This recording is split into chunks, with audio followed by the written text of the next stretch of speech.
Okay, in the interest of time, I'm going to call this meeting to order. So welcome, everyone. Welcome our planning commissioners to our joint dinner with the Planning Commission and the City Council. It's been several years since we have done this, and I'm glad you're here because we got better food tonight. So thank you so much for joining us from Fiorillo's. So we appreciate that. I'm going to go to our city clerk for a roll call. City clerk? Thank you, Madam Mayor. Councilmember Board Member Watanabe. Here. Councilmember Board Member Shahal. Present. Councilmember Board Member Hardy. Present. Vice Mayor, Vice Chair Park. Okay. Councilmember Board Member Jane. Here. Councilmember Board Member Becker. Here. Mayor and Chair Gilmore. Here. Thank you. For the Planning Commission, Commissioner Bouza. Present. Commissioner Crutchlow. Here. Commissioner Salim. Here. Commissioner Huang. Commissioner Biagini. Here. Vice Chair Bhatnagar. Here. And Chair Chirukuru. Here. Thank you. Thank you, City Clerk. And we're going to go around the room now in case any of us don't know each other. We're going to introduce ourselves. I'm Lisa Gilmore, Mayor of Santa Clara. I'm Raj Chahal, Council Member District 2. Kathy Watanabe, District 1. Lance Salim, Planning Commissioner. Raj Bhatnagar, Planning Commissioner. You've changed, Nancy. Oh, my gosh. Nancy Biagini. Chair Crew, Chair, Planning Commission.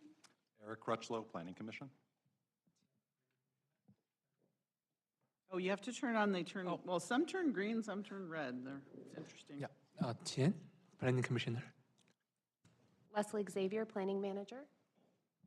Rena Brio, Acting Director of Community Development. Glenn Guggen, City Attorney. Javon Grogan, City Manager. Anthony Becker, Vice Mayor, Council Member for District 6. Karen Hardy, District 3, and happy birthday to Nancy. She's even here on her birthday. She's a whole year younger. Suds Jane, District 5. I was on Planning Commission for 5 years. All right, well, thank you. So, Chair Chirukuru, it's been 2 years. Is this your second year as chair? Congratulations. There must be a lot of faith in you to chair the commission for 2 years. So we're excited to hear from all of you this evening as to what's been going on in the Planning Commission and what your accomplishments are and what you hope to achieve in this upcoming year. So the floor is yours. Thank you, Mayor, and truly to all of the City Council members for giving us this time. As Mayor mentioned, it's been long years since we had this moment, so I'd consider this a momentous occasion. And yes, it's been 2 years. I think the Commission was trying to have me get it right at least once before I leave the meeting. But it's been a very, very significant journey. We've had several new members, as you can see, that allowed me to be chair just because of the experience on the Commission. But that said, because we have such limited and precious time with you all, I'll just start off with 3 acknowledgements, and then I'll go into how our year has been, but more specifically, I'd like to focus on how you would like to see more from us and what we'd like to see from this partnership. Acknowledgements-wise, I want to fully acknowledge City Council Mayor and the leadership that this council offers in making City of Santa Clara continuing to be one of the best cities to live in, and where innovation continues to be possible. We are now at the nuclei of AI, with NVIDIA leading so much.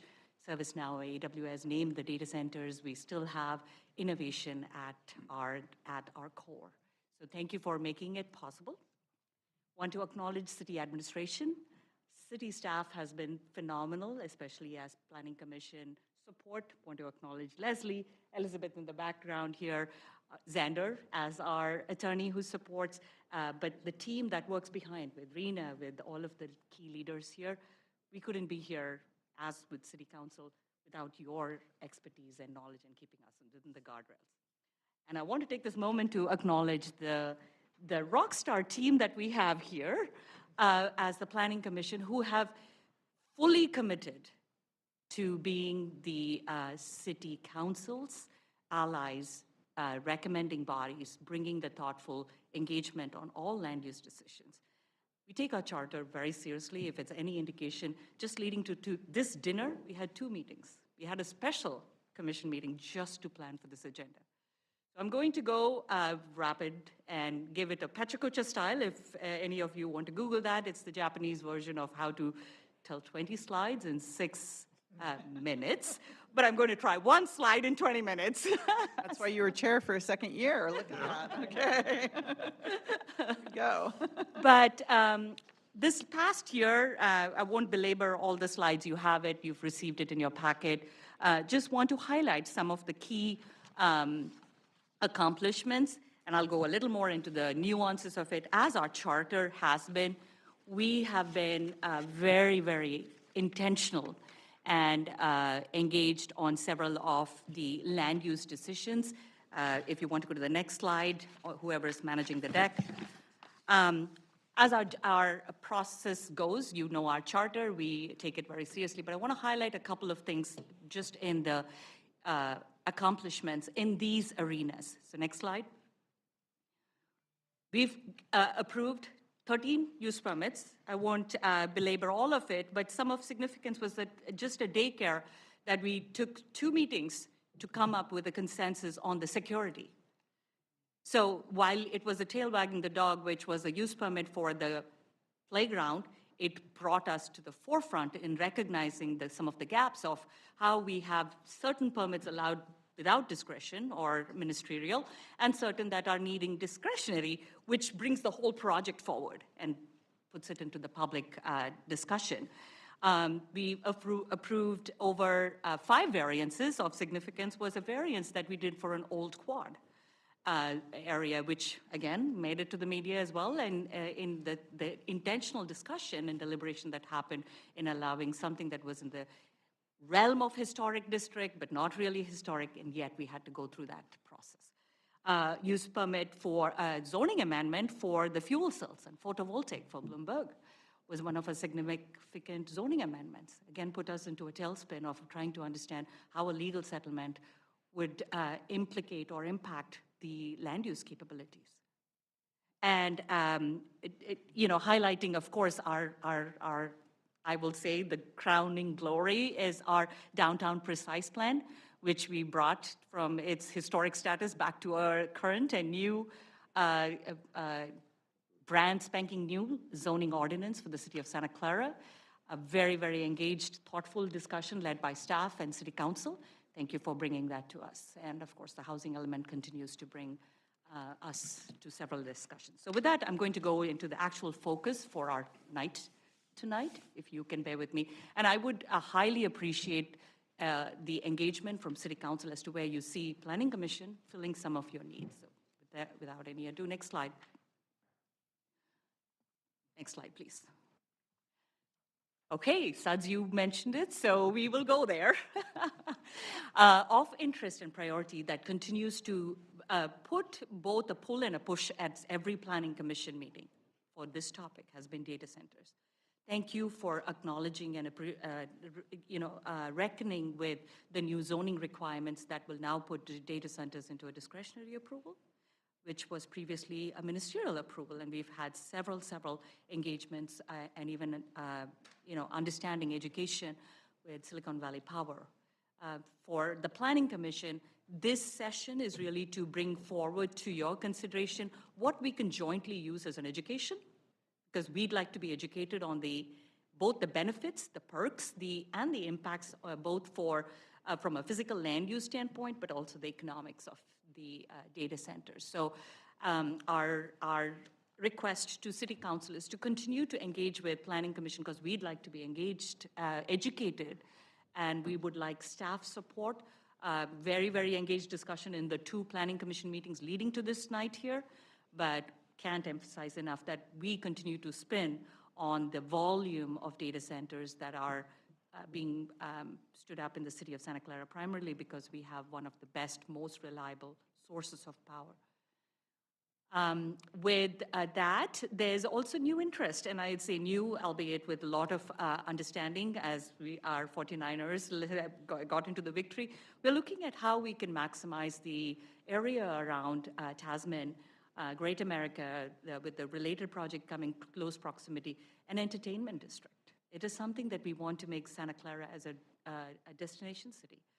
We are not just a national even, we are now a global draw for several of our significant games with Levi's, but also from our entertainments that we've had with several key celebrities here. So want to see if there's opportunity for City Council to direct staff and thereby with Planning Commission on what would it take to have an entertainment district for City of Santa Clara as a new zoning district. We continue to lean in heavily, and we have very intentional discussions on whenever housing becomes a project forward. We, as the 22 subdivision was an indicator, the subdivision was, of course, what came to the Planning Commission, but the 22 homes were already approved, both for architecture as well as, so it felt a little, again, tail wagging the dog. We were asked to approve something with no ability to actually understand the full scope. The big implications of state housing densification, as well as all of their the objective design standards and the need, and to basically take away more from discretion and put it rightfully so, has also prompted us to look at what it means to have the transportation aligned with it, or the utilities, the sewer systems. What is our growth plan to support this intense density that we are asked by state, dictated by state to provide for? There's no, we feel the gap in several of our discussions where we are intensifying the density, but the corridors leading the transportation or the intensity of, or intent to have work where you live is not really aligning yet. I mean, that's the reality. On the flip side, we are reducing the parking demand. We are significantly asked to. I come in the health care realm. I know what it means when we don't have parking. So while the regulations are asked to reduce parking to help increase sustainability and TDM and transportation policies, we are still struggling with the reality of electric vehicles, single vehicle drivers, occupancy vehicles. That's just going to be something that we're going to have to grapple with as a city. Sustainability, you're already at the helm. Thank you for your leadership. We will continue to be your champions and ambassadors wherever it comes to cities' sustainability. We want to be known as a global leader in sustainability. So whatever efforts you all are undertaking, we'll be considered your partners. But also want to highlight a couple of things that have pulled and pushed us against city policies. I just drove by. There was a fire truck in front of a vacant building, and it's an ongoing challenge in vacant and blighted buildings, where people are recognizing now that properties will grow in real estate value, and the landlords don't want to do anything. They just shuttered it down. It continues to add to the blight feel, and Santa Clara is not. We are a thriving, throbbing, vibrant city in the making, and in the juxtapose, we have landlords or uninterested stakeholders who continue to just want for the real estate benefit of it. And again, I'm projecting here, but I just want to make sure I'm conveying the intent from Planning Commission. So we'd like to see an ordinance come through from just that land use perspective of how do we reduce vacant and blighted buildings in our city. There's also a growing need on how we establish a public outreach policy. As many of your city council meetings are indicative, there's a lot that we are recognizing the ability to harvest the public knowledge and the public means to, and I say this with a vested interest, how we are even engaging with our other commissions. How do we bring in the members of our youth commission into our land use decisions? Are we actively reaching, because whatever we are planning is for them. We are 50 years in the making of most of our intent, as we want to partner with other commissioners, parks, cultural commission, but we want to make sure there's a very robust public outreach policy of how we make our decisions known. Nancy has been a champion of this next policy, which is the skilled labor policy. And while we are not imposing, we're not, we've gone back and forth even in our language recommendations to City Council on any project, we have heard, and the voice continues to come to Planning Commission as it does to City Council, on the interest to grow and keep our skilled labor within our city, and how we encourage those specialties, those trained labor to continue to be a motivation and an incentive for developers to use within a city. So I'm just paraphrasing. Nancy has the language. It's in your packet, even handed out today. And then we would like to see a little more partnership with Silicon Valley Power as it comes through for more of the analysis associated with how much is our data center going to draw out of our resources at some point. It is a limited resource. So that was my spiel. I don't know if I missed anything in the wind here. My commission members, I look to you to, if you have 2 questions or additional, I'd encourage keeping the time for City Council. But if the council wants to engage with us, I'm more than happy to. Well, I appreciate your opening comments. I think it really spurred a lot of, questions for me and thoughts as well. So this is really our chance to listen to you. We'll chime in later, but I'd like to hear from each of the planning commissioners if you want to add something or you have questions or you want to make some comments about what you're concerned about and what you're interested in and what you want us to focus on as well. But you made some very, very interesting and valid points, so thank you so much for that opening statement. So I don't know who would like to start. Nancy? I thank you all for being here. Wow, that's loud. We spent a significant amount of time, and I have to tell you, coming down to 5 items where we started off with something like 14 and tried to group them by categories. I think an important thing, again, to repeat what our chair said, is there's this education element, no matter what you look at in terms of those 5 items, that study sessions we've asked for and the like. We have this need to develop or recommend things that maybe some of us don't feel we have enough education on. So having the study sessions and perhaps even having joint study sessions, I know it's a calendar nightmare, is something that we think would be really good. And thank you, Priya. Yes, I think everybody on the commission knows my interest on skilled labor policy. What you have is a speech that was handed out by a member of the Carpenters that I think, I don't have to say much. She says it all. It's all about keeping jobs here and keeping skilled labor out there doing the work. So I just want to support what our chair said, and those are my comments. Thank you. Mario? Data centers are number 1 important things for me, but I'm not going to touch that one right now. Let somebody else touch that one. One of the things that I noticed that every single one of you have seen this is the blight in our city, especially if you go down the El Camino, especially in your area, Karen. We have, I took it upon myself, my family and friends, that to call and the police department, the fire department, work with them, and finally we got a fence and so on. But also here closer to Scott Boulevard, every place we go, it's just, up and down the El Camino is embarrassment. Our city. How do we ever let this happen? Not only that, how is it that you can displace small businesses out of the area and then let the places sit vacant for 10, 12 years? I understand their interest rates have gone up. I understand that the cost of materials have gone up and labor has gone up, but they should have taken that into a factor right from the beginning. I feel that we should work together. The city council should work in trying to get penalties that make it to our advantage, that if they don't get started on the project or at least tear the project down, that they will be paying for it, and it's going to hurt them a lot. It's going to hurt them quite a bit. San Jose, I believe, is one of they took over the city eminent domain. There was like a church or something in downtown that they took over because the developer just completely quit and let it sit there, and it was really black to get homeless in there and so on. It's just, I just don't want to see that in the city.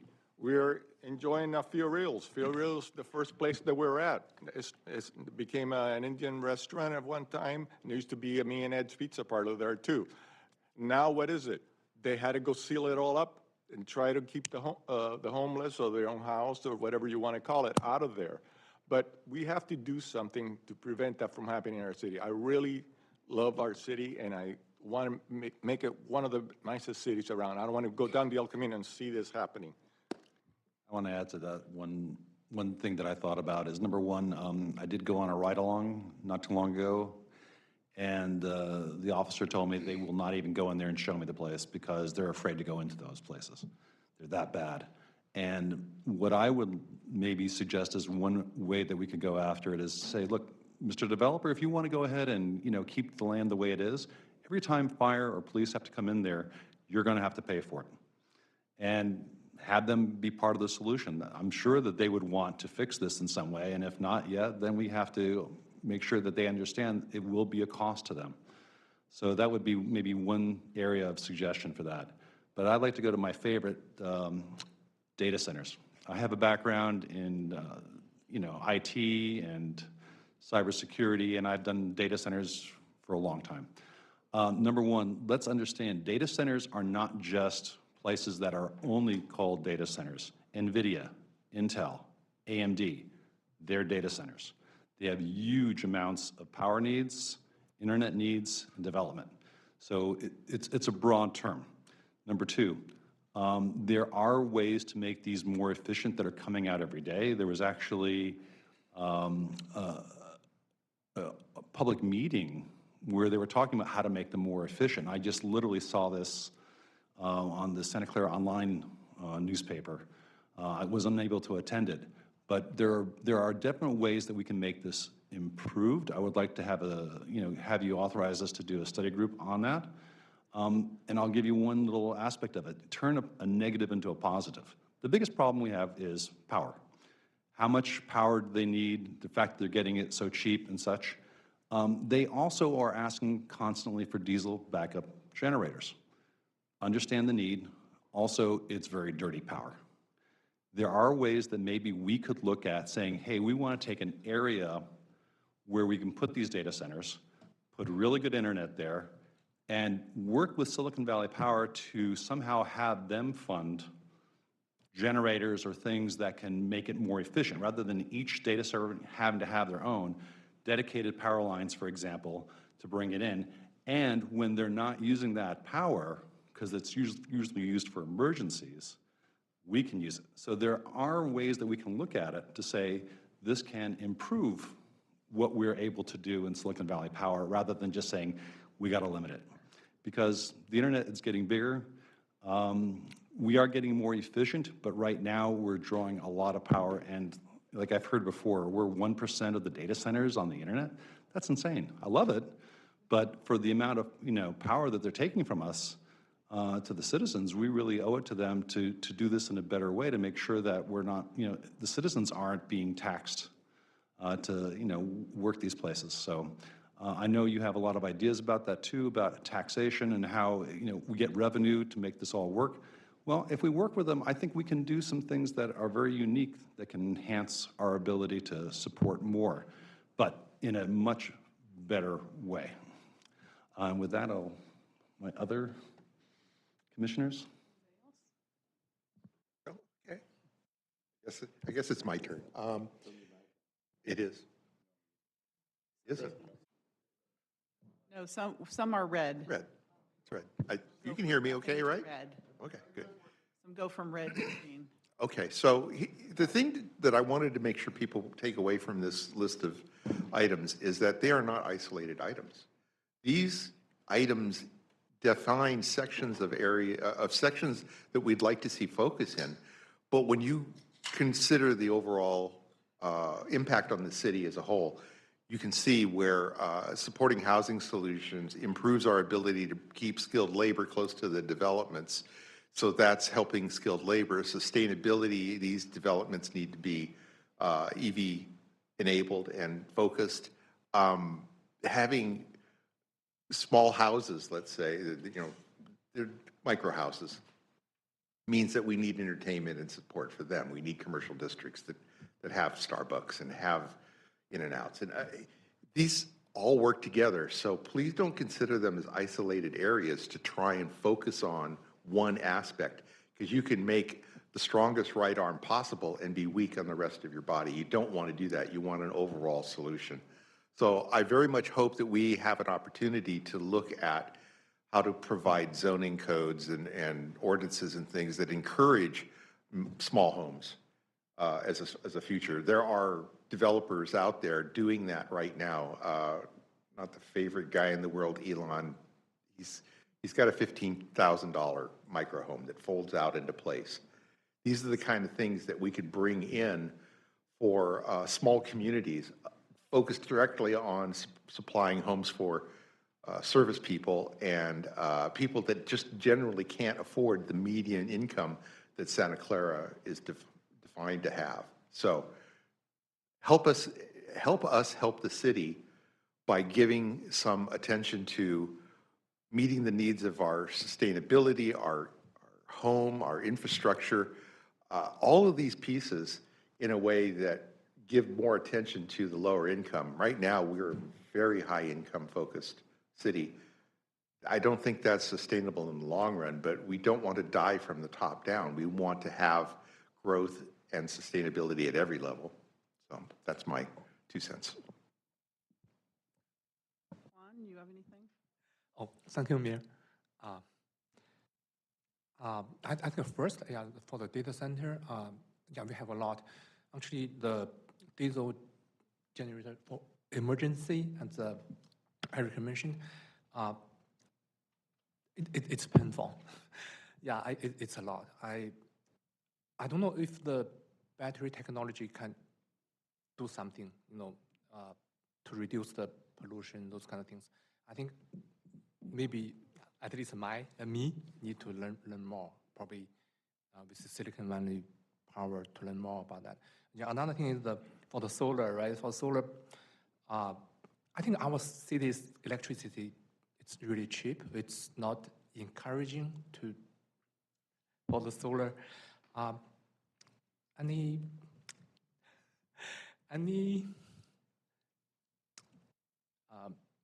solution or whatever to encourage the solar for our city?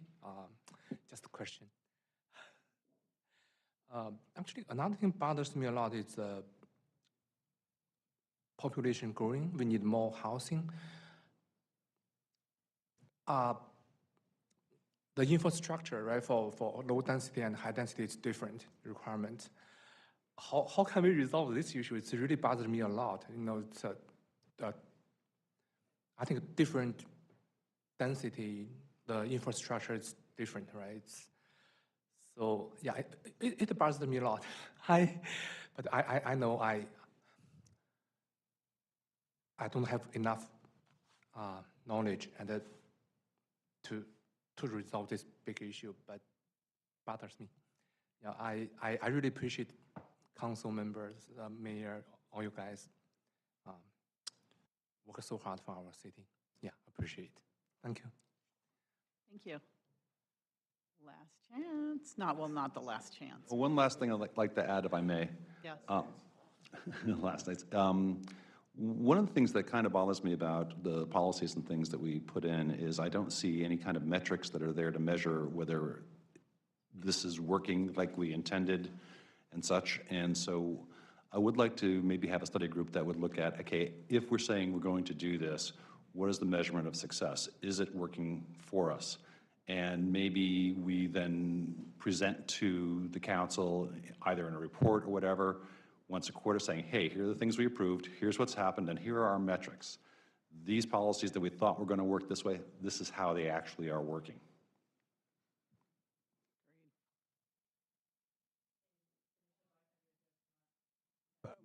Actually, the outreach policy. Okay, go ahead. All right, thank you. Just a very short few sentences here. Is your microphone on? If it is, bring it closer to you so we can hear you. Yeah, just closer to you. Thank you. Thank you. Mayor, some years ago, you had started a town hall meeting program. And my sense is that at least the one meeting that I attended, it went very well. And that engagement with the public, the citizens, indeed is something that perhaps we could look at some more. And things like our fellow commissioners pointing out the metrics, how we are doing against some of the objectives that we've set out for the city, that builds trust. The citizens of Santa Clara builds the trust in our city government. And I think I'd encourage that. I know it's a lot of additional work on your time and all the council members' time, but that certainly helps, in my mind, encourage that aspect of trust. The citizens get a feel that the city government is listening to them. So please consider that. Thank you.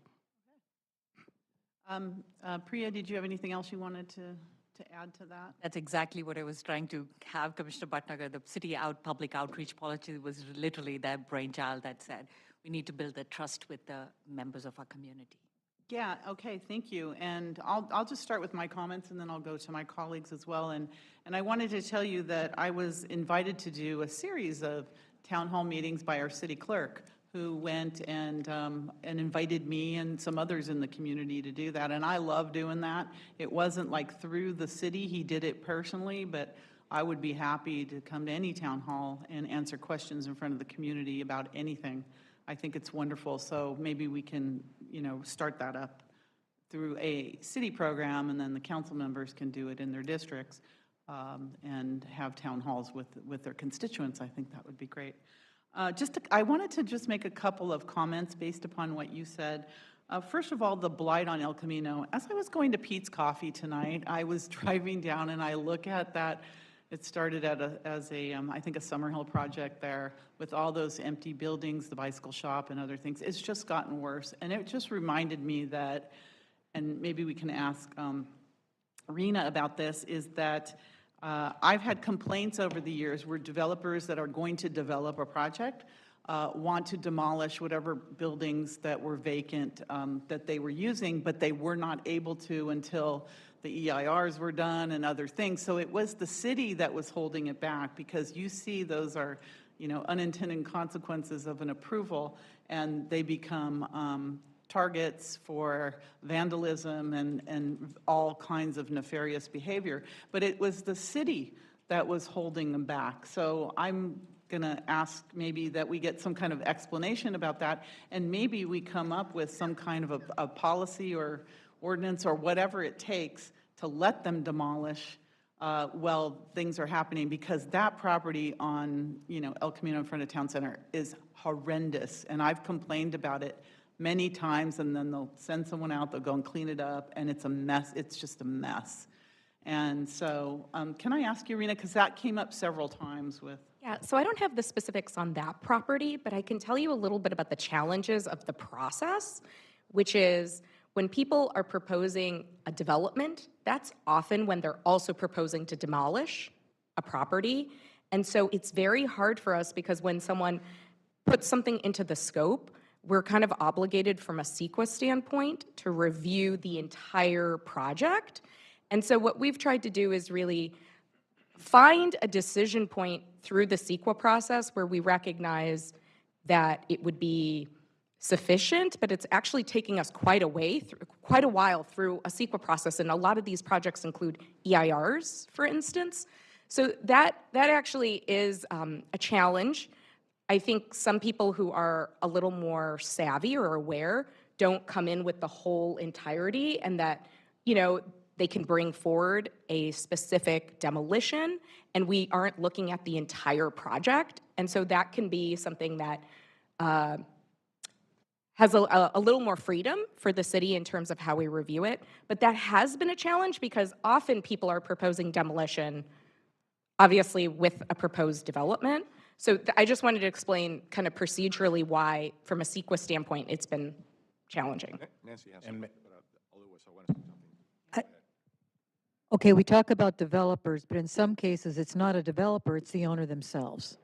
So I don't know what complication that might turn into, but it would seem to me an ordinance might be a little easier to deal with if you're not talking about a developer, but you're talking about an owner.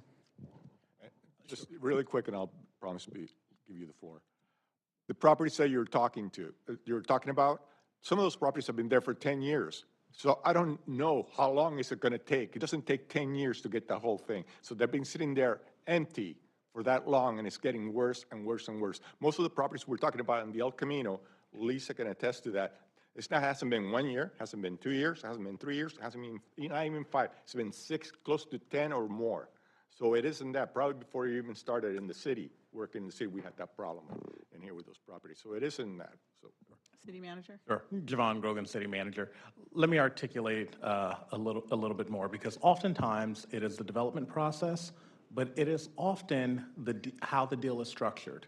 Unless a building is dilapidated to the point where demolition is the only option, oftentimes you will have a property with an existing building, and the agreement between the property owner and the future developer will be contingent upon entitlement, right? Because the property owner isn't, or the new developer oftentimes isn't going to close on that property until they know that they have a successful entitlement.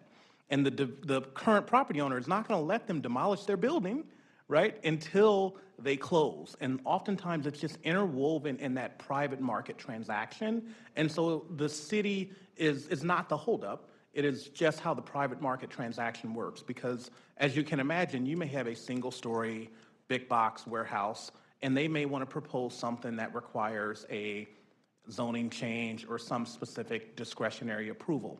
If that's not approved, the property owner isn't going to want their building demolished, because they may find someone to occupy that existing building. And so just know that oftentimes it is just the structure of the deal, and it's not the city holding up the process. Okay, so let's look at it from a different perspective. It's not binary. I think that we should get the developer and the owner and say to them, look, we can't have this property in this way for a long time. How can we help you and work with you to do something to make it safer? 6-foot fences don't work, we know that. And then if they're really belligerent about it, it's like, well, here's a guideline. You get this much time to do it, and then if you don't, each time something happens, we will be billing you for the fire or police to come out there. But there's got to be more solutions than just tear it down necessarily or not. And I get that we have other things that we just don't have the ability to change. I think there'll be options, because there's all different scenarios. And the ones I was talking about, the ones I got complaints about, were projects that got caught in the CEQA process.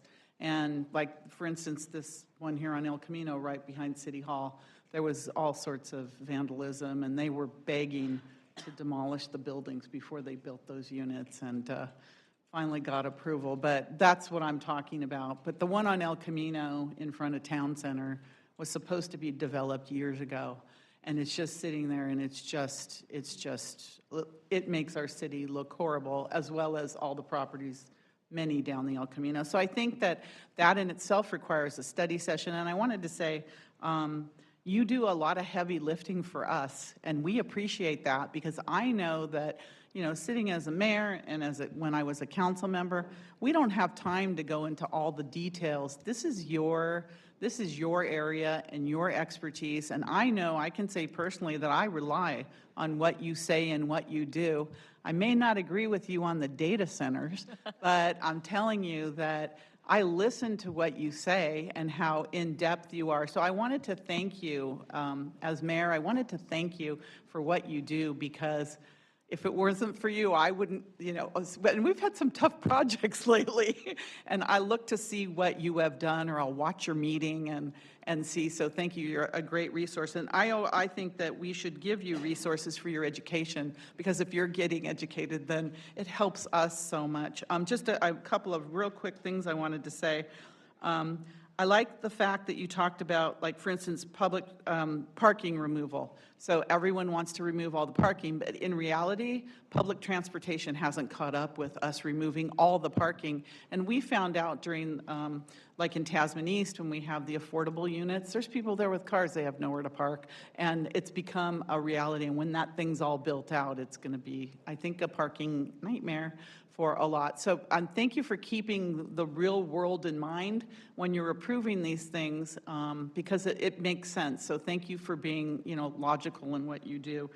The office market, right now, nobody's building, and if they do, it has to be highly amenitized as well as residential. Everything is changing. Everything needs to be amenitized, like Santa Clara Square. That's where people want to lease, want to start their businesses and other things, so keeping that in mind as the Planning Commission. Art projects and public spaces included in each development.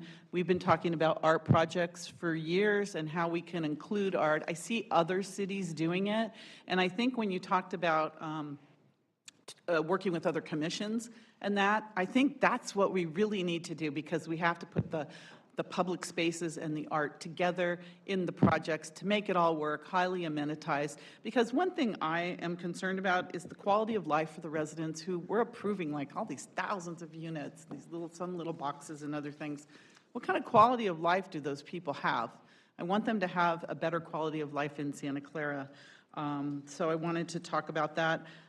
Development timelines. Probably I get more complaints about development permits, how long it takes, when you're going to do it. I was hoping to go to the Planning Commission in February, but now I'm in April. What's the problem? I can't even tell you. It's multiple calls a week. So our process for getting through departments and other things, it needs to improve because we are going to be, we're competing for development, we're competing for business, we're competing for other things, and we've never really had to compete in the past.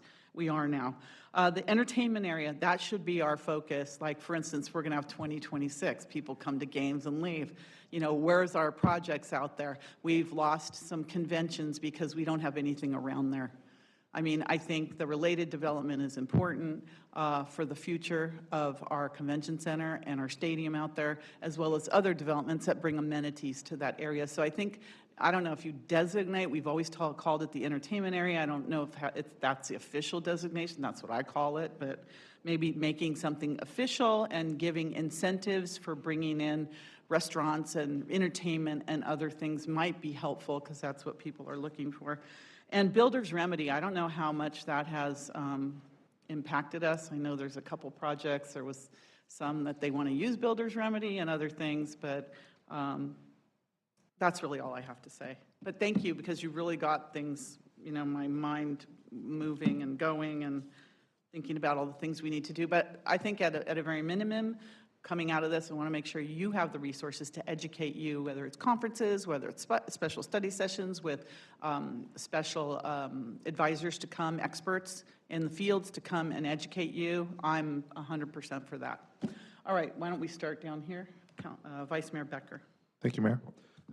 First, I want to thank the Planning Commission for all the work you guys do.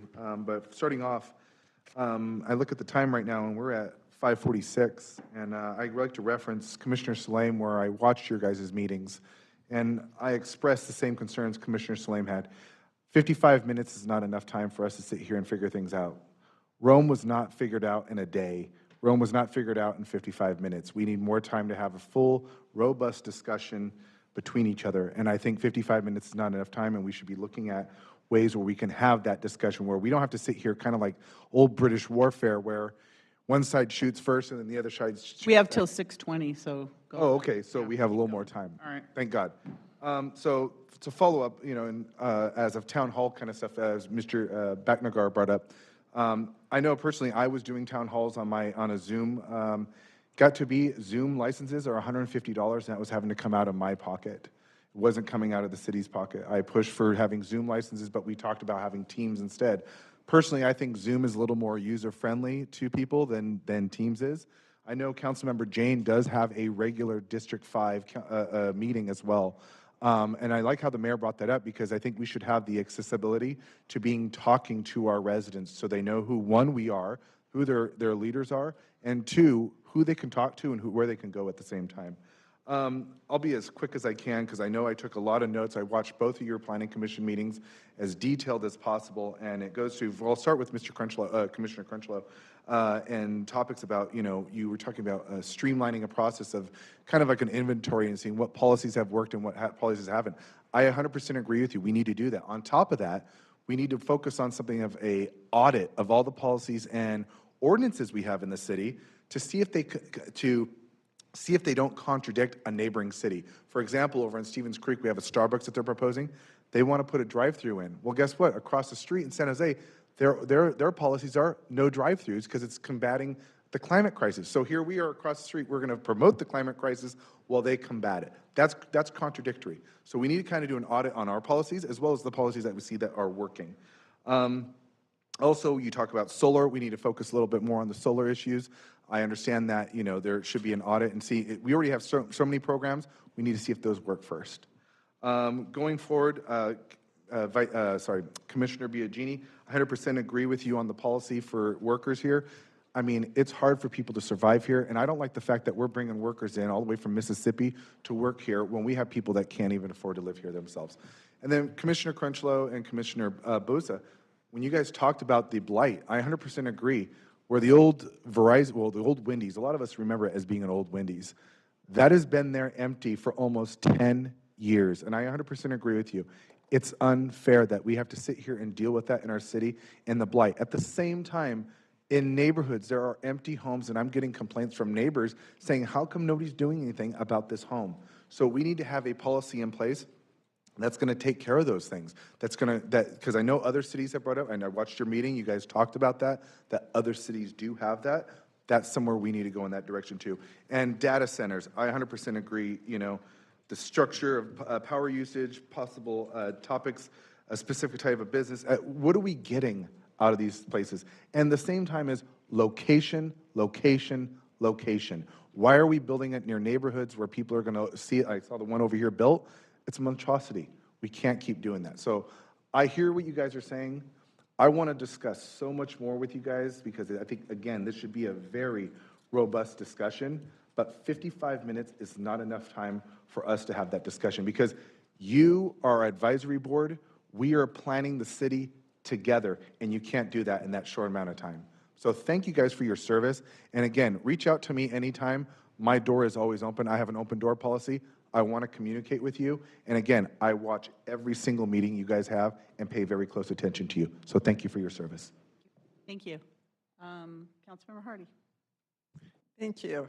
I hope you realize that 4 of us served on the Planning Commission, so we're very well aware of what you work on and the hours and time. And we just came, 3 of us came from the Cal Cities, and they gave us a how to read an EIR.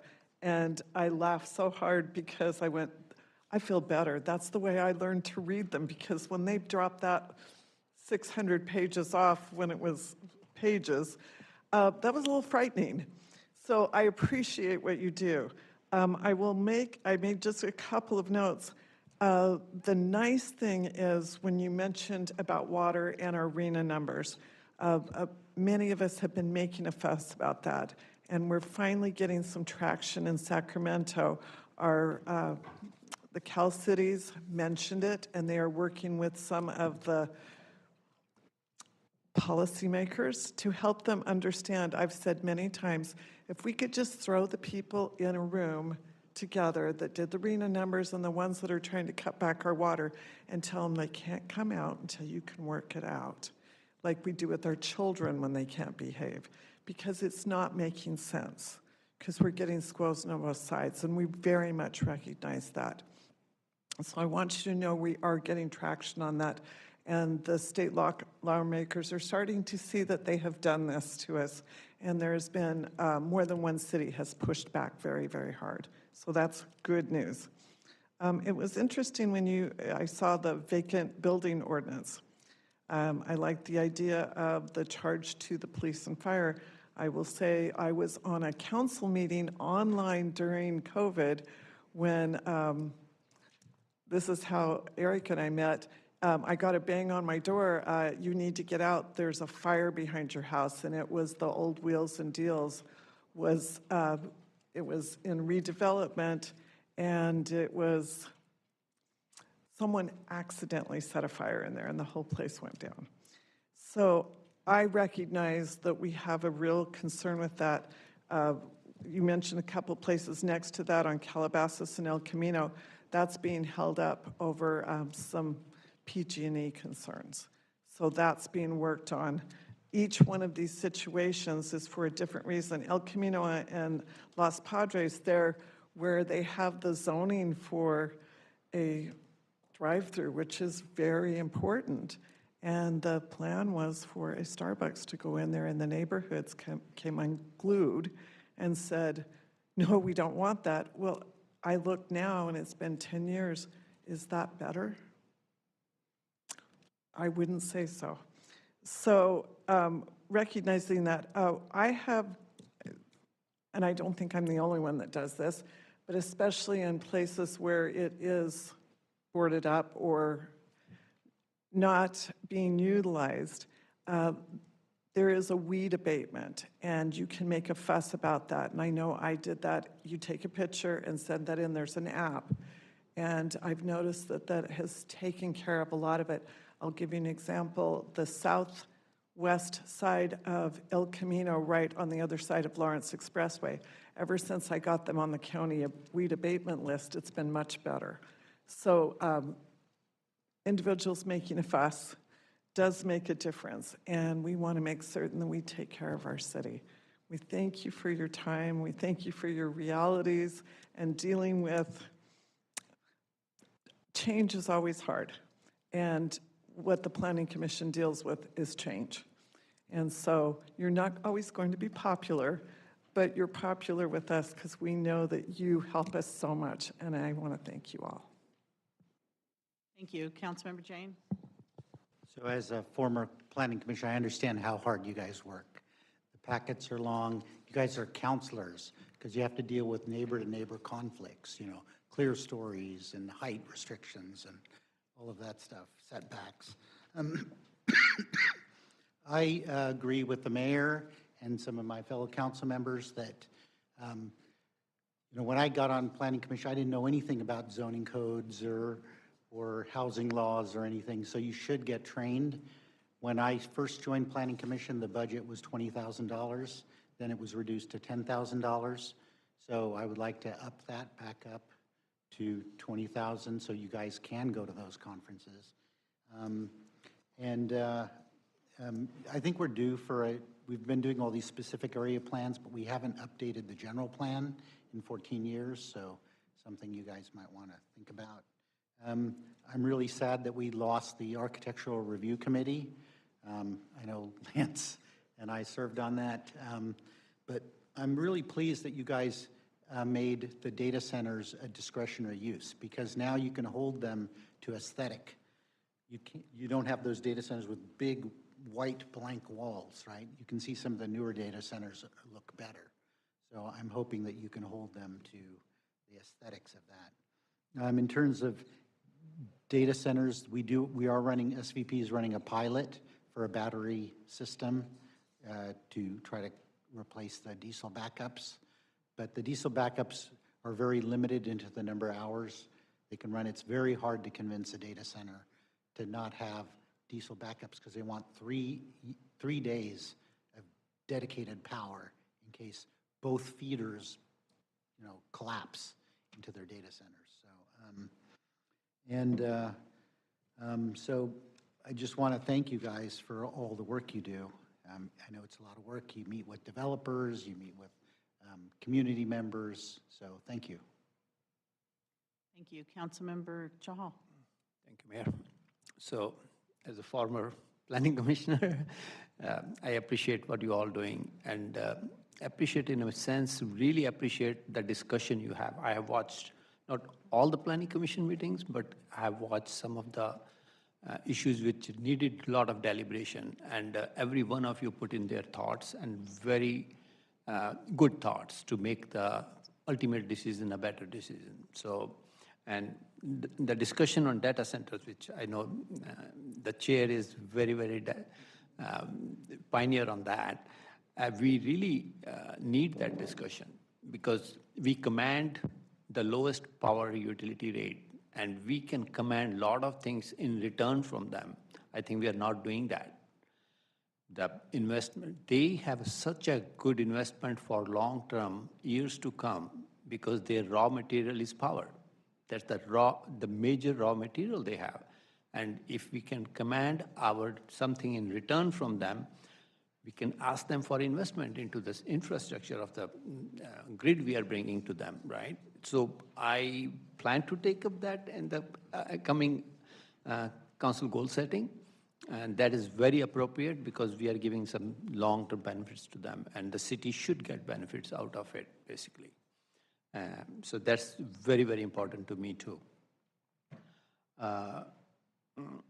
Measurement of success metrics. It's a very good point. Like whenever some of our development are the Summer Hill we are talking about next to the town center, right?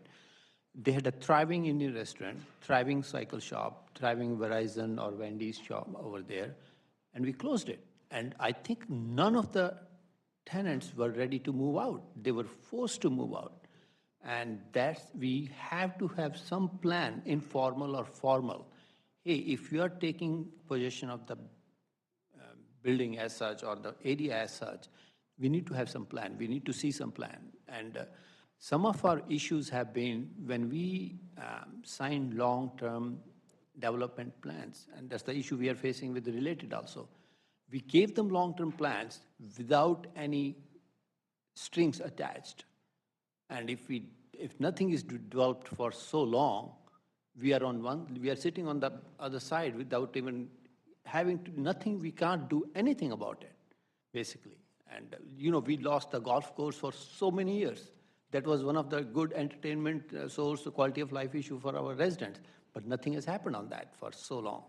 So we need to look at our contracts we are signing, basic long-term development contracts. And same thing with these things, like all those restaurants that area was very thriving, and area around it very thriving. Why that one? Why they are not doing anything? We need to work on it, like how we can make it happen so that this thing doesn't happen in future. I know there are some bureaucratic hiccups on that, but I think we can work out some solutions down the line. That should be our goal, basically. Budget, I think Councilmember Jain touched that. We are going into council goal setting. I would request your staff and you all to come up with some budget numbers and contact any of us, basically, and we'll be looking into that. The education and the study sessions are very important. Like, none of you is an architect or probably not a civil engineer, right? We all are learning on the job, basically. And if we cannot supplement your knowledge by investing into you, we're not doing justice to your volunteer work, basically. And that should be very important. And I would be very happy to look at what we can do, but you are the one who can propose that, and please come up with those things, basically. Transportation, I know you touched that. I have been very much for last mile travel. Like, we have east to west travel, but we don't have anything last mile travel. We got the shuttle in collaboration with the city of Cupertino. I was very pioneer on that. I fought for that, and at least we got that one at least. And all the specific plans, we have attached that string to the developers that, hey, you will have to contribute towards the forming a local transportation agencies, helping that transportation for citywide. And that's a last mile travel. We all need to look into that. And I know you are touching into that, but I'm throwing that when you are talking, you're approving the project, you should also be looking into that, how these developers can contribute towards the last mile travel contribute. Mountain View, Google provided all that. Like, they asked for it. We never asked for it, basically. We just started asking for it that, hey, you would need to help the community into this thing, right? And we have multi-billion, like not multi-billion, we have a $1.5 trillion companies over here now. So it is their social responsibility to some extent to help us out. And they can, like, if we have to ask for it, basically. Economics, I know Chair touched about that economics part of it and land use. Planning Commission doesn't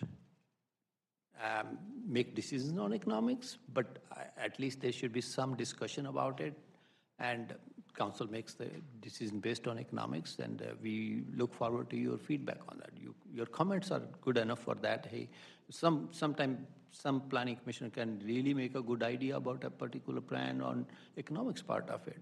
So those ideas, when you in your discussion, really help us when we watch the meeting on those fronts.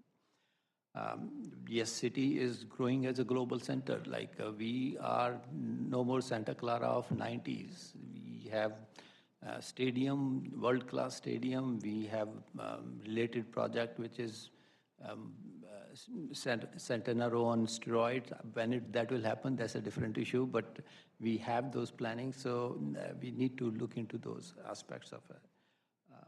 What else? Budget. So public engagement, that's also very important. Like you rightly touched it, like, and that's how we are depending on you, because our engagement from the public, proactive engagement, is very less. Let's agree to that. Only on some controversial agenda items we see public. Otherwise, it's all empty. So what happens? That makes it more important to give our own feedback into it. So your feedback, I really appreciate that. When you discuss an item without even anybody in the audience, that's good for us also too, that we are getting some feedback on that. So those are my point. Once again, I thank you all very much for your volunteer work and very productive volunteer work on that front. Thank you. Thank you. Councilmember Watanabe? Very quickly, because we have only 10 minutes left, so. Yes, go on, please. Oh, you had to leave. I thought you wanted to make a point. I was going to say, yes, you have extra time built up, but thank you so much, and thank you for attending. Thank you. Councilmember Watanabe. Okay, thank you, Mayor. First of all, I want to echo what several others have said about thanking you for your service on the Planning Commission. Listening to some of you speak, I totally understand why there are many planning commissioners that go on to become city council members. And you bring a wealth of knowledge, definitely, as a council member, and it's a good basis for, working as a council member. And you make money, too. You're not volunteering your time. But I've made a couple of notes here, so forgive me if I'm all over the place, but I appreciate the input. Regarding neighborhood community meetings, and I think Mr. Bottinger, I think he was the one that brought this up. Neighborhood community meetings, we have, he brought up about the town halls. We have been, at least I know I have been, and the mayor's been on several neighborhood community meetings with me and the police department, like when an issue will come up in an area. So we'll set something up with the police department, and actually I'm helping coordinate one in my own neighborhood right now, in the Rivermark neighborhood. And focusing on not just maybe public safety issues, but it seems like every other issue becomes part of the discussion as well. But it's a great opportunity to talk about what's important in the neighborhood. So those are opportunities that if you hear something even in your neighborhoods that, somebody wants to have a community meeting or a question, they can reach out to the police department and they will take care of setting it up. And any of the council, the mayor, we're always happy to be a part of those discussions as well. And doing it online sometimes is a little bit more, it provides more feasibility for a lot of people to be able to participate instead of coming to a place at a certain time. So regarding, let's see, there was talk about the project on El Camino where Mayori's is, and a couple of other businesses that have been boarded up for the last couple of years. I remember it came up in discussion as a result of the Catholic Charities project that we approved here across the street by Lincoln and Civic Center Drive. Summerhill had actually, we approved that project. It was my early days on the council. Summerhill did put a project, a senior housing project. And when I brought it up at that meeting when we were discussing the Catholic Charities project, the former Summerhill gentleman developer said, Joe Head said, they actually forgot about it. And so I'm hoping that it maybe get them to rethink about the project and look into it again, because there was a nice plan for that project. And anyway, hopefully they'll re-engage on that. There was discussion about Tasman East, which is a phenomenal project. It's in my district. And, but, discussion about the parking, and yeah, it has become an issue, St. Anton's in particular. And I'm just concerned. There's some great affordable housing projects going up out there, but, as much as we say we need to get out of the cars, we need to use public transportation, people are still reluctant to use public transportation. And but parking is still a necessity, and but anyway, until we get to that point, it's a great area, and that was one of the reasons why was a great place to put this project because it's so close to public transportation, and it's a great place to live, work, and play. So I guess just stay tuned. Santa Clara Square. I've talked to several people. Again, that's in my district. It's a wonderful project, again, that was in the beginning, again, it was before my time, but it was kind of hard to get over the finish line. And I was surprised because it's become such a great a precedent for, again, that live, work, play concept. And again, near trails, that, you've got bicycles, people can walk, things like that, pedestrian. It's a very successful project, and I'm hoping that as we look at other ways to develop some additional projects that are coming forward and possibilities, that we use that as a model. And we were able as a city to get some great amenities out of that as well. The hazmat truck that's currently a part of our fire department, and the bookmobile was actually an amenity that came out of that planning process. So. And everybody knows how popular the bookmobile is these days. Let's see, the planning committee meetings, your planning commission meetings. I really enjoy watching them, especially when a controversial topic is coming up. And so it gives me insight, as to what to expect and how to plan, and, just to start formulating my own thoughts. But I do appreciate the discussion, and they have helped me a lot. Let's see, the Wendy's drive-through, somebody brought that up. That was actually brought before us, again, in my early days on the council, that they wanted to put another coffee drive-through in through there. And as it came forward and people talked about it some more, Bray Avenue, if it's the right place that I'm thinking about, Bray Avenue runs right behind it. Is it Bray Avenue? Yeah, and there were a lot of residents that were concerned about it because the fact that they open at like 5 o'clock, 5:30 in the morning, summertime, windows are open, it's just going to be a nightmare. So it wasn't a good plan for that area. And I just actually drove by there, I think it was yesterday, and just took a look at it, and I couldn't believe that it's been so long. So I think there needs to be more properties as made part of that project, before they can really come up with a plan. But anyway, hopefully somewhere down the road. Let's see. One of the things I like to do is meet with the property managements in the plazas and the shopping centers in my district, and not so much to hear about what they're planning on doing, but to also let them know what's going on in the city. Because a lot of times they don't, they may come manage a property here in Santa Clara, but they're really based out of Fremont, for instance, or up in the, further up the peninsula.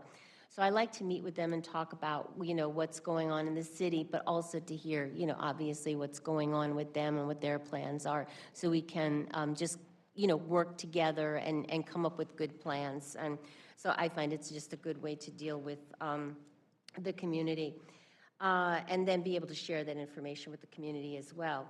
Okay, I'm watching my time, Mayor. I see you looking at me. It's past time, but yeah. go ahead. Downtown, thank you for all of your work on the downtown precise plan. Thank you, Nancy, for bringing this document forward. I have to say, maybe you might already be aware that with the Patrick Henry specific plan, we did actually talk about, this apprenticeship programs and working to use those opportunities to build, more labor workforce in the city and provide good jobs. So it's definitely a work in progress. So again, thank you for all that you do, and hope to see you on the City Council one day. Thank you. Thank you, Councilmember Watanabe. Councilmember Park. Hello. I apologize for coming late. Again, I work, and I also had to pick up my daughter from school, so I apologize for that. I've never been a planning commissioner. I've gone to more planning commission meetings than most of the people I know, and these aren't just for one item. I've actually attended for the entire period. In fact, that's how I met most of the people here and some of the current council members and the current planning commissioners. I've known them because of planning commission. That said, I hear what you say about needing more training, needing more information, because when you go to planning commission meetings, when you go to a lot of meetings, you learn a lot of things. And it doesn't mean that you know anything. It just means that it's easier to make opinions or have opinions. And I think that's very dangerous. You know, and I used to visit every project site because I took every opportunity I could to try to understand what people are talking about. I didn't have terms given to me. And I don't think people know this, but I also went to planning commission meetings in San Jose, in Sunnyvale, in Mountain View, just to see this is what we do, how do they do things. We had a big hospital the project, and I went to Los Gatos that also had a project, and it was funny to see how, it was interesting to see how different cities approached very similar projects, and I've been to many of those. I hear as an engineer, as a scientist, I really like metrics, but I have this thing, which is everyone says, oh, we're going to take metrics, and now our work is done. And the short answer is metrics, data doesn't lie. Actually, it does. But data doesn't have a narrative either. The narrative is formed by how we look at the data and what our biases are and what we're looking for. And I think that what we really need is we really need a vision for the city. I mean, I've been talking, if we don't have a vision, then what we're doing in planning is we're simply approving or not approving things based on requirements. And I think that that's one way to do it, right? But I think that that doesn't give us a city that we want. It gives us a city by procedure or process. I also know that, Priya, I think you have the most quotable. I have your name several times written down on quotes, different quotes. And what I'm talking about is things like vision, where downtown, what is downtown? Well, you can define downtown, but I think you said it, which is it's a place that you want to take a picture. And I think it's these kinds of visions, it's these kinds of soft descriptions that really define or really inform, this is what we want here. Right, and I think that without this kind of thinking, with this kind of vision, we're just approving or not approving. And I know that we have, we need to understand where neighborhoods and projects are unique and special, not just, again, otherwise every neighborhood's going to look the same if we apply the same standards. I look at how the city has devolved. We had a downtown, which involved cars, because people outside of that area, I mean, most of the people live there, but people outside of that area had to drive. Then you had the smaller malls, and again, people have to drive. There's more consolidation. The corner liquor stores didn't go away, but they changed. Then we had the larger malls, which again, cars, and our carways got bigger and bigger and bigger because almost every single one of our trips now required cars. Then we had a mix of everything, which I told you, most of the access is through cars. And we really need to think about access without cars. I like this idea of making parking an accessory, meaning it's not owned by every project, but it's shared by several projects, so that in the future, nobody takes a hit if we ever have to convert that parking into something else. But I feel that we don't have this concept of we have a shared structure. I look at the other downtowns in other cities, Palo Alto, Mountain View, Campbell, and they have large parking structures every couple of blocks. And so people have no problem parking, but not only that, it benefits these stores there too. You have long lines in places where there's good parking. I have this idea, maybe we can how do we remove every 10th road? Not remove it, but how do we block it off and prevent cars from going on those streets? Because I think that once we start thinking about how do we remove cars, not just from future projects, but from existing infrastructure, we're never really going to get to what I call, moonshot change. We're just going to continue what we're doing and get incremental progress. Because moving from gas to electric cars, may move some of our power infrastructure, but it doesn't really change our transportation infrastructure that much. It's largely the same. Hear about blight. I know that we used to have the CAC, the Citizens Advisory Committee. We used to have the Community Development Block Grants were specifically for blight, and people used to know about those. We have larger projects now because it's more money efficient to support larger projects, but I would like to see the areas that are defined or pointed out by different groups brought up and apply for CDBG grants, and maybe use the CAC, again, the Citizens Advisory Committee, to talk about those grants or talk about those projects. And I know that along El Camino, I used to talk to Eddie Souza quite a bit. I mean, he lived in an area that used to be Souza Ranch. And when we talked about why everything was the way it was, he always says, it's my cousins, it's my, it's somebody else. But he did bring up some things. He said, well, if you think about these areas, they're only owned by a small number of people. I mean, they're the same families. And those families don't necessarily care because they're not trying to make a living off those properties anymore. And because they're not trying to make a living off those properties, they're not really thinking about how bad they are, right? Because what they'll do is they'll just make them cheaper because they don't need them to be expensive because they didn't buy them at expensive prices. And I visited a lot of those places because a lot of those places were Korean restaurants and little Korean shops along El Camino. And some of those are really bad. I mean, I said, why don't you fix the parking lot because it's just gravel? It's literally just gravel. And their answer is, who has time or money to do that? I mean, the reason that they're there is because the rents are very cheap, right? And they'll fix the stuff themselves. You know, they're not going to require that the owners fix it because they're getting this for really cheap. And if they have to move or find another place or reestablish, that's seen as much more expensive for them, costly for them. Anyways, town halls, I hear you. I think that town halls are great because not only can town halls get different kinds of people, but you can have them at different times of the day, including weekends, where you can potentially get more accessibility. And I think that's what it's about. Town halls are not necessarily for more of the same. It's how do we get different people to come? How do we get different types of engagement? How do we get more?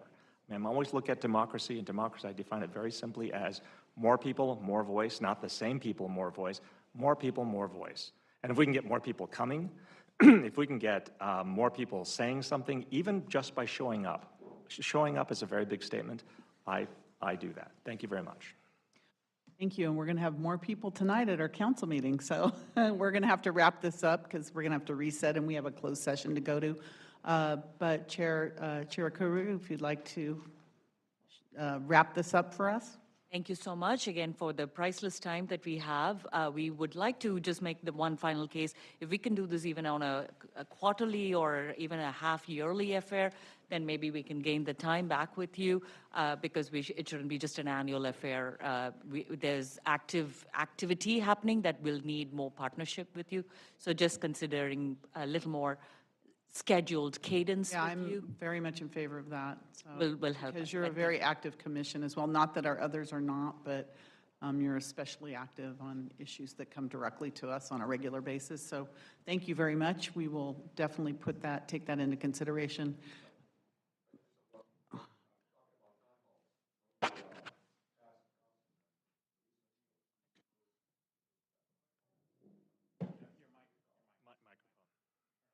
Oh, sorry. Yeah, Teresa used to have those town hall meetings, if you recall, when she was in the city council. Weekends at restaurants. Right, she did those on her own. Yes, she did Right. that on her Right. own, and they were kind of successful, and a lot of people that I've talked to really enjoyed it, even though I may not agree with what was discussed, but still, at least it was trying, so. Very good. Thank you. Lance, did you have a? Yes, 30-second. Something that came up when I was listening to everyone's comments on study sessions and other things. Why can't we have a study session library that is an edited down version of the study sessions that we're having in the various commissions, councils, and committees? Because that would make it even easier to go find the information that we really need to get sometimes. I'm sorry, I missed the first part. Study A sessions at study the library? session Is that what you said? library, an edited down version. Like a knowledge base. A knowledge base of our study sessions, I see. because we spread them out over all the commissions and council. It's impossible to watch everything, but if we had the edited versions, it would be wonderful to go to a single source for that. And Thank you. it's all information we have. Very good. Thank you all. Thank you so much. Thank you all. You're welcome to join us at our council meeting, and I'm sure Nancy would love to do that for her birthday. Happy birthday, Nancy. Thank you. Wait a minute, when is it going to start? 7 o'clock. Okay. See, you don't have long to wait. Yeah, I'm sure you would love to do that on your birthday. Don't worry, it's going to be only a few hours. Thank you.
with labor negotiators. City representatives are listed on the agenda.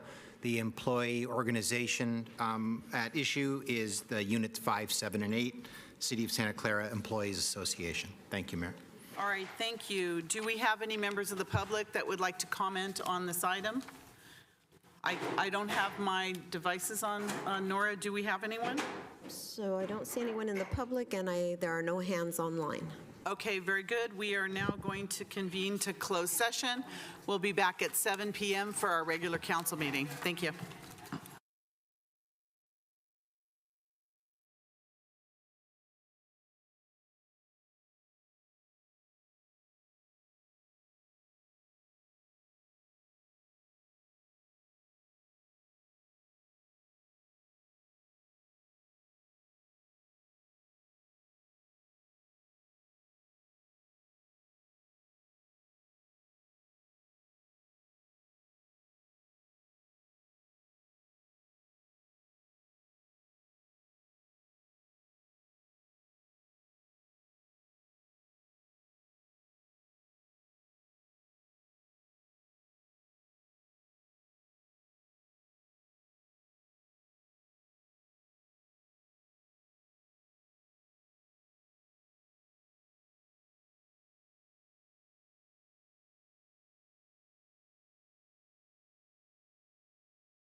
Good evening, everyone, and welcome to the Santa Clara City Council Stadium Authority Board meeting.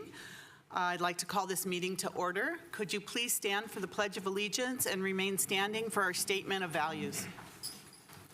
I pledge allegiance to the flag of the United States of America and to the republic for which it stands, one nation, under God, indivisible, liberty and justice for all.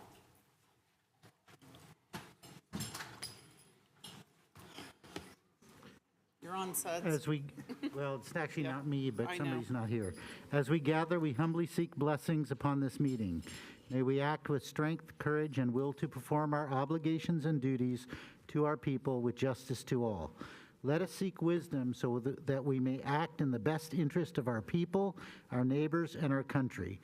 All this we ask so that we may serve our community with fairness and respect, putting their needs before all. Thank you. Please be seated.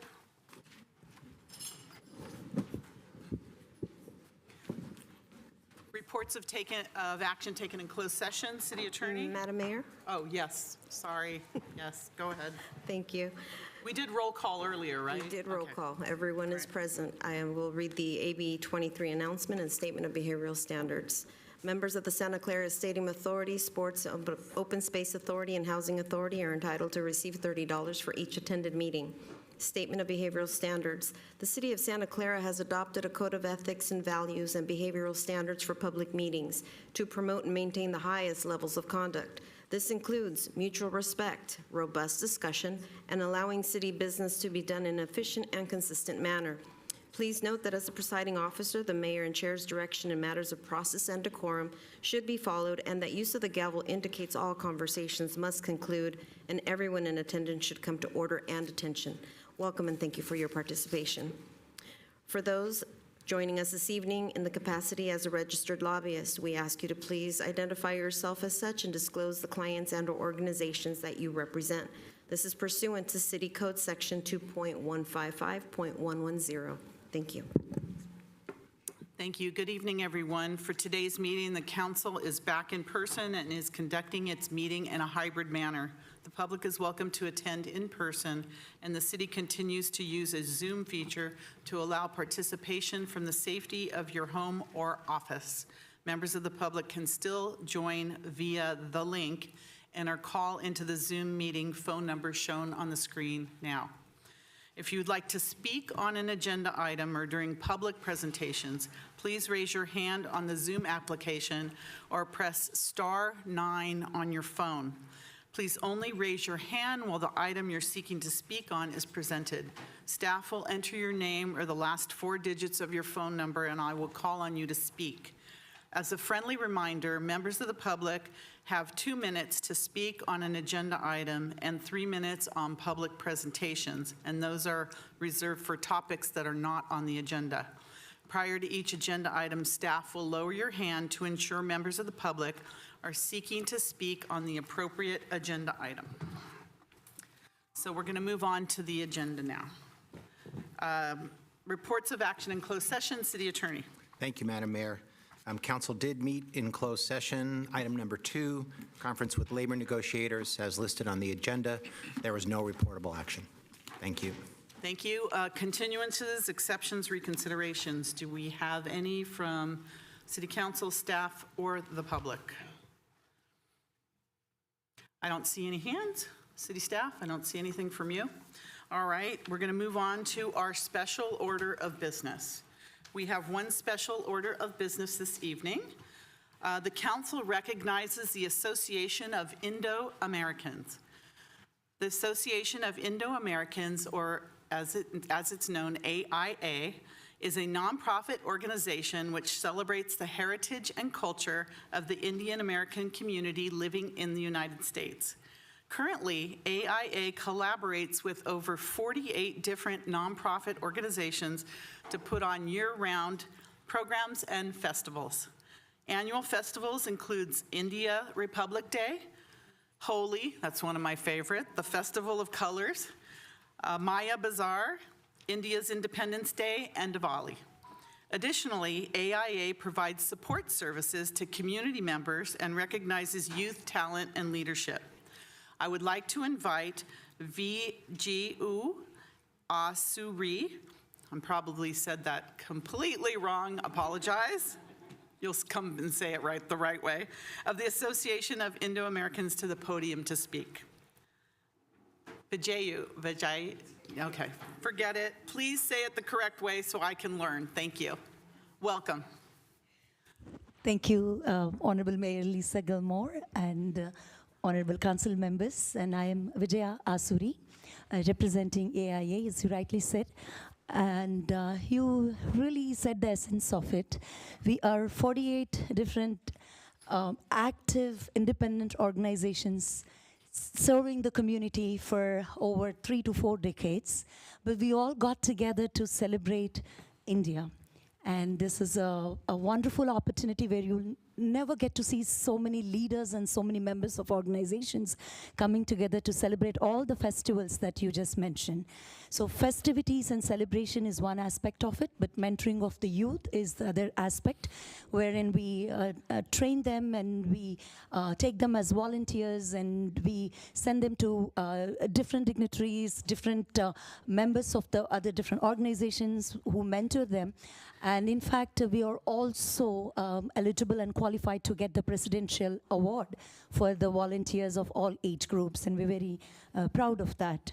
And this is indeed a great opportunity to be here in esteemed dignitaries' presence to accept this proclamation. And we worked together in the past and really looking forward to working with all of you towards a wonderful community. Thank you so much for this great opportunity.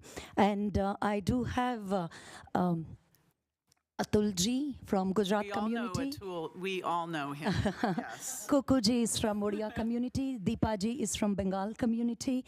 Jayaji is a Kathak exponent. And we have Ram Tota, who is from the Telugu Association of North America. And we have Virupala, who's an advisor of the organization, and Kritik from HSS. Thank you so much. Thank you, and thank you for everything you do for our community. It's so much appreciated. We have so much gratitude for you. So if you'd all like to join the council up front here, we'd like to take a picture and present you with this commendation, and then the council may want to make some comments after. So please join us up here. Thank you.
Councilmember Chahal.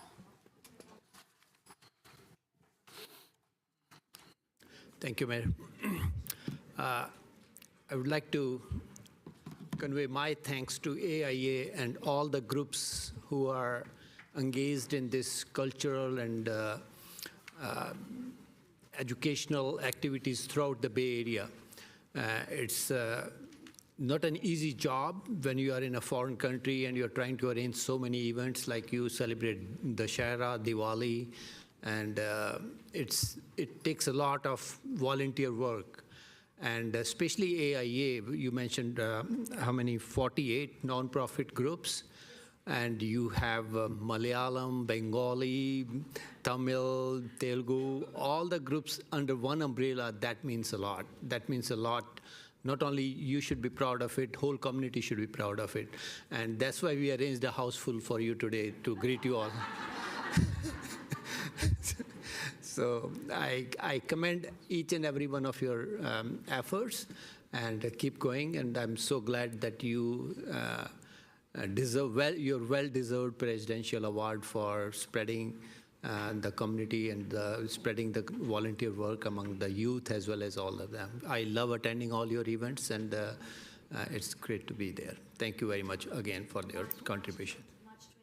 March 23rd, Holy, I just put it on my calendar. I'm so excited. We will join you with all the colors. Yeah. Councilmember Watanabe? Thank you, Mayor. Yes, congratulations on this achievement and for all that you do in the community. And also, I just want to express happy 75th anniversary Republic Day, so this past Friday. So that's a great achievement, Independence Day for the country of India. And just thank you again for all that you do. We really appreciate it. Thank you. Councilmember Jane? Yes, I was just going to mention for the broader community that there are two major events in sort of the Indian Republic, and one is Independence Day, which is August 15th, and then there's Republic Day, which is when the Constitution was formed, and that's January 26th. So we're celebrating around Republic Day, which is, it was a big task to put all of these little states together into one country at the time. And so we are blessed here in Silicon Valley to have the talent of so many different cultures, Asian Americans, African Americans, Hispanics, Latinos. It's just a melting pot, and we're just blessed to have so many cultures here. Thank you. Thank you very much, and thank you again for coming this evening. We appreciate it. All right. Councilmember Park. Hello. I also want to thank everyone for coming. And as the other council members have said, it is pretty amazing. I think that people think of India as one people, and they are. But I think that when we look at the different states and the different sections, I remember watching, it's funny, it's a small film, Chak De India, Chak De, Chak De, Chak De India, right? But I think that even that, it's in a kind of a feel-good comedy movie kind of tells you about the diversity even within one country. And we like to think of the United States as diverse, and we are diverse. But I think that India is just as diverse, which is in India, you can see people that look like anyone here in this room. And I think that that's kind of this amazing thing. I also want to say hello to Sandeep. Thank you very much. Okay, thank you. Thanks again. We're going to move on now to our consent calendar. All items are approved with one motion unless a item is pulled for discussion. Councilmember Park. So I just want to say that I will be recusing on item 4J, which is, let's try to, sorry, had it prepared earlier, then I went out someplace else, which is the action on authorizing the use of city electric forces at various locations, as one of the locations is in close proximity to property I own money on. Actually, it's my house. Thank you. All right. Is there a motion to approve the consent calendar? So moved. There's a motion second. Is there anyone in the audience that wants to pull a consent calendar item? If you do, come forward, please, and tell us which item you'd like to pull. I'm sorry, I can't hear. If you would come to the microphone. Okay. All right, thank you. All right, so we have a motion and a second for the consent calendar. Please register your vote, noting the one abstention from Councilmember Park.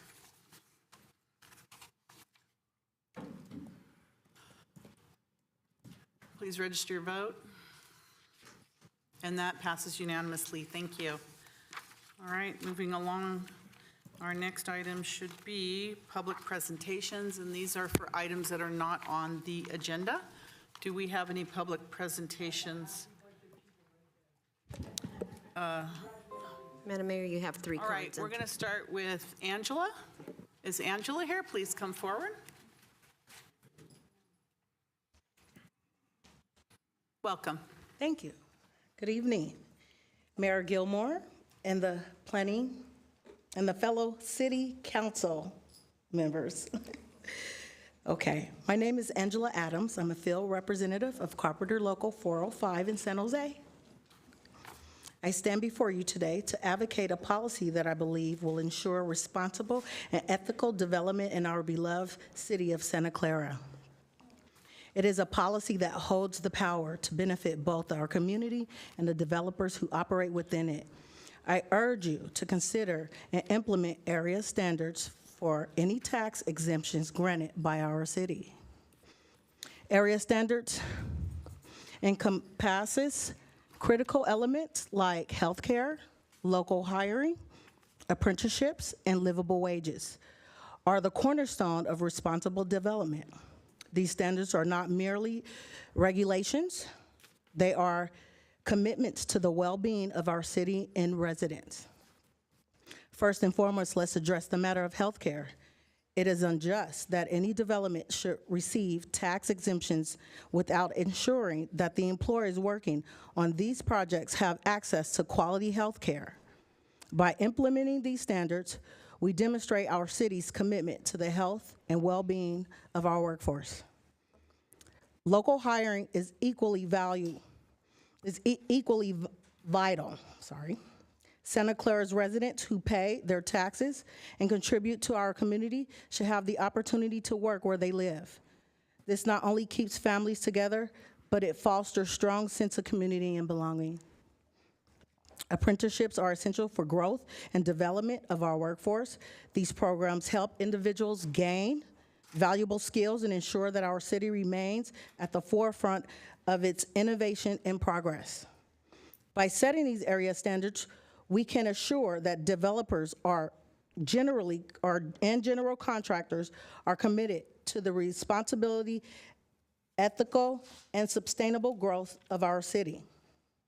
These standards act as a safeguard, ensuring that cornerstones are not cut and that the development benefits both our development and the community equally. I challenge each and every one of you, esteemed members, to embrace this vision and make area standards a policy for all future construction in Santa Clara. Let us stand together for a greater good of our community, ensuring that every resident has a chance to work where they live and earn a livable wage, while holding developers accountable to a high ethical and quality standard. I look forward to seeing this ordinance or policy drafted and the vote on future agendas. Thank you. Thank you, Angela. If we could hold that, please. It'll just take us really long to get through the agenda. I wanted to tell you, Angela, that Nancy Biagini, our planning commissioner, brought your very articulate letter and distributed it to us already, and we're going to forward it to our goal-setting session. So thank you for that letter. Appreciate it. All right, we have Jamie, or Jaime. Please come forward. Welcome. Thank you. Good evening, Mayor Gilmore and City Council members. Also, my name is Jaime Vasquez. I'm also a field representative with the Norcalc Carpenters Union out of Local 405, and that covers the city of Santa Clara. As you gather to strategize for the upcoming year, I urge you to prioritize labor standards with our city. While Santa Clara stands as a beacon to the tech industry, it does not prevent us from leading our sector, especially in development. I implore you to proactive approach by visiting job sites across the city and engage with the workers. Protect projects such as Tasman East, which is developing one of the tallest buildings in Santa Clara, standing at 23 stories. Speak with the workforce, listen to their stories, understand their challenges of low wages, no health care, and the burden it has on them and their families. It is crucial that we ensure fair and equitable standards for all workers involved in Santa Clara development projects by fostering supportive environment that values the well-being of professional growth of our workforce. We not only enhance the quality of life for our residents, but also cement Santa Clara's reputation by leading city in the county. The city of Berkeley has adopted an ordinance that creates a pathway for healthcare and apprenticeship programs with private development, similar to the county of Yolo, has taken strides in the direction of the public work projects. Berkeley communicate to the workforce and private development is a step in the right direction. I encourage you to examine it closely. We have forwarded this information to your attention. Let us seize the opportunity to lead by example, to champion the rights of our workers, and to build a future where prosperity is shared by all. Thank you. Also, Carpenters is excited to continue this conversation with each and every one of you. Thank you. Thank you very much. All right, Howard, please. If you could just not do that so we can move ahead. Thank you very much. I appreciate it. It just will take a long time. I want to make sure we hear from everyone. Howard, I see you back there, Howard. Please come forward.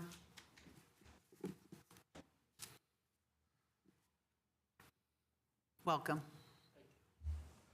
Well, some of you all know me, and I want to thank the city manager, the city attorney for their hard work this past year on the stadium, getting the permit and everything.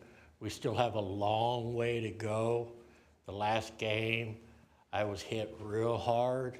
Even the game before, the guy set up across the street. But luckily, the Santa Clara Police Department has been on top of everything, real good. They have a special division for permits, and they were hitting them pretty good. So it's a long ways to go because there's so many people out there not caring about public health and everything. And I want to thank everybody from the park system for the past year who helped me with the concerts and the movies in the park. It was great to do all that. I haven't been able to come in here in a long time. And thank you guys for all the hard work you guys did to pass some legislation to force people to have the permits and take care of business right. But that's much, it's just been a long time since I've been able to come in here. I got so many things I want to say, but those are the most important, to thank you guys for your hard work and the people from the parks. Because Tyler over there, he did a killer job on advertising for the concerts. We've had more turnout for them lately. And I look forward to doing more events in the city of Santa Clara. I hope the people behind me come out to those events. There's concerts, there's things for the kids. You know, the city does so much for its citizens. It's a really great thing. I'm proud to be part of everything. And let the kids swim is still, I still say that. Guys, please. You're playing to the crowd, Howie. And that's because they all love me. And I really want to encourage these people behind me who are registered voters to keep your rights. Your right to vote is very important. It's under attack right now in the city, so vote no on B. And I hope to be able out there, put some events together with the no on B and give away free hot dogs to drag them out to see what a great thing we got, and don't lose it. Thank you. Thank you, Howard. Thank you. Okay. Thank you, everyone. All right. On line 2669.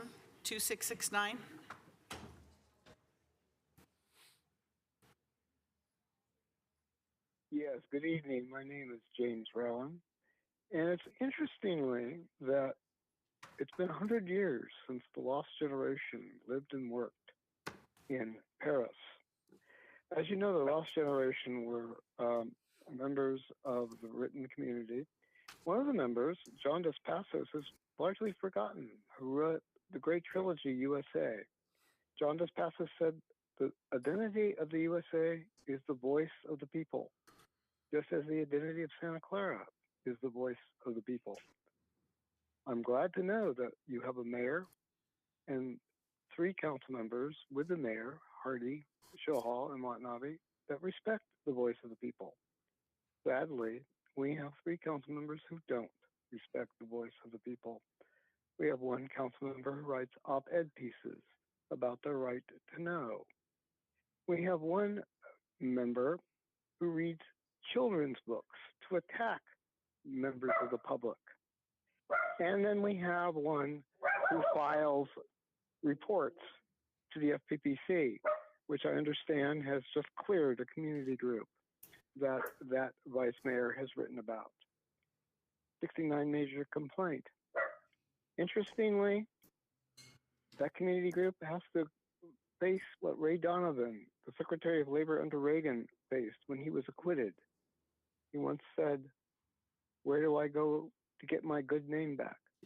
Where does that community group go, Vice Mayor Becker, to get their good name back now that they've been cleared from your 69-page complaint? Well, God love all of you. God love the city staff and the citizens of the city of Santa Clara. I will conclude, as always, by saying, reappoint Field, resign now, Becker. Thank you. Do we have any others online? Is there anyone else in the council chambers that would like to speak on an item that's not on the agenda? If so, please come forward. All right, seeing none, we will move on then to our next item, which is discussion of the George F. Haynes International Swim Center Visual Observation Assessment conducted by LPA Inc., and an overview of the next steps. So I'm going to turn it over to the city manager, but just to let you all know that we're going to hear a few reports from some of the consultants, from our city manager, and from our finance director. After that, I'm going to open it up for testimony from the audience, both here and online.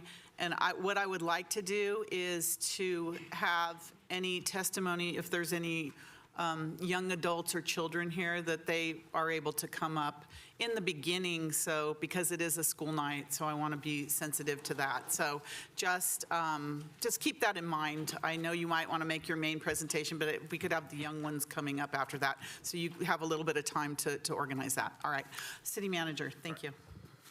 Thank you, and good evening to the mayor, council, and members of the public, both here and participating remotely. My name is Javon Grogan, and I have the pleasure of serving as the city manager. I first want to start by saying we know that there is significant community interest in the item that is before us tonight by both the community and the city council.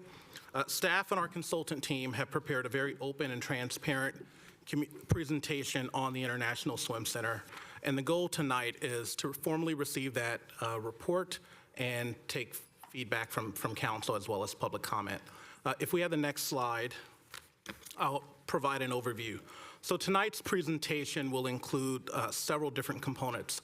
I will provide some introductory remarks around why we had an assessment conducted. We then will have a presentation of the Visual Observation Assessment Findings Report by Arash Izzadi, who is a principal with LPA, as well as Stephen Key, a managing director with LPA. Next, we will have our finance director, Ken Lee, provide a discussion on the city's current capital improvement approach and what we call pay-as-you-go. And it's important to note that while we're talking about the International Swim Center, and while the International Swim Center is likely the most significant example of the challenges facing the city with regard to deferred maintenance, it is by far not the only one. Next, we will have a discussion on the actions that have been taken to date, as well as next steps from our Assistant City Manager and Acting Director of Parks and Recreation, Cynthia Bojorquez. We will then have council questions and feedback, as well as public comment. Next slide. A little bit of background. So the very much beloved and well-used George F. Haynes International Swim Center opened in 1967. It is currently in its 56th year of operation. And what we all know, and I think why we're all here, is that the swim center has far exceeded the standard useful life of a community pool, which ranges from 25 to 40 years. Over the years, as many members of the council and the public are aware, there have been numerous discussions and voter research on the need for a new facility. But unfortunately, no consensus on the scope of the new facility nor a funding strategy that would be acceptable to Santa Clara voters was identified. And last year, in 2023, the Swim Center lost over 100 days of service due to system and equipment failures. It's important to note that many of the equipment failures required parts be manufactured because parts are not readily available on the open market due to the age of the facility and the equipment that was originally installed in 1967. Additionally, motors were refurbished. However, in August of last year, 2023, the city issued a RFP for an independent assessment of the condition of the swim center. And I have one of those reports actually sitting here from 2018 that identified a number of the issues that we'll be talking about today. However, the sad truth is the condition of the facility only worsened. Next slide. The city hired a consultant team led by LPA in partnership with Aquatic Design Group and SGH to conduct the assessment. The work was performed in a few areas. They evaluated current conditions. We provided documentation related to deficiencies. They also, in the report, provide estimates for addressing all of the deficiencies that are observed. It is important to note that the issues related to ADA, the Americans with Disabilities Act, were addressed or are addressed in a separate document, and that's the city's ADA self-evaluation and transition plan. Next slide. On Thursday, January 11th of this year, staff met with the consultant team to review their preliminary findings. Given the breadth and scope of their findings, I then directed that staff close the facility immediately, and we'll hear a full presentation today with a number of pictures that will convey exactly why. Tonight's presentation will be an opportunity to hear from the consultant team directly about their observations and findings. We will discuss the challenges that face the city with our capital improvement program, again, not just the ISC, but many other facilities within our city. And we will also provide an update on actions that have been taken to date in light of the swim center closure. So with that, I will invite our consultant team to the podium to begin their presentation. Thank you, City Manager.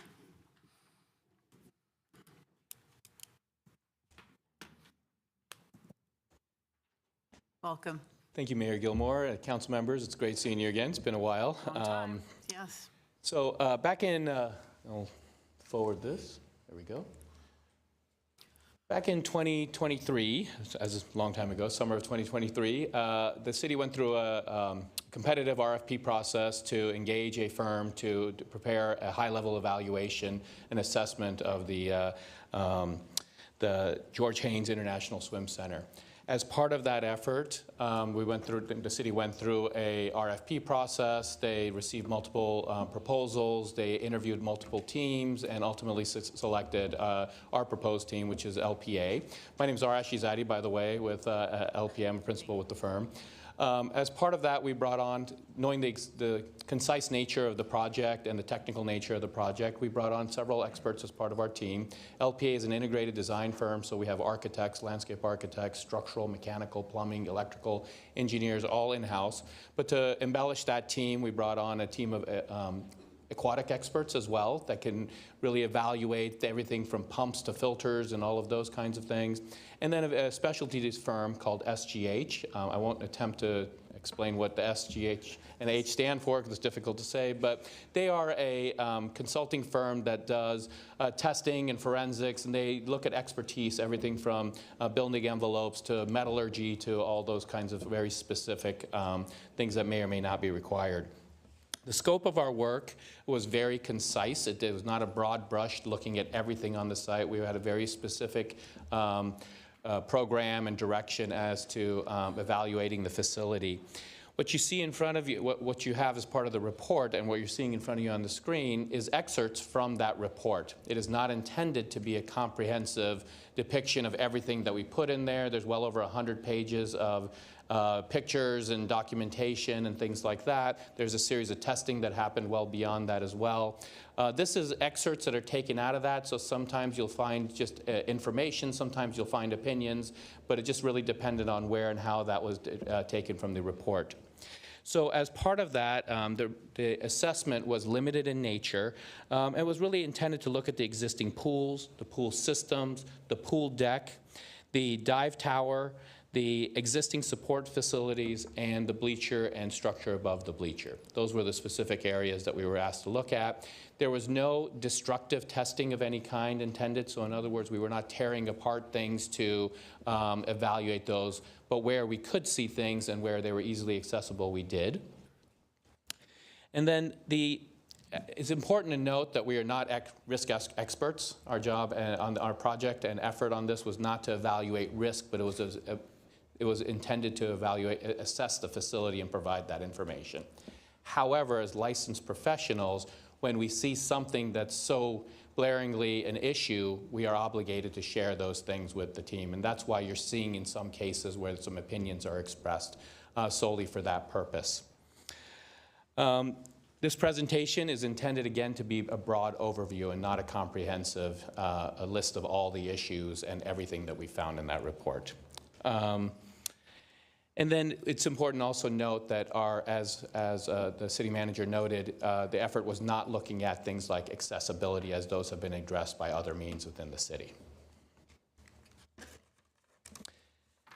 With our team as well, we have a few folks here.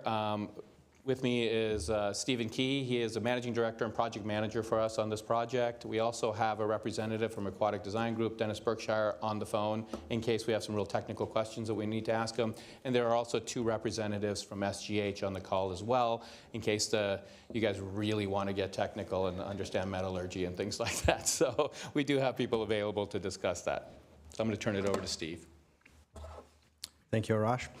And thank you, City Council. What I'm going to do is I'm going to walk you through, again, not the entire report, but really excerpts from the report that we felt necessary that really bring color to the issues that we visually observed as we walked throughout the complex. First slide here, most people have seen this in some capacity. This is just a reminder that we are looking at it from a visual observation standpoint, okay? So the pictures here, I think will say a lot of words, but you'll see this map multiple times throughout the report, really used as a key in order if we reference a certain building like Building A, this is the map you want to look at so we know what you're talking about. So Building A, for example, is the main building, the main entry. So as you read through the report or as I'm walking through the presentation, that's what you should focus on, that map. So starting with Building A. So these pictures are really representative of the shower portion of Building A that currently is in major concern structurally. I mean, you can see the pictures here. The middle picture, those are actually wood studs that you can't see anymore. They don't go to the ground. So what is holding up this building right now is shoring, actually, that you'll see in the next picture. But it's of major concern, obviously, when we see something like this as we go through a facility. For reference, that image is as you enter the facility, the front door, to the left you will see a wood panel that's there. We removed that wood panel and we're able to observe that. Correct.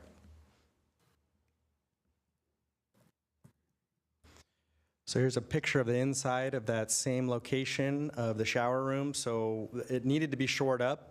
Without the shoring right now, it would likely collapse. You're seeing other areas that are highlighted here that you're still seeing portions that are failing or are sinking. So that is obviously of major concern.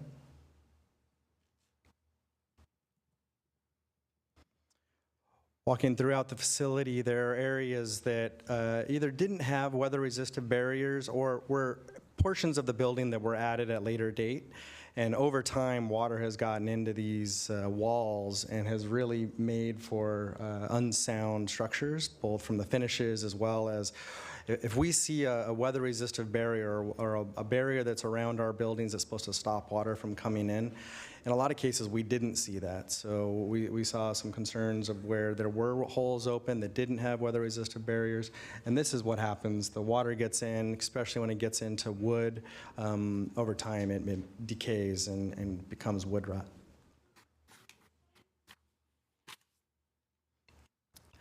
Another portion of the facility, once you're in the facility, you're actually able to come right up these stairs and get up into an area where I believe it's being used for oversight of events during competitions. However, you have very easy access to just be able to jump on to the roof areas, which once you're on the roof, there are many open holes that are either for skylights or other items that are really a fall concern if somebody would get up onto this roof. Something that we wanted to point out. Then the building itself, built in the 60s, however, they're not up to the current building code. What you're seeing here is, if you see the arrow on the right picture, it's pointing to some louvers and a lot of windows. When you see that, those are weak points in a building. The one on the right, around the entire perimeter of this building is either windows or louvers, and what that is doing is it's not tying the structural or the lateral walls to your roof diaphragm. So that is a major concern and something that would need to be remedied. Moving on to the dive tower. The dive tower on the top left picture, you see actually from a distance looks in really good shape. When you start getting up close, you start seeing cracks, you start seeing signs of water intrusion. There's no way to understand what condition the rebar inside of the steel is, but we definitely know water has been getting into concrete over the many years that it's been in existence, and it's definitely showing its size here. And the dive tower itself, as we understand it from discussions with the staff, over the years of seismic events has actually settled differentially. So there's portions of it that have actually settled, and the tower may not appear to be, but it is actually, parts of it are lower and higher than the other parts. That is correct. Thank you. So this picture is really great if you can imagine yourself as a diver. This is the first thing you walk into the dive tower, and right to your left are the electrical panels. Clearly in very bad condition. They're in water, they're rusting, and they also don't have any doors on them. So this is the very first thing that you see when you walk into the dive tower. As you continue, the first set of steps, they're in complete disrepair. The rust level on these should not be used. Very concerning. There is some mats on it, but as you can imagine, if you're using this as a diver, you're barefoot, you're walking up these conditions. It's a very unsafe condition.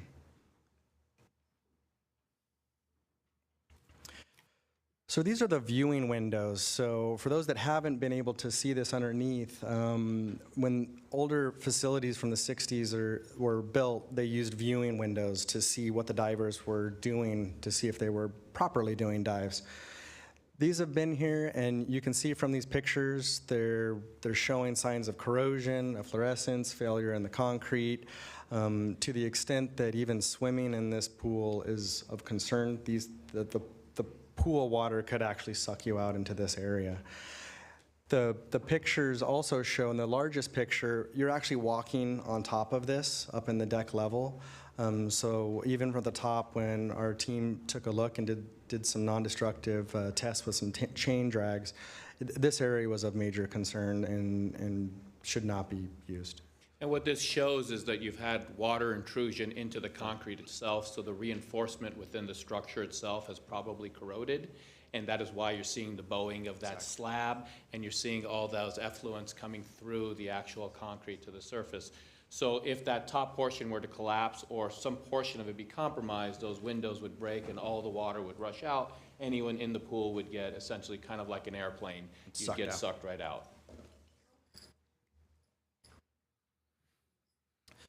So the pools, the competition pool, main 50-meter pool, it really is too shallow from where the starting blocks are. This is of concern. Actually, the original facility didn't have a lot of the starting blocks where they are now. They must have been added at a later date, but they are not in deep enough water.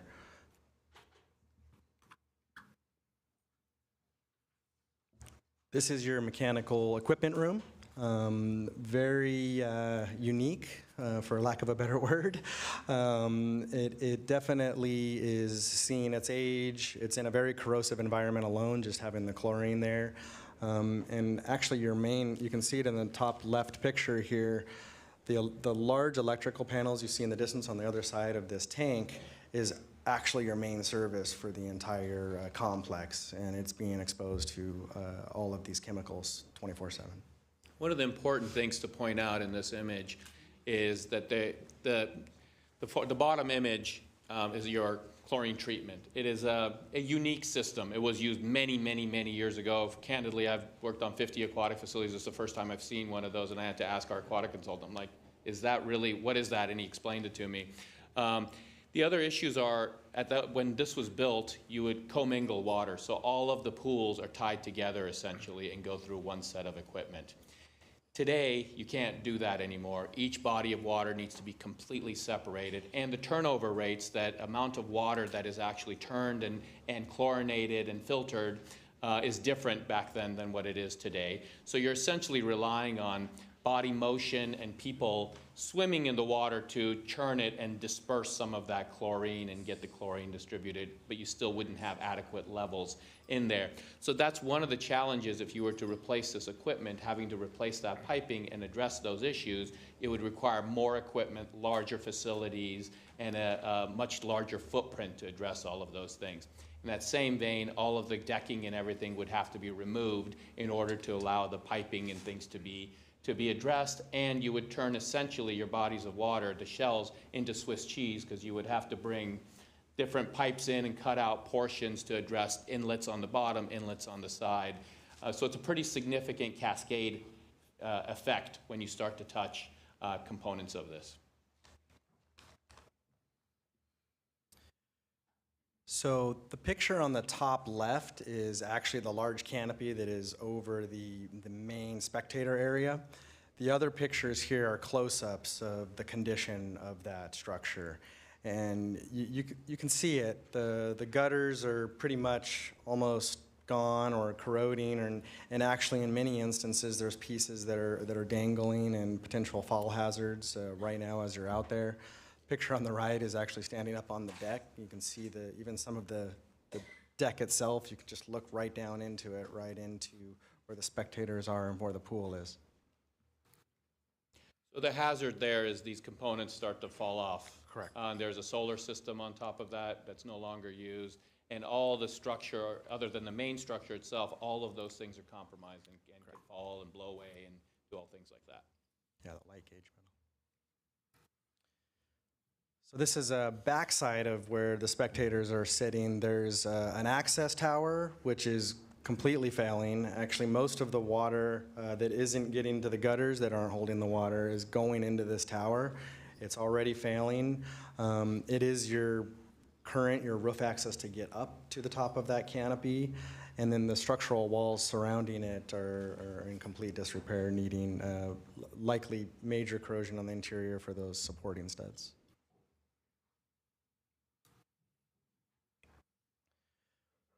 This is a couple pictures of the actual spectator seating itself. Portions of the spectator seating are actually built into cast-in-place concrete onto the grade. Other portions of the bleacher system are above grade that are on metal structures. This is clearly showing signs of settlement, separation. Pieces of concrete are exposing rebar, creating trip hazards, and obviously concern if somebody is walking around in this facility.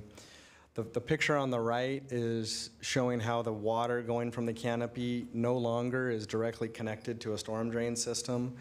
So it's starting to undermine your foundations, and that's always of concern during any type of a rain event. I'll show in the next picture, more and more of those footings are actually becoming exposed through rain events. and the earth is showing signs of movement. Okay, site capacity and egress. This is another component that we reviewed in our report, which is really about code compliance when it comes to emergency egress, or another word for egress, exiting out of the building in case of an emergency, okay? So going back to the main facility, this is where we are with our occupied spaces. Here are all of your exits. In the event, due to many reasons, there has been a drive to have a single point of entry and exit throughout the facility, both operations, programmatic in the facility, as well as just security and maintenance. Right now, all of the exits that I've shown here in gray, they're locked up currently. Everybody is asked to come and leave from that one red exit off of the main entry of Building A. Through the building. Back through the building, okay? And there were a lot of reasons for doing that. However, in a code-compliant egress situation, you really need to have all of your exits active, and in addition, you're about 50% deficient in terms of the number of exits for your maximum capacity in this facility. So to hold a large event, you would actually need more exits than you currently have.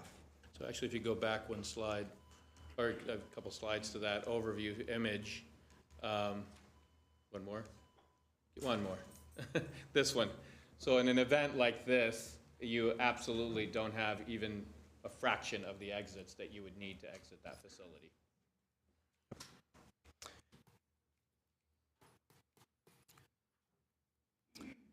Here's just some examples of the existing exits that are there. The reason these are non-compliant is because they are chained shut. So in the event to be a compliant, code-compliant emergency exit, anybody in the facility needs to be able to go through that exit without any knowledge of having to know how to open that door. They don't need a key. They just need to be able to exit. The few exits that do have panic hardware currently have chains on them. The other exits at the back of the facility on the perimeter are not true pedestrian gates. They're more access gates. However, during events, they're pretty much always, from our interviews with site staff and users, they're pretty much generally always closed because of needing to maintain and monitor those exits if they were left open at all times. The other things to note too, one of the reasons some of these are shut is because people can access it and just reach in, pop these open and come in, and then someone can swim and have an issue when there isn't supervision there. The other issue is the fencing itself. As we were to design a facility today, you would not use chain link fencing, at least you wouldn't use the 2-inch, because it's easily climbable. So you have security issues associated with people being able to get in this very easily. Code has specific requirements on openings and where laterals can be, where people can step and climb up. Okay.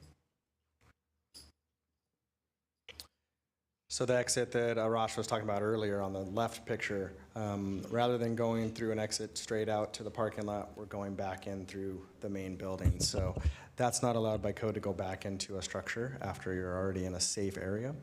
And then in addition, those breezeways that originally as designed were open, where anybody could kind of traverse and come into the facility. They've been since had fencing and gates installed, so those would need to be upgraded to compliant code exits.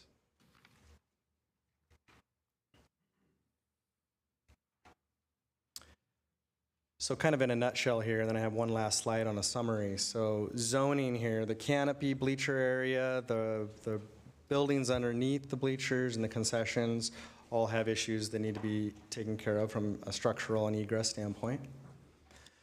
The diving well, the dive tower, and unfortunately by proximity, the dive pool are all having major structural concerns, and as noted in our report.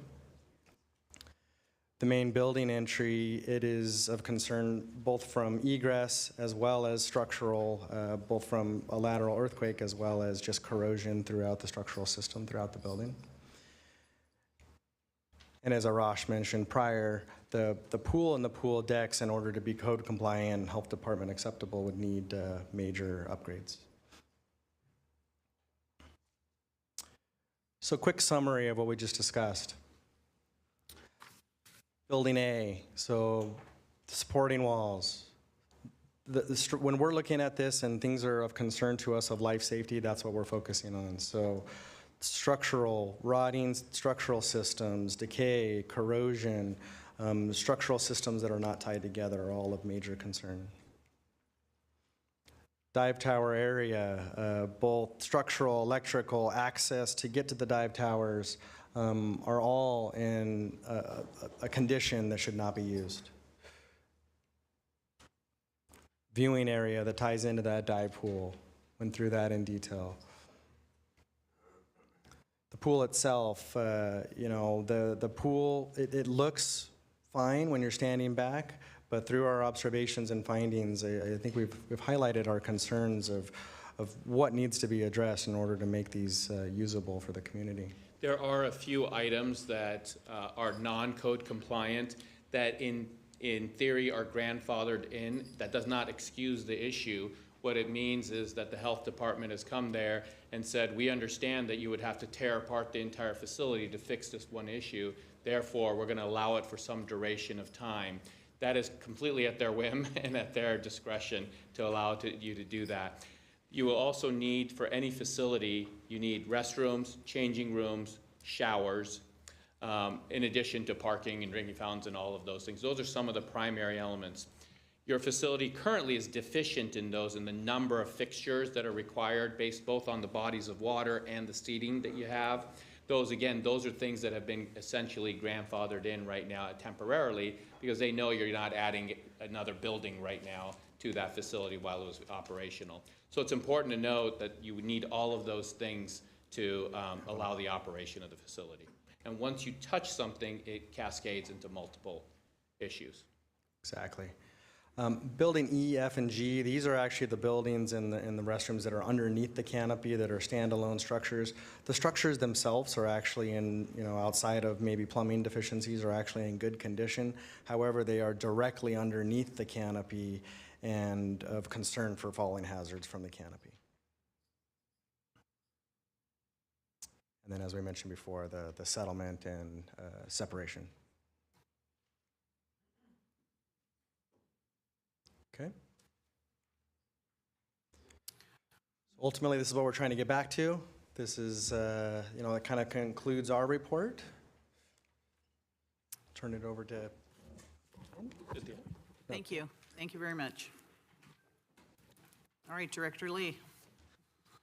Good evening, Honorable Mayor, City Council. Ken Lee, Director of Finance. Appreciate the opportunity to talk to you tonight. And I know the topic of funding and capital improvement projects, as I've been before you multiple times. In fact, a lot of the slides I have to show were presented in October. But I think it's important for the conversation tonight, for those in the room, those at home that are listening, to understand just what is the context of how we fund our capital projects. What are some of the challenges that we as a city face, both with our CIP as well as what we've faced over the last 5 years through the pandemic. And then what are we doing about it? What is the go-forward approach? And so I wanted to highlight over the next 4 slides some of those important elements for your conversation tonight. So with regards to our CIP approach, as the city manager mentioned earlier in the presentation, our approach is pay-as-you-go. And so what does that mean? It means for programs where the general fund is the primary funding source, such as the pools and our parks, and some of the other areas that I will highlight in a different slide, the general fund lacks, the city and the general fund lack a dedicated funding stream to support that maintenance for long-term needs, capital repairs, replacement of structures and facilities, as you've seen in some of the pictures before you.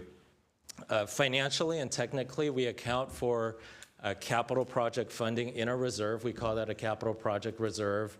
And those balances go up and down based on both our planning needs and our capital budget, as well as any unknown need that may come up during the year. So on a given council Tuesday, we might have a recommendation that taps that reserve. And so those balances are insufficient and they're dependent on surplus revenues, if any, at the end of the year.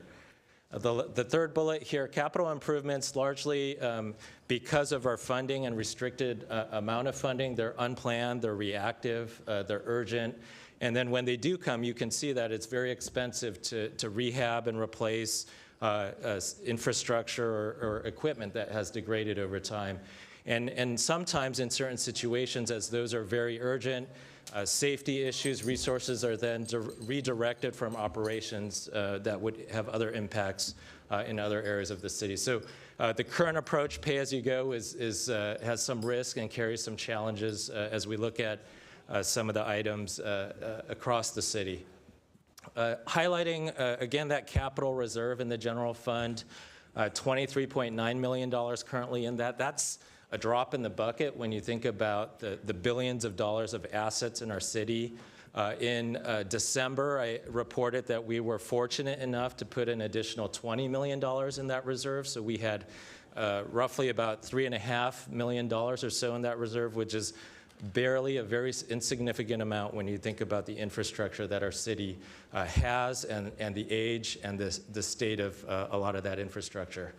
We are underway with a process of our 2-year capital budget planning with all of our city departments. We've met with everyone. We've identified an inventory and update of many of the capital needs. And just to give you an example, through that planning process, departments had submitted to our office a need or request of about $270 million in the next year. And that's that $23.9 million is what's available to fund those needs. With that, our council policy requires or suggests a policy level of $5 million at a minimum, and knowing that there may be a need during the year, spending down that $23.9 million is ill-advised. And so we will bring forward a list of modest improvements to include in our next budget process in May. And only the most critical projects that have been identified can be funded. The last bullet here, as I've been before the council over the last several years, we've identified over $500 million of infrastructure needs that do not have a funding source. So we do well in our utilities. Those are significantly funded, but the areas where the general fund is the primary funding source, we have approximately $571 million of unfunded needs. So you've seen a lot of the pictures around our International Swim Center that's on the list here, but we also have numerous needs across our city's fire stations, a storm sewer system. We've had recent rain events with some minor flooding, so we know the importance of maintaining that storm sewer system. In our parks, you can look at our playgrounds and our outdoor spaces with the activation of a lot of those outdoor spaces during the pandemic, the important need to our community. Some of the community facilities are community classrooms, our senior center, there's significant needs. When you look beyond that, outside our streets, our roads and pavements, there's a lot of discussion around traffic safety and bicycle safety and the need to be more sustainable in terms of our transportation infrastructure. And then you look at the buildings around us. Many of these buildings that we work in, our employees work in, are largely the same as they were decades ago. And then we also have a very small but important historical building infrastructure. So when you look at all the needs in our city across our capital budget, over $500 million in need. So when we're talking about funding, I always take the opportunity as your finance director to present options and ideas of generating new dollars, acknowledging that there's limited bandwidth for those that may be paying those potential ideas, as well as difficult choices to make when it comes to funding. And so I want to acknowledge that the council has been successful in promoting some of these new revenues, and with regards to our CIP, some of that work is ongoing and continues and needs to continue. So our current approach is not sustainable, as I mentioned earlier. It's reactive. It's based on the most urgent need for a large backlog that we do not have funds for. And so it's not a forward, proactive approach, but a reactive one. It's reflective of a decades-long practice of a deferred infrastructure that requires, at this time, a significant both one-time infusion to catch us up, as well as identifying a long-term strategy in how to fund and maintain that important infrastructure ongoing. And so this strategy is not in our best interest. We are working underway on a work plan to look at new and other revenue options, both large one-time options that would be before the council as part of our November 2024 ballot discussions, as well as potentially ongoing solutions to provide a stream of revenue. And so we as staff acknowledge the challenges with regards to capital funding, and we'll be back before the council with some key decisions around funding, especially with our November ballot. And so with that, I wanted to introduce our Assistant City Manager, Acting Director of Parks and Recreation, Cynthia Boricas, for the next portion of the presentation. Thank you, Director Lee. Welcome. Hello. Good evening. As we've heard tonight, the city and our community is faced with significant challenges ahead. We are challenged both in terms of the breadth and scope of the facility improvements that are required, as well as the need for a common vision on the future aquatics in Santa Clara. As we all know, Santa Clara has an incredibly proud tradition of competitive swimming programs that have produced a countless number of Olympians. But we also have hundreds of everyday Santa Clarans who value the city's aquatic programs for the health and wellness that our recreational lap and learn to swim programs offers our residents. We have heard from our seniors who recognize that their health and welfare benefit greatly by having access to our aquatic programs. I say all this because, as you will hear in the next few slides, the closure of the ISC, while uncomfortably sudden, for which we apologize, provides us with an opportunity to have a community conversation about the future of aquatics here in Santa Clara. It provides us with an opportunity to create a facility that pays tribute to our history, but is responsive to the needs of Santa Clarans today and in the future.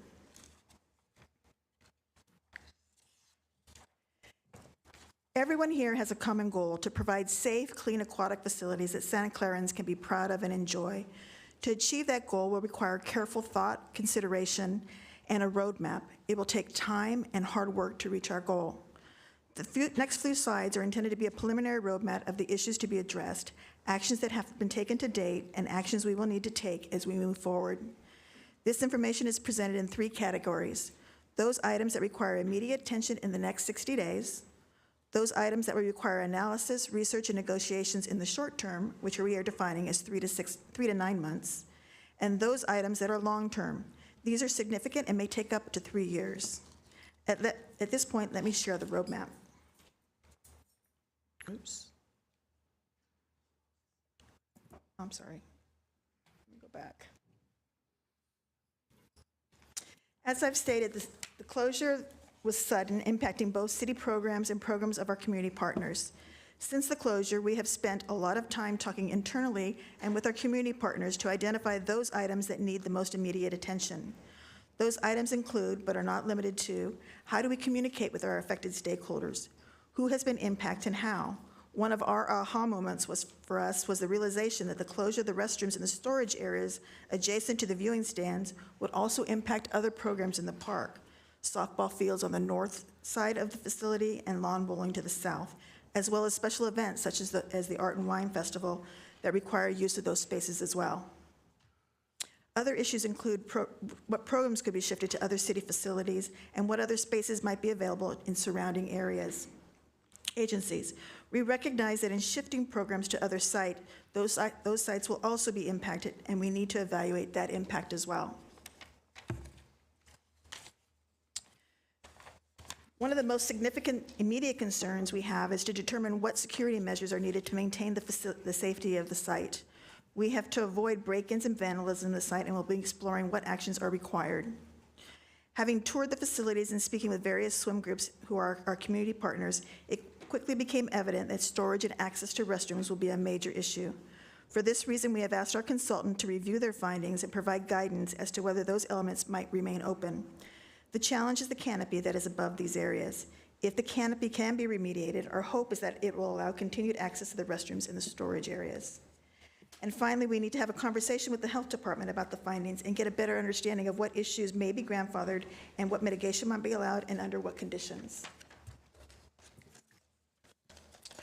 Tonight is an opportunity not only to share the consultant's findings, but to give the council and the community a better understanding of the actions that will be needed as we move forward. These next two slides provide an overview of some of the major actions that have already been taken.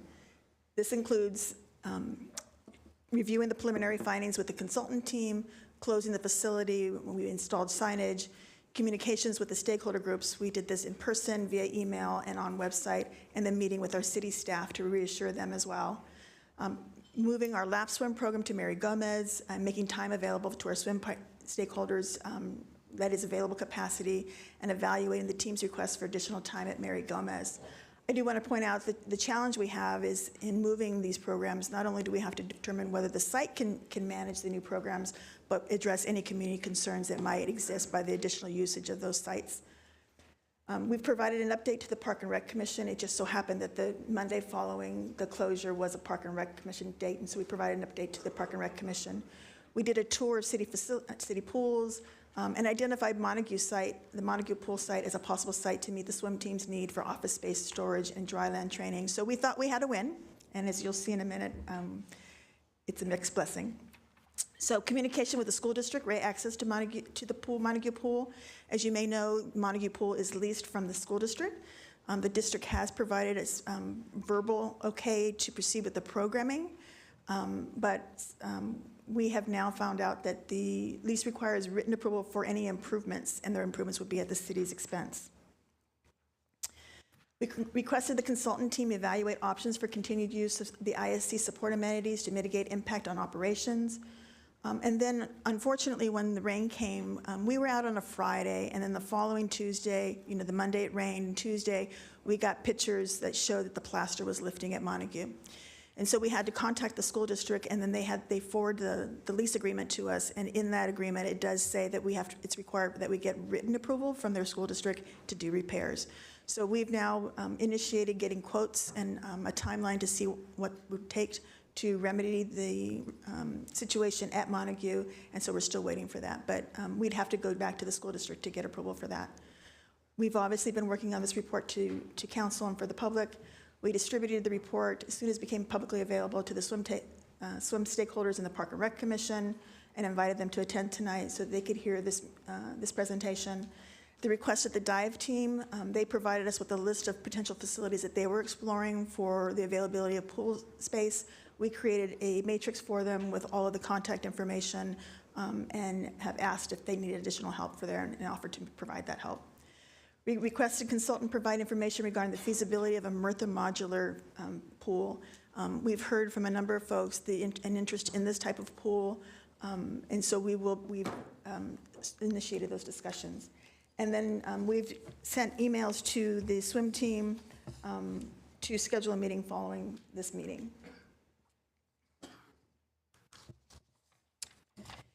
In the short term, the items on the short term include negotiating facility use agreements with stakeholder groups.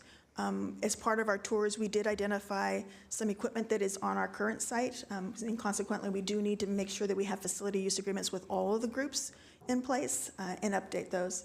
We need to create an inventory of actions needed to support the expanded use at other city facilities, again, needing to identify what physical improvements might be needed at Mary Gomez, at Warburton, at Montague, and then we have to address the neighborhood concerns. As soon as we shifted programming over to Mary Gomez, we started to get community concerns about traffic and noise and parking. So we have to figure out a solution to that. And we, most importantly, need to have a community conversation regarding a vision for the future of aquatics. What are the desired amenities and what are the programs? Once the immediate items are completed, we will then be able to move through our roadmap to those items that we believe will take up to 9 months to complete. The first item is the most significant, a review and analysis of replacement options and cost estimates. The good news is that we've already retained a firm to assist us with this effort. We have asked the consultant to look at 3 scenarios. The first would be to rebuild the same amenities in the same location. The second would be to utilize the same location, but study how the amenities might be combined to create efficiencies, as well as possible additions that might better serve the needs of the community today, such as a recreational pool or a splash pad. The final scenario is to envision a new type of facility, but in a different location, either on the other side of Central Park or another area of the city that can support such a facility. As we begin to look at options, one option we will continue to explore is the feasibility and cost-effectiveness of a temporary modular facilities. We've done some preliminary research, and while there may be savings in the long term, these facilities can be costly and require the same type of design and permitting issues required of a traditional pool. That said, it is an option that bears study, and we are committed to doing so. The next two items relate to the funding stream for the facility that is envisioned. As the council is aware, we have already retained a consultant to do voter research that will help us shape a potential revenue measure in November. It is important to remember, however, that the Swim Center is but one of many unfunded CIP projects that require funding. With over $500 million of unfunded projects citywide, it is incredibly important to keep in mind that investment in a new aquatics facility must be measured against all other cities' competing needs. For this reason, our roadmap includes engaging our community partners to explore partnerships, grants, and other funding opportunities. Finally, we recognize the importance of this work effort and are committed to providing an update to the council and the community in June prior to the decision regarding a November revenue measure in July. If we are successful in developing a funding strategy that our community will support, we would then move into those items that we've put into what we're defining as a long-term category, 1 to 3 years. And that includes engaging the community into a conversation of a design for a new swim center, developing preliminary program concepts, including the role of our community partners in the development of partnership agreements as appropriate, exploring construction options, the development of schematic designs, developing construction documents, and finally, building the facility. So this is our preliminary roadmap for the immediate, short, and long-term work plan issues to be addressed. Following tonight's presentation and feedback, our next steps will be to review the consultant's finding more in depth with internal staff to explore the impact of those findings and evaluate what resources we need to mobilize and add to our roadmap. We will also need to meet with our community partners to have those same discussions. Based on the information we are able to gather, we will develop work plans for those items that have been identified in the presentation in preparation of the report we will bring to council in June. This concludes our presentation. The recommendation is that council note and file the report, as well as provide feedback on additional items to be included. With that, staff and the consultant team are available for questions and feedback. Thank you for your attention. Thank you, Assistant City Manager Bojorquez. Is that it, City Manager, for all the reports? Okay. Yes. So now we're going to go to council questions, and it's questions only.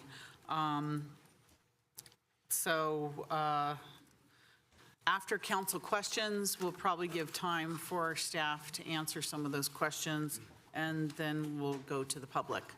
All right, we'll start with Councilmember Jane. And we do have a lot of people here, so I'm just asking our council, please limit it to questions only for now so we can, on the reports. All right, Councilmember Jane. There were 21 items that didn't meet current code, and I know the consultants said that a number of them are grandfathered, and I'm looking at these items here: commingling pools, turnover rate for pools, gutters, 50-meter pool autofill system, 50-meter pool depth for racing platforms. How many of these are like grandfathered, and how many of these do we have to do? Just trying to get a sense of that. It sounds like certainly the dive pool would have to be closed with the dive tower, but the 50-meter pool, could that be left open somehow? But we'd have to, I guess, provide showers and bathrooms. And then I'm trying to understand, we have different groups that are looking to use the pools, Aquamaids, the swim club. How do they compete for pools? How do you figure out who gets which pool? And how utilized are the current pools? Are they all booked solid from 6 a.m. to 10 p.m.? I'm just trying to understand that. Thank you. Thank you. Councilmember Hardy. Thank you. I had the same question about what's grandfathered in. I would add to that the 4-foot where the starting blocks are in the lap pool, and the fact that the water is tied together and the turnover concerns. and the exit problems. Obviously, we have corrosion in the structure.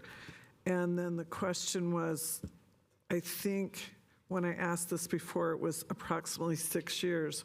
So in a perfect world, where we came up with the funding, where we had a plan for a rebuild, is the 6-year time frame that was quoted to me, is that about correct? Thank you. Thank you. Councilmember Chahal.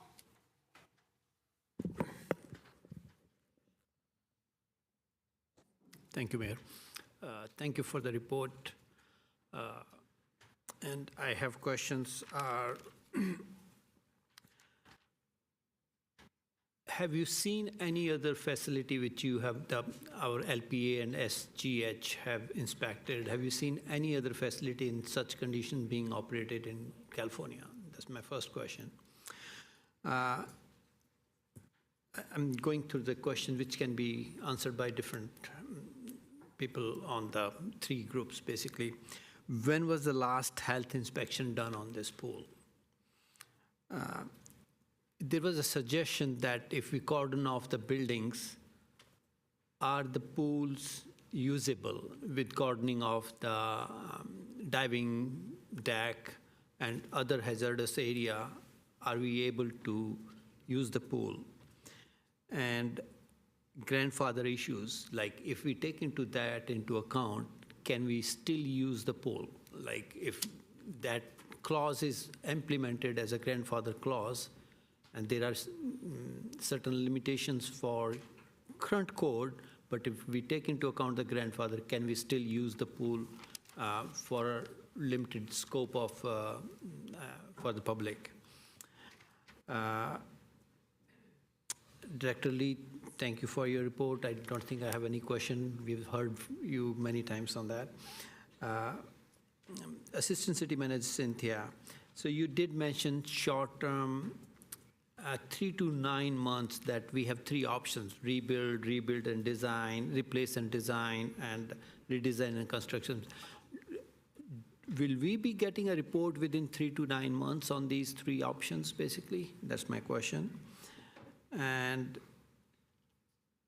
immediate 60 days, I know you mentioned that we can allocate the existing users to different pools, and how is it we are communicating with the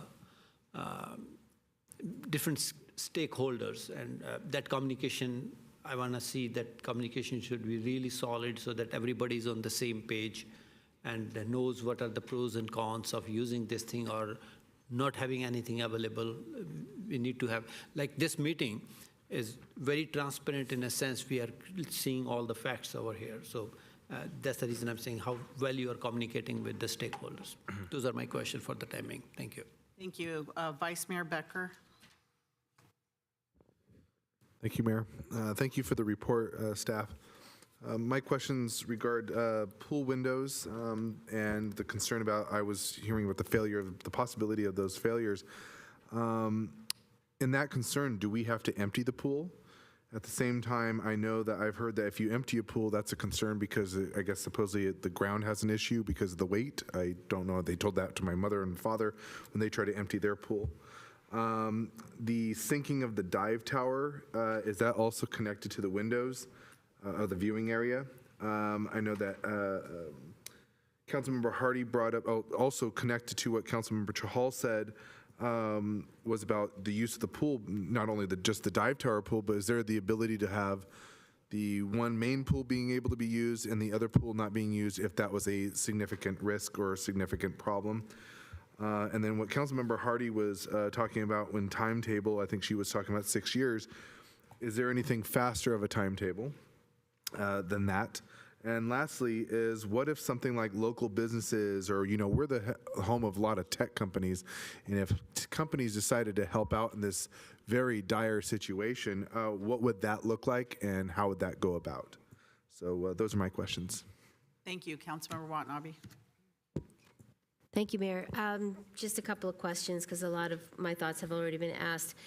Because there are gates, and access, egress and to the pool. Could those gates be used as an alternative to accessing the pool, therefore allowing at least 2 of the pools to be used for practice and lap swims so that it's still open to the public? And then just cordon off access to the main building and focus on removal of the canopy, the building, and the dive tower. Are those possible options? Thank you. Thank you. Councilmember Park. Yeah, thank you. I really like the questions here. I like the thinking, which is I think the council's basically asking, what could we do if we're willing to give up everything to get access to the pools? What could we do to get access to those pools? I mean, we've got a 50-meter pool, and it's, and they need access. I'll try to keep the comments short, but I went to my notes from over 11 years ago about the swim center. I remember sitting right over there. I was taking these notes. I take a lot of notes.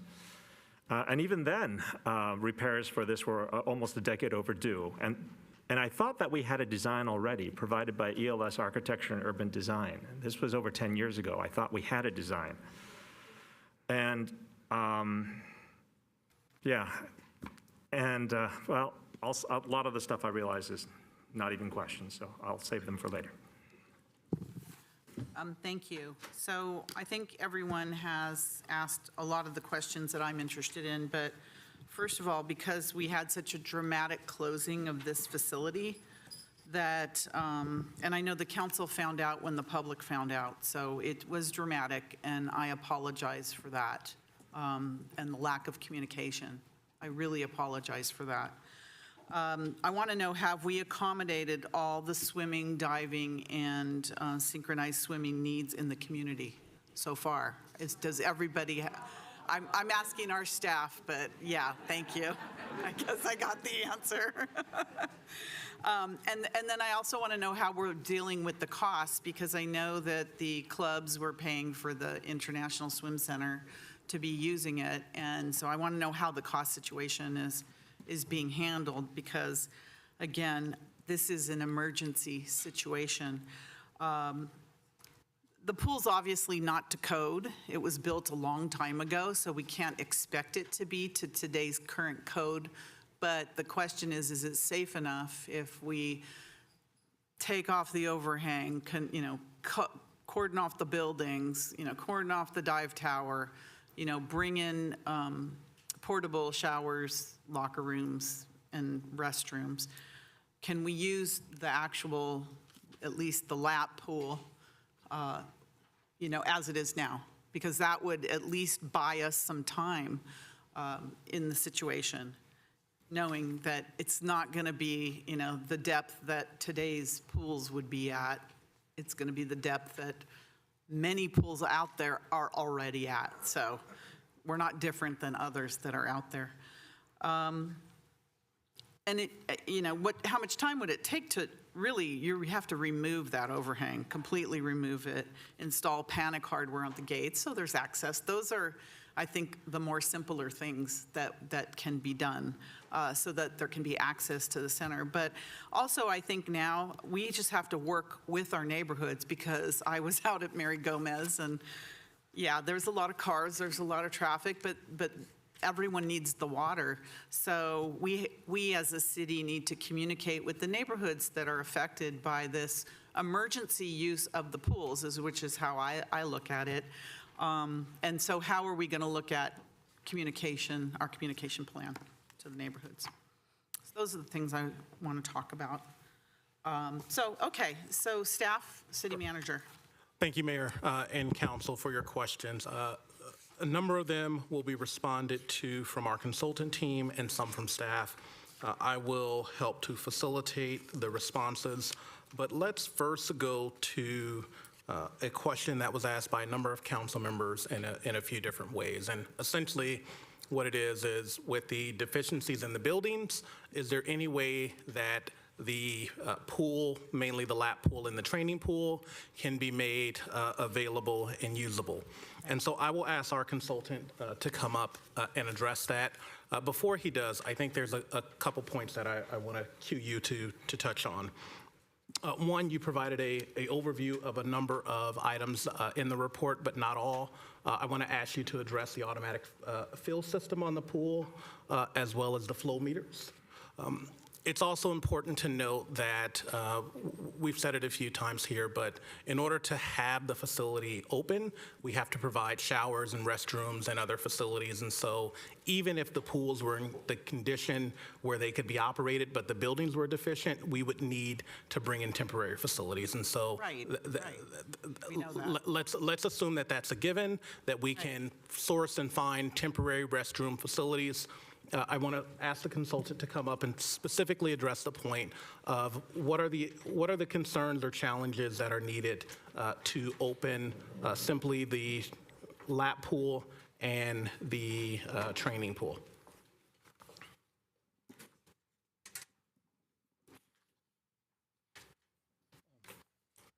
Thank you, City Manager.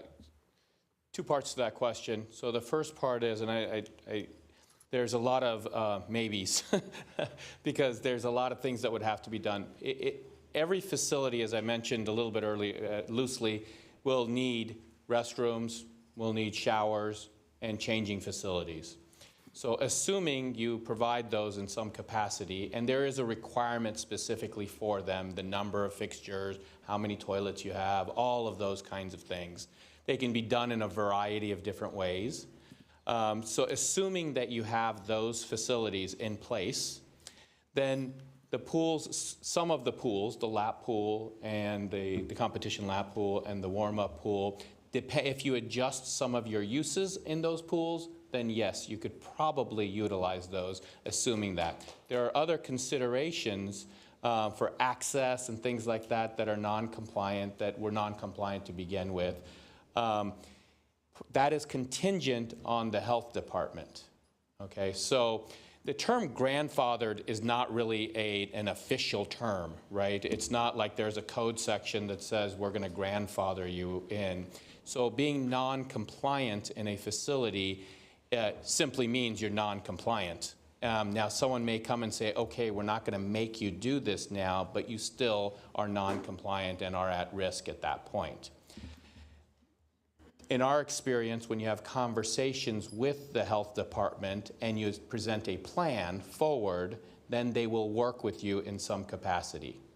I can't speak for them. I can't tell you if they're going to let you do certain things or not, but I think it begins with a conversation with them to outline the process, what you're proposing to do, and say there's certain things we can address, signage, gates, et cetera, restrooms, showers, those things. There's certain things that would be part of a long-term solution.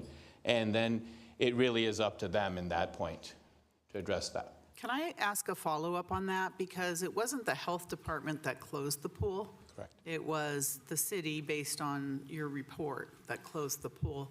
So when you're not doing any work or expansion or anything on the pool, you're not touching it, it's the same as it was.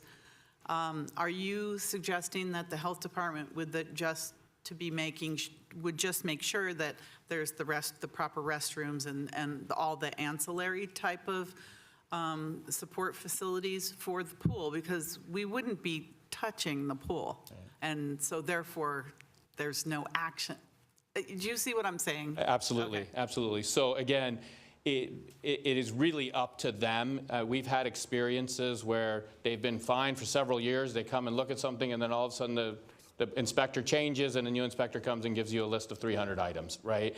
But as you're suggesting, they've been letting you utilize the facility. They understand how those systems work. You didn't have green water, right? So it's possible that they wouldn't take exception to that. I can't speak for them specifically. I understand that, but our pool is like many pools around that are decades old. Absolutely. So that's what I'm saying. So that actually gives me a little ray of hope. Okay. Good. Thank you very much. You can sit down now. No, okay. we don't want to hear anymore. No. Yeah. I'd be happy to. It's over. Meeting over, let's go. The second question you asked was about the autofill and the flow meters. We do have our aquatic consultant on the phone. I'm going to give you a very light version. If I say it wrong or if you need more info, we can certainly have him chime in. The autofill and flow sensors, those are required by code. And those are really truly at their whim of the health department. They can come back and say, and those are things that are achievable. They typically don't require you to tear out the entire pool to put those in.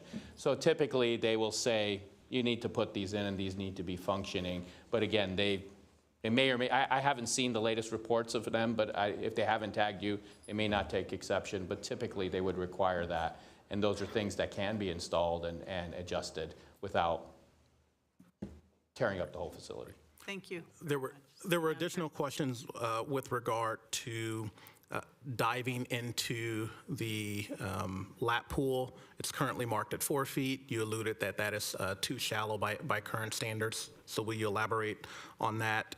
There was also a question from Councilmember Hardy with regard to commingled pools, meaning that as designed, the same filtration system is used for multiple pools, as well as the turnover rate, which I think you've just addressed in part. But. Okay, so the diving requirement is 6 feet. Anything shallower than 6 feet is technically prohibited or it's not recommended. That's what I meant with adjusted operations, right, and how you utilize those pools. So don't dive into the pool. You possibly remove the starting blocks. That is impactful, obviously. And then there's stenciling that's required on the deck that tells you do not dive in these areas and so on. So the assumption would be that if you're going to utilize that pool, you do not do those things that are prohibited in that pool. So you wouldn't use them, you'd cordon them off, you'd remove them, you'd stencil things and do all of those things that basically wouldn't let someone dive into 4 feet of water. There was another question from Councilmember Jahal with regard to, have you ever seen a similar facility or a facility in similar condition in operation in California? That's a tough one. Every facility is unique. I've seen things where some things are worse and some things are better. Some of the issues that you're experiencing, as Mayor Gilmore indicated, things like commingled water, no floor inlets, turnover rates, those are not uncommon. Because again, it was built to a different standard. Your facility is 50+ years old, right? So and those are difficult things to address. You essentially turn your pool into Swiss cheese, at least the shell of the pool, in order to be able to do that. So that is a common thing. We see that all the time. I don't know what this is a careful response here. This is certainly on the far end of facilities that we've seen with the significant issues that you have. I've seen things that are certainly parts and pieces that are equal, if in some cases worse. You certainly have pools we've gone to that are green because they weren't doing them right. But collectively, you're really at the far end of the spectrum of things that we've seen collectively in a pool facility. There was another, I'm sorry. Councilmember Park, your light's on. Did you forget to turn it off or? No, Okay. I mean, I did Okay. have, anyway. Oh, go ahead, City Manager. Yeah, please. There was another question from Councilmember Becker with regard to the pool windows and their potential failure, and a question of do we need to drain the pool, and that is the dive pool. Yeah. There was a lot of questions in that one. There were some questions about, yes, if you empty a pool and you leave it empty, you have structural issues and it lifts. That depends on groundwater levels and some of those kinds of things, and certain soil conditions, which we have not done geotechnical investigation to understand where the water table is and what kind of soils you have and how they constructed those pools to begin with. It's never good to leave a pool empty. But considering that you have significant issues on that pool, it may or may not be as bad because there are already significant issues with that pool. So about draining it, you have commingled water. You may be able to empty one of them, you may not be able to empty one of them. We would have to do more investigation to see how that could occur. I'm getting pinged, so I'm assuming our consultant is probably wanting to chime in here. So we may want to, if we can have Dennis Berkshire respond to some of those. I'm sorry? No, he's not? Is that Okay. Mr. Duda? I was saying he has not raised his hand, so. No, it was Dennis Berkshire. He did not. Okay, great.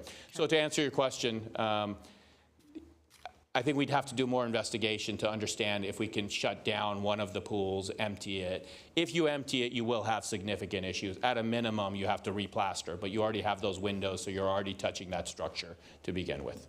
And a follow-up question to that, in the situation of you may have to do that, drain it, I know about covering.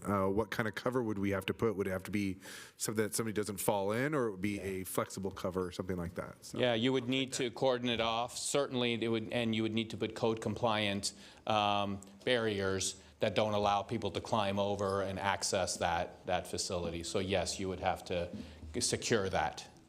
Absolutely. Mayor.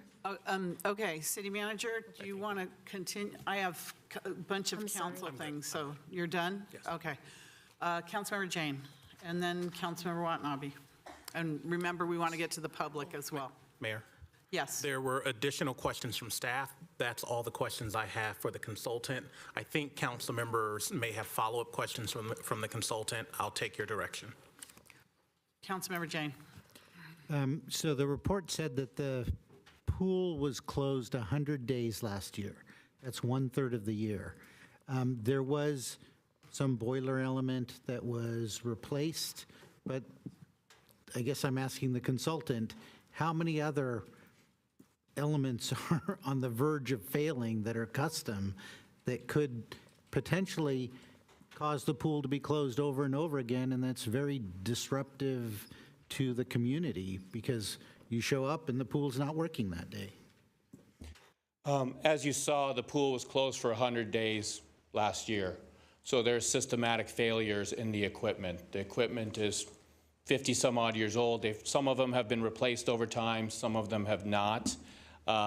It is not unusual for pool equipment, even relatively new ones, to go bad. New ones, right now, logistically, a lot of pool equipment is hard to get. Blame supply line issues. It's getting better, certainly, but they're very challenging to get. When it's as old as your facility is, they're just simply not available. It's like, an old car, right? They just don't make the parts, so you have to get those things custom made. When you have a motor, that motor goes bad, you don't replace the motor, you take it apart, and it's like rebuilding a transmission, right? You just kind of fix the pieces in it, and so it's not a new piece, so it can go bad again the next day, right? So you will continue to see failures in that equipment.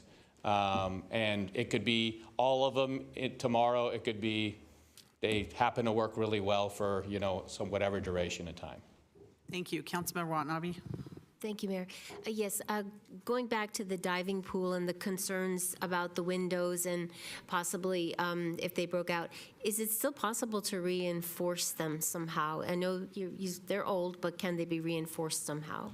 We really would have to do much deeper investigation and testing to determine that.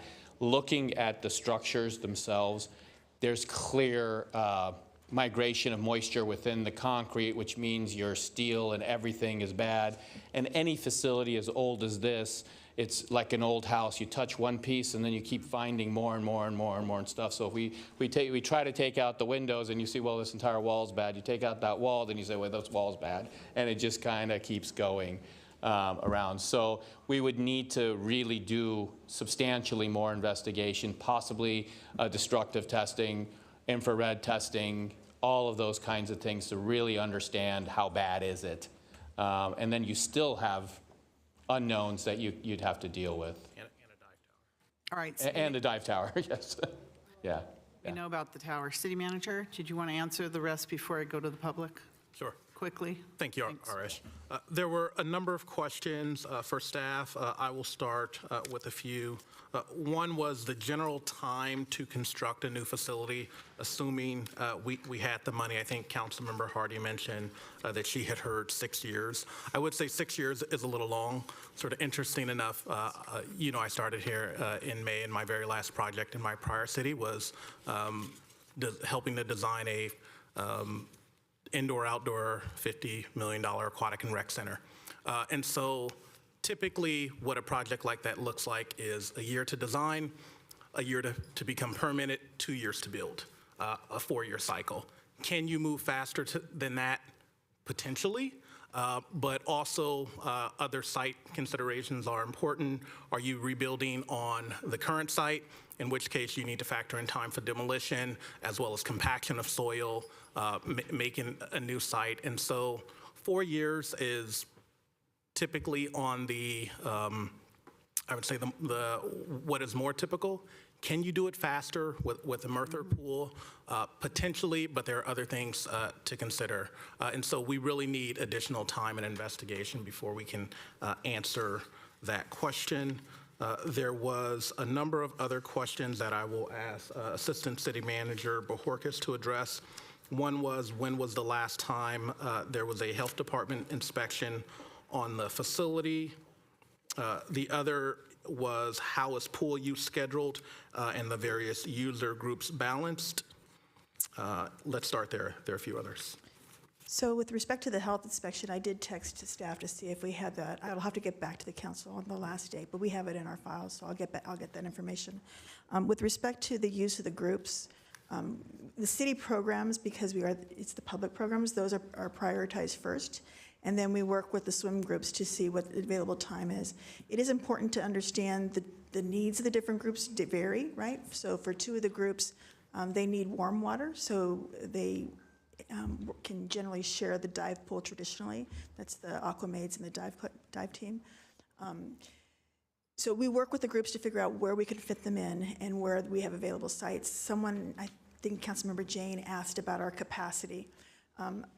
We do have capacity at Warburton in the day, but again, that's where the Aquamaids are, as well as the dive team, actually Aquamaids, I think it's the dive team, that require warm water. And so that's a challenge of having other users use that water because of the temperature of the pool. Montague would have been a feasible site if we can get it repaired.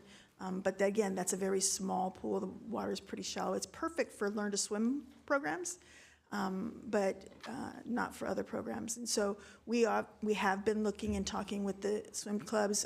We met immediately the next day with the swim club after we closed it. And again, Mayor, I share your apology. It was a sudden decision to do that, but it was a decision made out of consideration of the health and safety of our patrons. And so we've tried to maintain that communication with all of the groups. I've had emails with a number of the groups. Again, I've provided information to Todd about the availability of other sites. I've met with Amanda and had conversations with Kevin and Pamela. And I have not had a conversation. I had a very brief conversation with Chris, but had not a chance to follow up with that. But have scheduled the meetings for next Friday to, again, continue that conversation with them.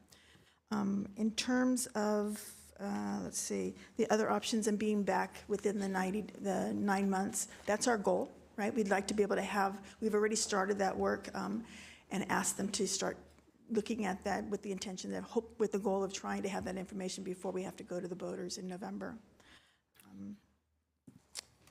Let's see.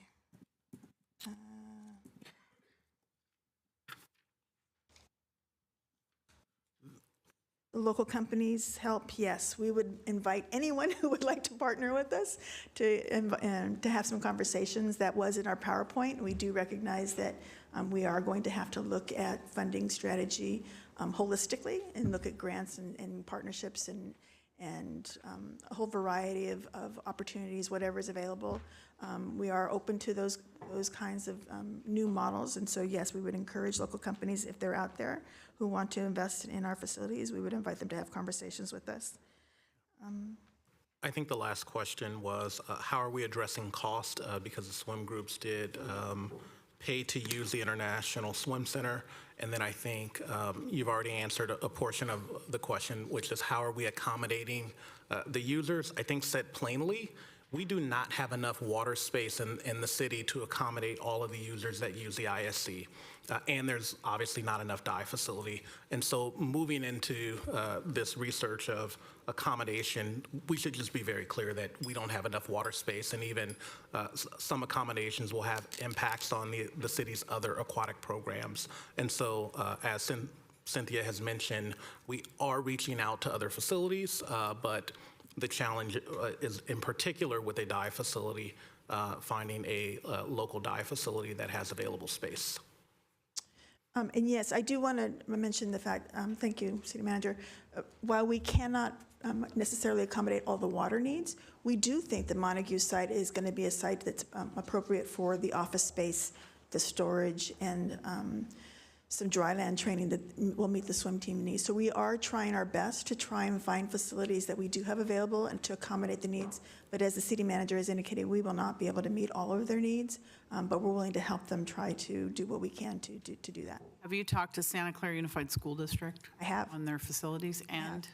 And so they've indicated they've already had conversations with the various groups and that they are working to see what they can do as well. All right, thank you.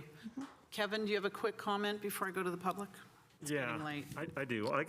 I'll save the other questions, but I did have the question about the design, previous design. I don't know if that's going in there, but there's also a clarification of code violations against current standards for a pool versus current standards for hosting an event, because some things say that you shouldn't do this, but I guess I want to know what's the minimum? What are the minimum things that we need to fix for acceptable standards for use?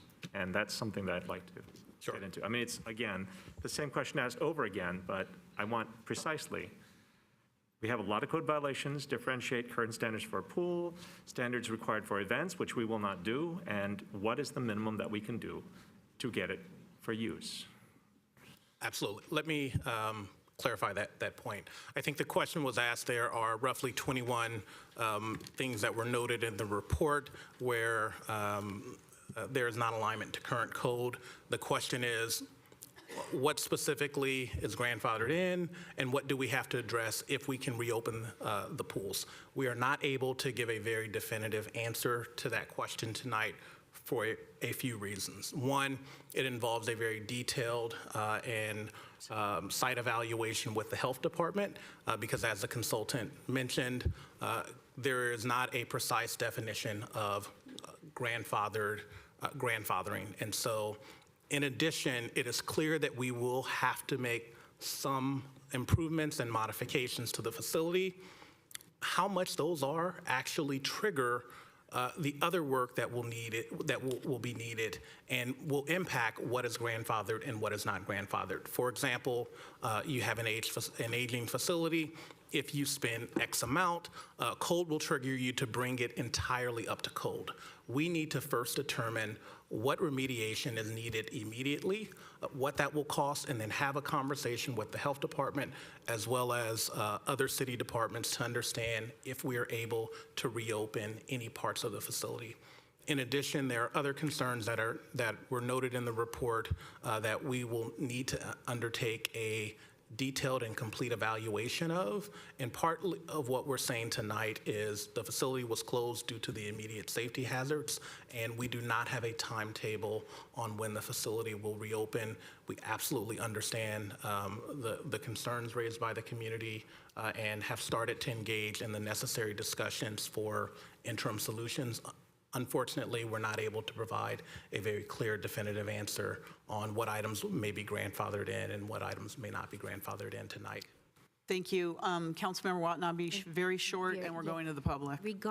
Is there a timeline working with the district? Because I understand from the clubs that there are students or swimmers training for the Olympic trials, which are coming up in April, and then we also have some of them going to the Olympics in June to Paris. So I spoke to Michelle from the district a week ago Thursday, I think, and she said there was a meeting with the swim teams the next day. I think it was that Thursday.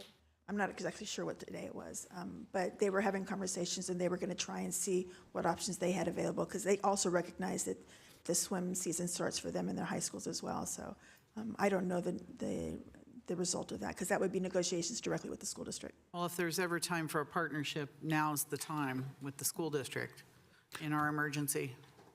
Thank you. Aquatic Design Group, some say that they've been trying to speak. I don't know. Mr. Duta, you're muted. Did you want to say something or not? I'm not sure. It would actually be Dennis. I'm actually with SGH. I am a structural engineer. I don't have anything to say. Oh, you have nothing to say. Okay, Aquatic Design Group with no name. That would be Dennis.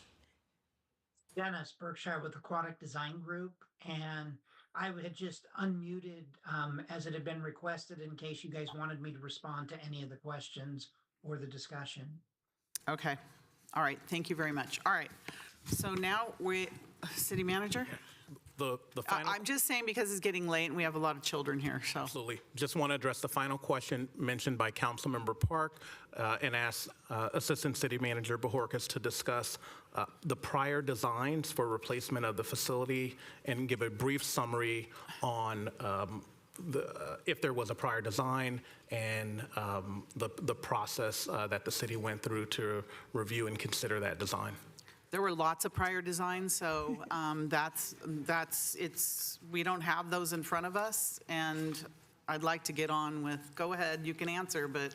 Yes, there were prior designs. There were at least two and they happened before I was here, so bear with me. More than two. I do know that one was an extremely costly alternative, and we were asked to go back and look at that project. And then there was a second one that was envisioned as part of the Central Park Master Plan that is currently in draft form that would have required the current facility to move to the other side of Central Park. And many in between. Yes. I was here, yes. All right, thank you very much. Thank you, city staff. Now I'm going to go to the public, and I just want to say a few things ahead of time. We have 39 speakers right now, and each speaker has 2 minutes. After 39 speakers, I'm going to limit it to 1 minute, just so you know. So everybody who's put their card in, they have their 2 minutes. After that, it'll be 1 minute, because we want to make some kind of decisions tonight. So I want to say that. I'm going to ask you, please, as much as you want to, could you please withhold your applause or making any verbal comments after a speaker has spoken, because I want everyone to feel comfortable to come up and speak, and whether you agree with them or not, I want everyone to make sure that they feel comfortable speaking before the city council. Also, it'll make the time go faster so we can hear as many people as possible, because we want to hear from all of you. So that's it. And I'm going to ask Coach Kevin, did you want to speak before the children or have them come first? Because I think there is a planned presentation with a PowerPoint. So I didn't know if you wanted that to go first with your group, or I think I have it listed starting with Tanay Gupta. So then I would go down the list. Is that right, City Clerk? Did you put them in order of So I asked staff to identify the youth so that we would put them ahead. And then I have groups already identified that will be presenting either a video or PowerPoint, and they've been given time, additional time. So I'm going to ask Coach Kevin how you would like to proceed with the public presentation. I'm giving you a choice. So. Okay, all right. So I'm going to call 3 at a time, 1 to speak and 2 to queue up, line up behind them. So we have Tanay Gupta, Jacob Burdon, and Lizelle Obusan. If Jacob and Lizelle can line up. Thank you. Welcome. Hi, my name is Tanay Gupta. I'm a high school junior and a national level swimmer at Santa Clara Swim Club. My family is a 24-year resident of the city of Santa Clara. I first want to thank all of the city's efforts and for working with SCSC, the dive team, and Aquamaze, and hopefully we can continue to work through this difficult time. And it's definitely tough to have to close a pool of this size. that so many people in the community benefit from. So hopefully we can work together and get through these challenges. I wanted to talk a little bit about what swimming has meant to me and what I hope to continue to get from swimming. Firstly, it's made a lot of great friends. It's made me a lot of great friends and a lot of great memories. It also allows me not just to become a better athlete, but also learn many important life skills such as teamwork, integrity, and determination. It also teaches the value of time. Like, you can miss your time goal by 1/100th of a second in swimming. So that gives us a totally different perspective on time. Swimming is also definitely a great way to stay active and get exercise. And of course, learning to swim is very important for water safety, and especially since we live in California. So competitive swimming has been a very rewarding, life-changing experience and a huge part of my life, and I want it to continue to stay that way. So thanks for your time, and I hope we can work towards a solution. Thank you. Thank you. I know it's hard. Welcome. So we have, go ahead, please. Thank you, Madam President, and City Council members. Good evening. My name is Lizelle. I'm 10 years old, and I'm a pre-junior Olympic diver / pre-JL. I choose to be a part of the Santa Clara Diving Center because of its achievements that the club has produced over the years. I have several upcoming competitions and regional competitions. With the International Swim Center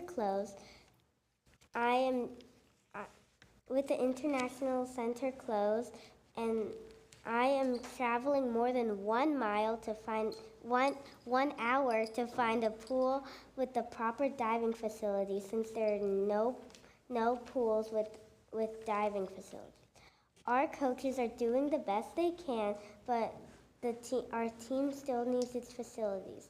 It feels like when the pool is closed, I have to put my dreams on hold. For all the divers, swimmers, and aquamarines that rely on this pool, please put your part to fix this pool as soon as possible. Thank you. Thank you so much for your presentation. So we have Jacob, followed by Nicholas Sifferman, followed by Solly Birkenwald. Welcome. Welcome, Jacob. Good afternoon. My name is Jacob Bodon. I'm 16 years old. I started swimming with Special Olympics since I was 9 years old. I like swimming because it's for exercise and to lose weight. I like swimming because I can hang out with my friends and I get a medal because I did awesome. Please let the pool be open so that I can swim again. Thank you very much. Thank you. Thank you, Jacob. And I see all the beautiful medals on display here. Thank you. Welcome. Good evening. My name is Nicholas Sifferman. Once again, I'm a national level swimmer at Santa Clara. For 12 years, I've been swimming and diving and representing Santa Clara Swim Club. The International Swim Center represents more to me than anyone could imagine. This place and community is unmatched by anything else in my life. The International Swim Center has stood as a template and vocal point for pools around the globe, representing a rich and passionate history, pumping out countless Olympians and glory, a glory that runs deep in the city's veins. Unfortunately, the problem swarming the swim center for the last handful of years has been patched up with duct tape and a few prayers, severely undermining the impact this pool has on our city and the sport of swimming alike. Not only does the ISC house our swim club, for years it has been used by our own Santa Clara Aquamaids, Santa Clara Diving, and Santa Clara Water Polo. Last time I was here in July, I was met with laughter and disrespect from multiple members of our city council, making me feel as though my voice fell on deaf ears. I read the agenda following the section of our meeting, and I read that the most important thing on the list was to rename the city of Santa Clara temporarily to Swifty Clara. 55 plus years once again pushed under the rug, this time to pleasure a multimillionaire simply passing through our city for a weekend. The International Swim Summer used to represent a legacy, now fallen into disrepair. To you all, it seems to represent a dump, a problem. But you are right. This is a problem, and we are begging for a solution. The power is in your hands, and we beg you, 200 people and counting tonight, beg you all to take a step out of the City Hall and take a look at the state of destruction you have let this pool fall into. We can't even swim at Santa Clara anymore. We can't even enter our home. Instead, left to couch surf off of facilities and places more generous than the city has ever been. It is disheartening to witness the legacy of our swim club and the reputation of our city being compromised by the neglect of this facility. The ISC, once a point of pride, now stands as a symbol of our city's disregard for its own history and the community that cherishes it. I implore the city council to deeply reconsider shutting down the ISC. This decision goes beyond, this city goes beyond closing a pool. I know my time might be up at the Santa Clara Swim Center because of you all, but this place, new generation could call this place home again. You all did this, and it's your responsibility to fix it and clean up our home. Thank you all. Thank you, Nicholas. So we have, are you Solly? Yeah. Okay, Solly, followed by Olivia Perez, followed by Reba Mukherjee. Welcome. My name is Solly Birkenwald. I'm a diver at SCD. And when I first joined 6 years ago, there was, the older divers in my group at least, talked about the plans of the new pool. And they said that they didn't get the chance to dive in it, but I would. And now I found myself telling that to the younger kids in my group.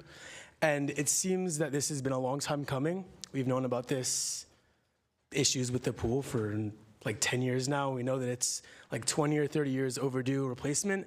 And it seems irresponsible that there isn't a plan set in place to, like, it feels like we're just kind of hung out to dry right now because there's really just no plan in place. And if we've known about these issues for so long, it's kind of concerning that, I mean, we're having to drive an hour and a half to find a pool that's in somebody's backyard. So there's not really much that we can do here. So, and also for my coaches, it takes away from their jobs when they're concerned with talking to the city and other diving facilities, having to try to navigate this. Like, my coach had to go speak to other universities and see if they could find a replacement for us, and that takes away from practice, and it really shouldn't need to be a part of his job, and it makes everything more difficult for everyone. And I just feel like, as a whole, I was, just now, when I was watching this, it felt like there were a lot of questions, and really most of the answers were just talking about how they need to do more look into the pool and figure out, just not really any answers. And just a temporary solution would mean the world to any of the athletes here, and especially with recruiting for some people and having to do well at competitions, especially in diving. You get a lot fewer competitions to showcase your skills. It makes it pretty difficult. Thank you. Thank you, Solly. Welcome. Are you Olivia? Yes. Yes, welcome, Olivia. So hi, my name is Olivia Perez. I've been a Santa Clara artistic swimmer for the past 11 years. The Santa Clara International Swim Center was actually the pool where I was introduced to the sport that I loved for so long. I've met my Synchro Familia, trained with swimmers from across the globe, and watched my sisters, brothers, and mentors compete for the top spot in the nation, let alone the world's largest stage, the Olympics. International was a home in the past, it is in the present, and it will be in the future. There's no stopping, not just artistic swimming, but my fellow speed swimmers, divers, and other athletes that share the facilities. Without International, our pools, our name, and practices have been in jeopardy. We risked being less prepared this season. At this time, you may hold our home, but you can't break our connection or history. We need this pool, and it needs us. Thank you. Thank you, Olivia. Can I ask you just to hold for 1 minute? We have another young person, Sean. music. Sean, please come forward. Last minute ad. Hello, Sean, welcome. Hello, my name is Sean, and I'm a 12-year-old diver at SCD. I remember when I was just a young child, 4 years ago, my first day at SCD. I remember feeling, this is my home. This is my community, a community that I am part of. However, now, that community is being taken away from us. Now we have to drive an hour and a half from our homes all the way to Novato to practice for around 2 hours. On weekdays, we have to go like 40 minutes to a place in San Jose with freezing cold water, diving at 9 p.m. at night. It is very hard, and we are without a home, our entire club, our entire community. I urge you, please find a solution. Rebuild our pool or find another pool that we can go to. Thank you. Wow, thank you very much. Can I ask, is there any other young people, we are all young people, students that would like to speak? Please come forward. Welcome. Good afternoon. My name is Isaiah Jarvis, and I've been part of the Santa Clara Swim Club community for almost 15 years now. I learned how to swim at the ISE, and today I swim at SCSE's high performance group. Apart from being a swimmer, I have also worked as a lifeguard for the swim school and been involved with the Special Olympics program as a coach. I'm sure that there are many people in this room who share similar swimming experience as me, but I believe that my experience at the ISE is a little bit more unique, as I have seen my brothers, who both have Down syndrome, grow as a result of their involvement with Special Olympics. With their involvement in Special Olympic program, they have been given the opportunity to compete at CCS and CIF, our regional and state level high school competitions. In fact, my brother John here was able to place third at the state meet. Not only has this given them the opportunity to make many friends from their high school team, it has allowed the public to accept them for the enthusiastic people they are today. Even the competitive team itself has benefited from the Special Olympics practices. After our practices, some of my friends and I will stay after to help out with the Special Olympic practices. I found that these practices have been great for them to personally interact with people with special needs. Throughout my life, I have noticed a stigma surrounding people with special needs. People often assume that they aren't capable, but with some extra work at Special Olympics, they have proved that they are. When we closed the doors at ISC, we also closed the opportunity to intertwine the special needs community into the greater community. I understand that reopening the ISC may not be possible, especially in the short term, but I believe that the City of Santa Clara can assist in finding the Special Olympics program, along with the many other programs, a permanent location to continue the essential community building the ISC has created. Thank you. Thank you very much. Please come forward. Hello. I'm Yannicka Dearvin from the Santa Clara Aquamates. Can you put the microphone right? Yeah, you can pull it Sorry. up. No, that's good. Everyone at home wants to hear you as well. Thank you. Well, I have been swimming at International for over 7 years as part of this club. And being a part of the community at International is more than just being a part of one club in one, just in one place. And I think it's really important to recognize how it's an inspiration to be at a pool where you are around so many athletes and athletes from different sports that really help build a community. And for example, we share the pool with the divers, and I think one of the best parts about sharing this pool with the divers is that we can watch the divers improve and they can cheer us on when we're doing our performance.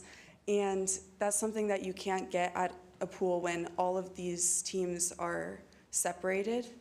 And it only makes us stronger when we're together. And so I think the importance of putting more funding and more I guess, planning into how we can help fix this problem is really important, because without international, it's a lot harder. Even though I'm sure we will all succeed, it will definitely help if we can be together as one. Thank you. Thank you very much.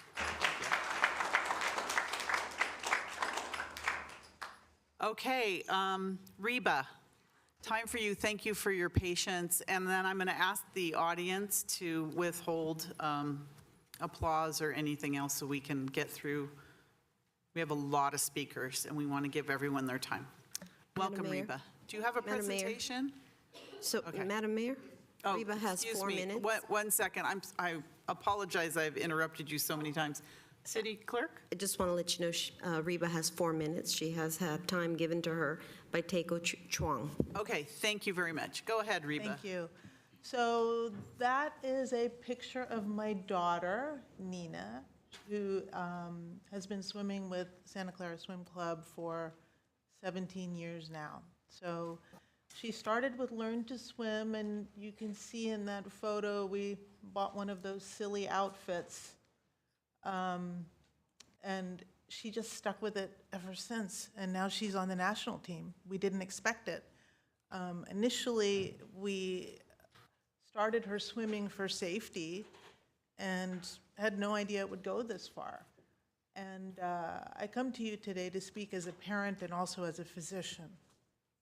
I think that these kids are learning so much in this environment about how to work hard, communicating with kids their own age and adults, just being away from school, away from computers and TikTok, interacting with others. We're basically generating this whole generation of kids who are locked up in their rooms on their laptops. And they need to get outside. During the pandemic, I saw a lot of adults and kids with major mental health problems, sometimes needing to go to the hospital for very bad thoughts. And the kids who are outside exercising and adults were doing well, uniformly. Even now, I see mental health problems all the time, and these are people who are just working constantly and they don't have anything else in their lives for balance. So, these kids, how many teenagers do you know that will wake up at 5 o'clock in the morning when it's black outside and go swim? How many people do you know like that? I know like 40 or 50 of these kids that do that. And then there's times where I'm picking up my daughter and I'll see an elderly person in the locker room. They drive in there. Sometimes they're limping, changing, and then they hobble out to the pool to swim, swimming very slowly but persistently. And let's send the correct message to those people that their will is important. Right? Because every decision made here is taken that personally for these kids and these adults. So beyond that, I wanted to share with you a video. Before we start the video, I want to explain what you're going to see. So this video is a video that I took 7 years ago. I was sitting in those dilapidated concrete steps that are falling apart with the rebar sticking out, right? And my daughter is in dry land up in the concrete steps with Luba's group, the Gold group. They're doing calisthenics up there.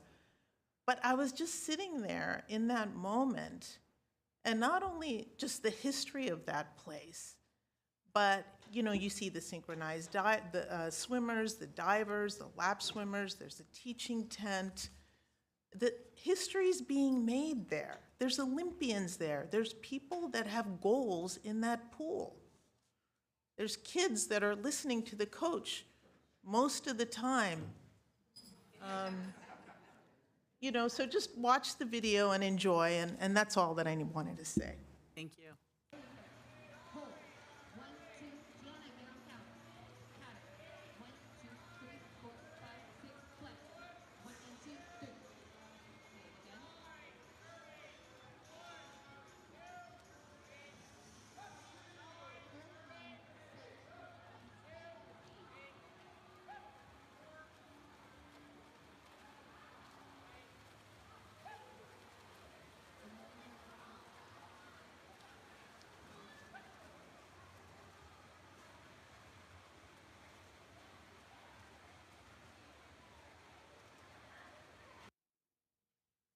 Thank you. Thank you, Reba. No, please, I'm going to ask that you withhold. Thank you.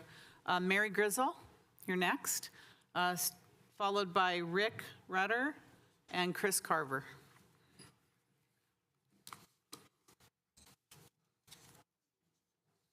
Welcome.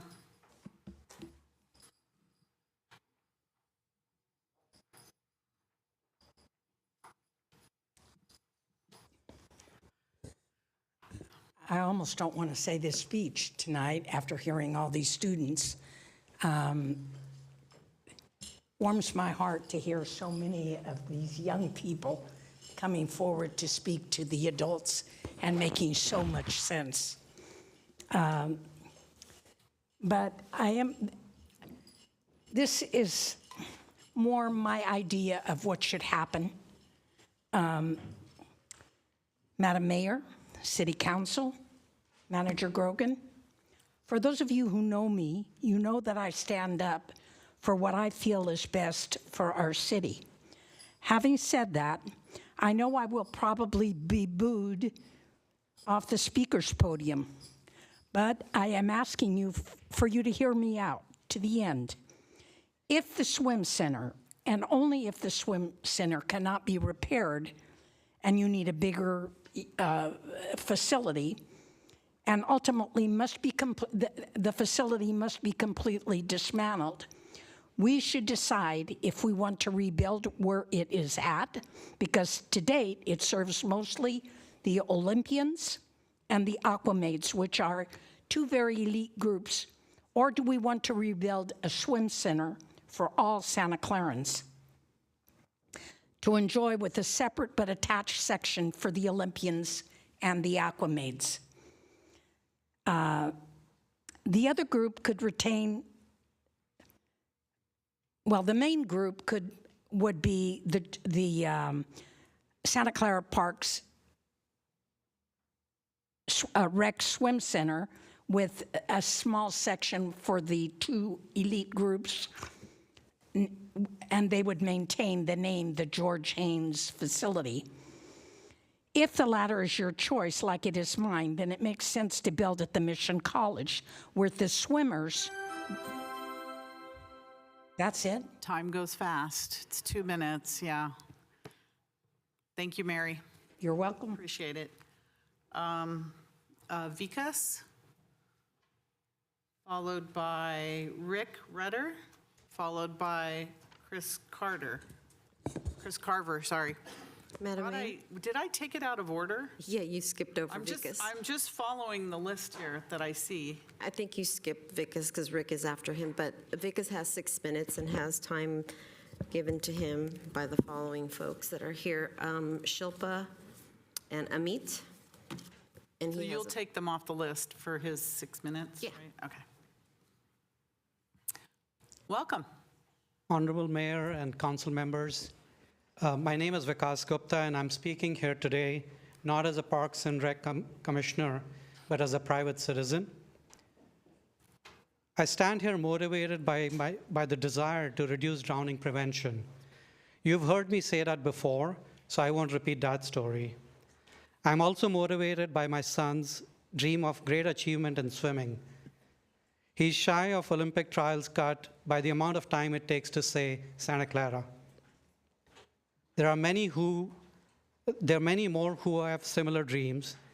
IC shutdown and lack of requisite training, especially long course training, will shatter their dreams. Closing IC overnight cannot help avoid drownings or allow for greater achievement. But let me start with a quiz. Which is the oldest swimming pool in the world?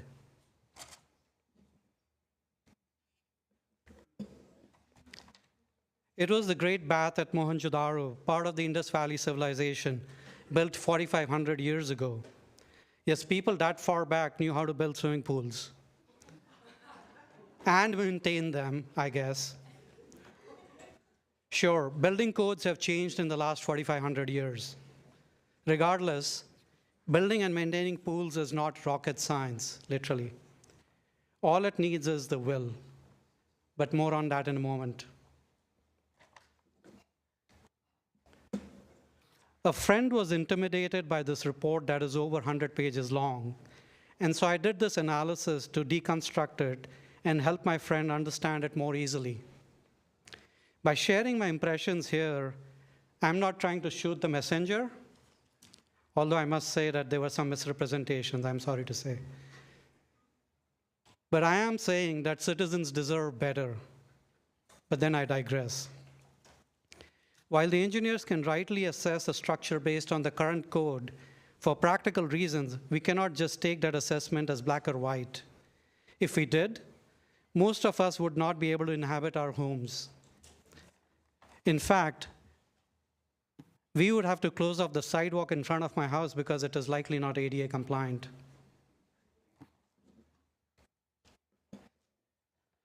I believe there is a way to open the pools without reopening Building A or the dive tower and keeping everyone safe. I have a proposal here that I'm happy to discuss with staff. One of the objections can be that we have $500 million in maintenance arrears and priorities. It is difficult for me to engage in that conversation when we fail to even replace burnt-out light bulbs in the hallway at ISC, I'm sorry to say. I request you to direct the staff to provide immediate help with finding alternate water at reasonable rates. Secondly, immediately reopening the pools after addressing safety concerns, including by cordoning off unsafe areas. And thirdly, expeditiously coming up with a plan to repair or rebuild ISC and funding it. Yes, we waited way too long. Today is the 76th death anniversary of Mahatma Gandhi. With nothing more than a dhoti cloth and a walking stick, this man brought the mighty British Empire to its knees. The lesson of his life is that of willpower.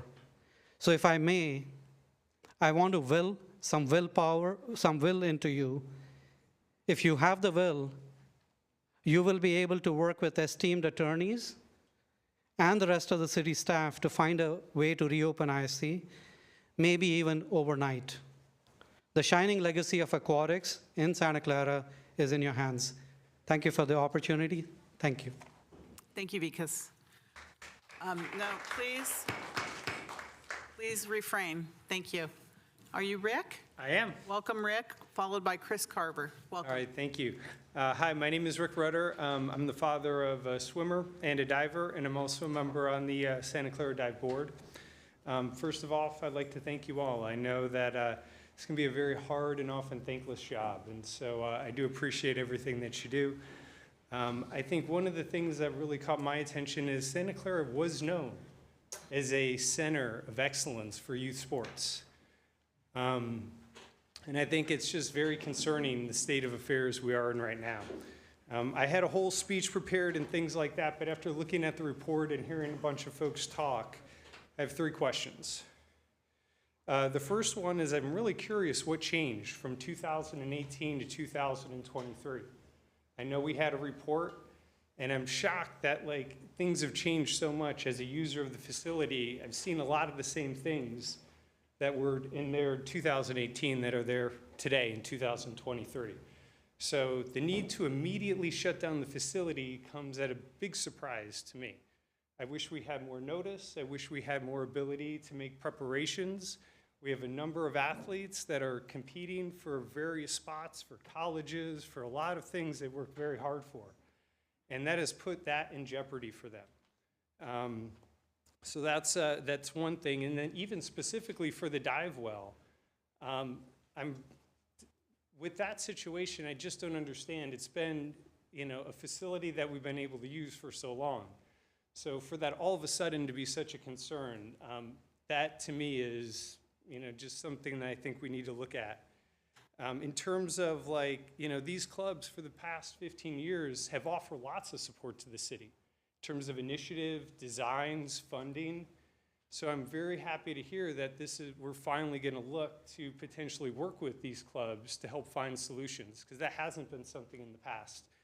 And just finally, I know I'm out of time, but I do find it very difficult to understand that some of this city with the wealthiest companies and hopefully the 2024 Super Bowl champs can't find a solution. Thank you, sir. Thank you. All right, now, please, Chris Carver, followed by Todd Spohn. Welcome, Chris. Madam Mayor, Chris has 4 minutes. Gilmore and City Council. This has been a deflating evening, but I am still very happy to be here because there's something I've been wanting to say to you for a long time. I wanted to express my heartfelt gratitude for the ongoing support that you've provided to our aquatic groups for the past 60 years. And I know that because we've been around for 60 years now. I can't think of anywhere else that we could have been given more opportunity to achieve. But isn't that what makes this city special? I think that is. And this is why we can have a parade of champions, because we have champions, and that's because of the city of Santa Clara. Our next door neighbor boasts of over 1 million people, while Santa Clara has under 150,000. That could cast a large shadow on this little guy, yet instead we seem to command the spotlight. We have claimed quality public services, utilities owned and operated in a superior fashion, beautiful parks, trails, dining, professional sports, I think you'll agree, very definitely after Sunday. Great educational institutions that both of my sons went to. Outstanding youth groups like the Vanguards who push artistic boundaries all over the world. And don't forget your aquatic teams who've carried your name to every continent and every country in the world. And all of these things make you different. It's your strong sense of community that your user groups feel, and it's what makes them want to perpetuate that legacy of excellence and community. It's ingrained in us. Since 1996, the Aquamaids have produced 31 Olympians. At this very moment, 4 Aquamaids are in Doha, poised and ready, starting on Saturday, to qualify the USA artistic swimming team for the forthcoming Olympic Games. Among them is Bill May, our new head coach. Bill trained here at Santa Clara for 12 years, and his success caused a movement throughout the world to allow men in the Olympics. At age 45, he will be the first man from the USA to swim on an artistic swimming team in the Olympic Games. It happened here. It happened at Santa Clara, where the gender barrier was broken. You don't know about these things. They happen all the time. We don't want to leave our home. We're not foolish. We understand and appreciate the opportunity you've given us to excel. Should we find a new home, it's going to be hard to return, and in reality, some of us won't even succeed, we won't even survive. It's our hope that together we can find a short and long-term solution. Today, interestingly enough, I received a note from the head coach of Spain in Doha. She said, I heard about your closure of your swimming pool. I'm not from there, but I love your pool for people in synchro and swimming all over the world. A big hug from Doha. We are proud of our city and its preeminence in so many areas, including the great aquatic legacy. And we say these thanks in the spirit of gratitude for many decades of support. So please, please help us. Thank you. Thank you, Chris.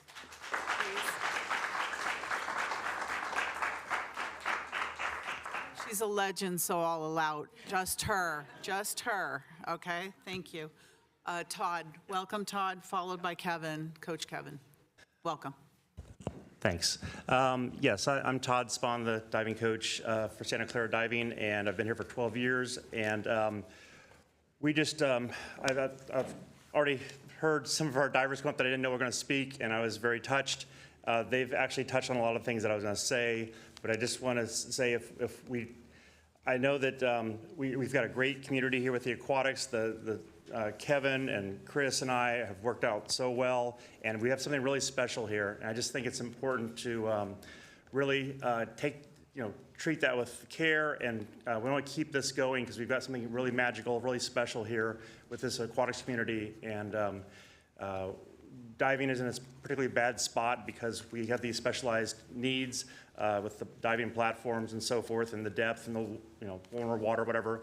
But we're in a really bad spot, and I would just be ashamed to see high-level diving die in the South Bay, because it's kind of coming to that right now. And any help you can give us on finding a new facility, getting it somewhere, would be really greatly appreciated. Thank you. Thank you, Coach. Kevin, followed by Karen Cornwell. Good evening, Mayor and Council. Thank you for giving us the time tonight to come and express our thoughts and support for a new swim center. You've heard from many of the athletes, and I think that's pretty powerful. I usually just kind of speak from in the moment, but I did prepare something tonight. I want to echo what Chris said. I want to thank the city for the support that the club has had for 60 years, more than 60 years. Santa Clara Swim Club was started in the 50s, and it's been a partner with the city of Santa Clara for a long time. Many Olympians, many Olympic medals were earned. None of those would have happened without your support and partnership. The IC is not only important to our clubs and our current swimmers, but is also a bright spot for the city. The number of Olympians, Olympic medals, as I said, for people training and living here is amazing. The IC has also served the community, who find us swimming in a vital part of health and wellness. As you get older, and swimming is such a great lifelong exercise, and it keeps people healthy. Our club and the club's diving and the Aquamaids serve over 2,000 members. As was mentioned by the city manager, there's not that space in the other facilities. So we're having to spread out all over Santa Clara, other cities, other places, and our sense of community is really hard right now, right? One of the things that makes our teams great is that sense of community, that we work together, we help each other, we collaborate, and you can't do that when we're all spread out all over the place. And we have kids on our team that aren't going to know each other, and I think that's sad. So I would urge you guys to do what you can. Find a short-term solution. Find us some water. Temporary pool if we can, do something quick, and then we can work on a long-term solution to replace the ISC. Thank you for your time. Thank you very much, Coach. All right, we have Karen Cornwell, followed by Pamela Espinoza, followed by Amanda Peace. And Karen will have 4 minutes. Good evening. Karen. Thank you for taking the time to listen to us. We've got a pretty spectacular mess on our hands, don't you think? The real question is, how are we going to move forward together? I'm an engineer. I used to run an organization that evaluated nuclear power plants and relicensed them to deliver higher power. It's a complex job, just like this pool is. I've read through the report, and as you've heard, we need water now. I really think we need to push to reopen just the pools. And if we can come up with what's the minimum list of the things we have to do that, that would be optimum. But there's a second step.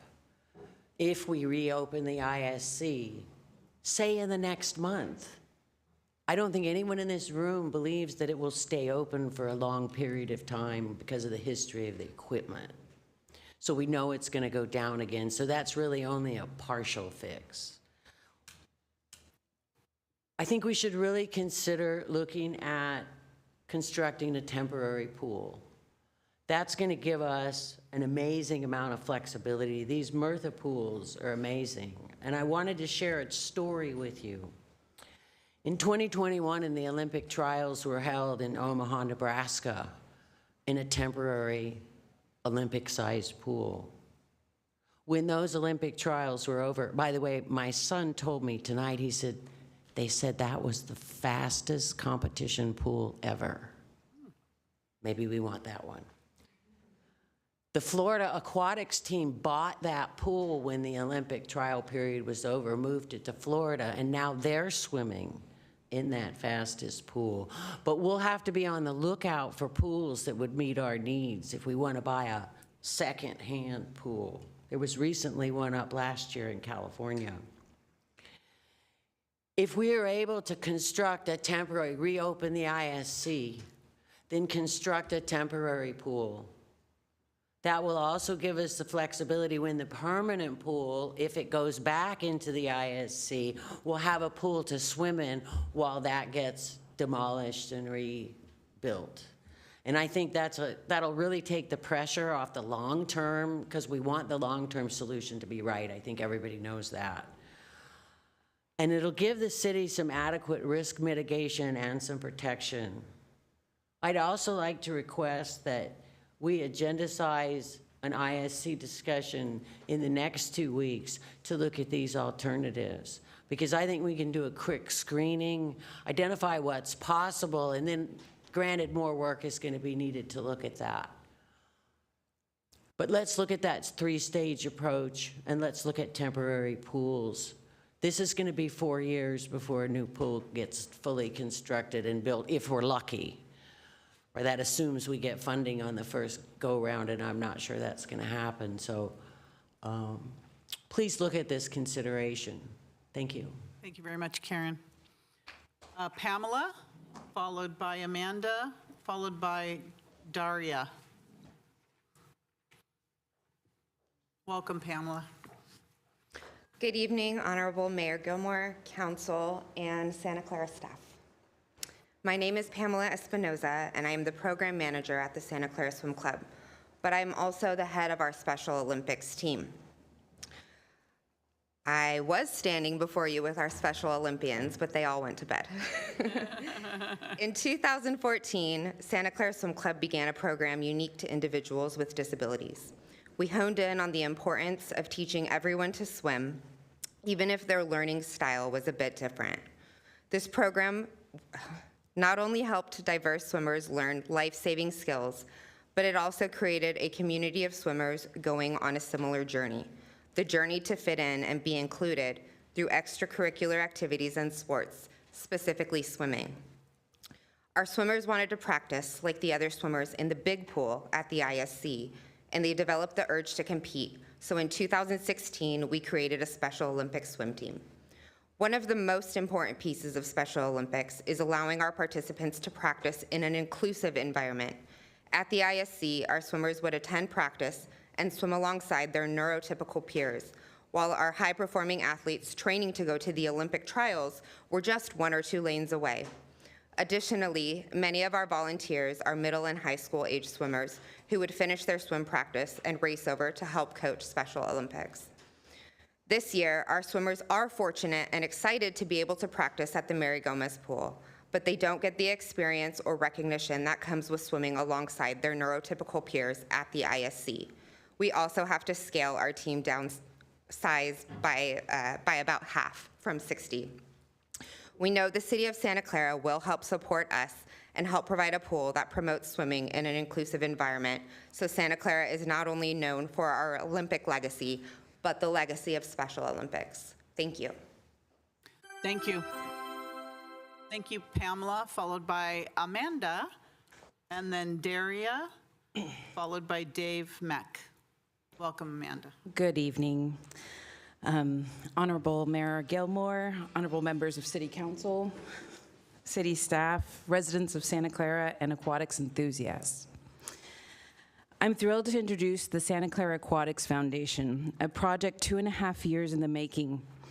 We're a dynamic group of 3 nonprofit aquatic sports clubs and passionate locals, all united by a simple goal: making sure everyone has access to pool space. Santa Clara's swim facilities, as seen in today's City Council meeting, are old and need attention. It's a common issue everywhere we look, and our teams struggle to find suitable pool space currently. We're on a mission to revitalize the aquatic community and enrich Santa Clara with top-notch facilities and programs promoting well-being, vitality, and excellence. We're not just looking at the present. We want to be the guardians of aquatic resources for future generations. Santa Clara used to be known for its world-class swim center, and we want to maintain that legacy. Our vision spans from water safety education for the youngest to fostering competitive excellence for seasoned athletes. To achieve this, we're eager to collaborate with the city or any other organizations on a swim center project. Our main objective is to raise funds for a state-of-the-art swim center that caters to the diverse needs of our community. We believe everyone deserves access to swim facilities, and with your support, we can turn this dream into a reality. If you share our passion for aquatics and community well-being, join us on this exciting journey. Whether you're a swimmer, a community leader, or a business owner, your support is invaluable.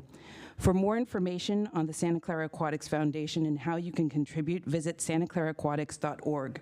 Let's dive into the future together, ensuring aquatics programs accessible to all. Thank you. Thank you, Amanda. Next, we have Daria, followed by Dave Mack, followed by Jiangson. Welcome. You all together? I'll be speaking, they won't. Okay. Okay. Hello, everyone. My name is Daria Kokol, and I am a third-generation coach. 1 second, please. So all three, are you donating time, or do you want to donate your time? You on the sides? Do you want to donate your 2 minutes will be fine. Oh, okay. Yeah. Very good. We're just checking. Yeah, yeah. Okay. Sorry. Thank you. Can everyone hear me? Okay. Hello, everyone. My name is Daria Kokol, and I am a third-generation coach on deck at Santa Clara Swim Club. Standing next to me is my mother, Svetlana Kokol, and to the right of me, my grandmother, Lubov Pohilenko. We are standing in front of you today because of the ISC.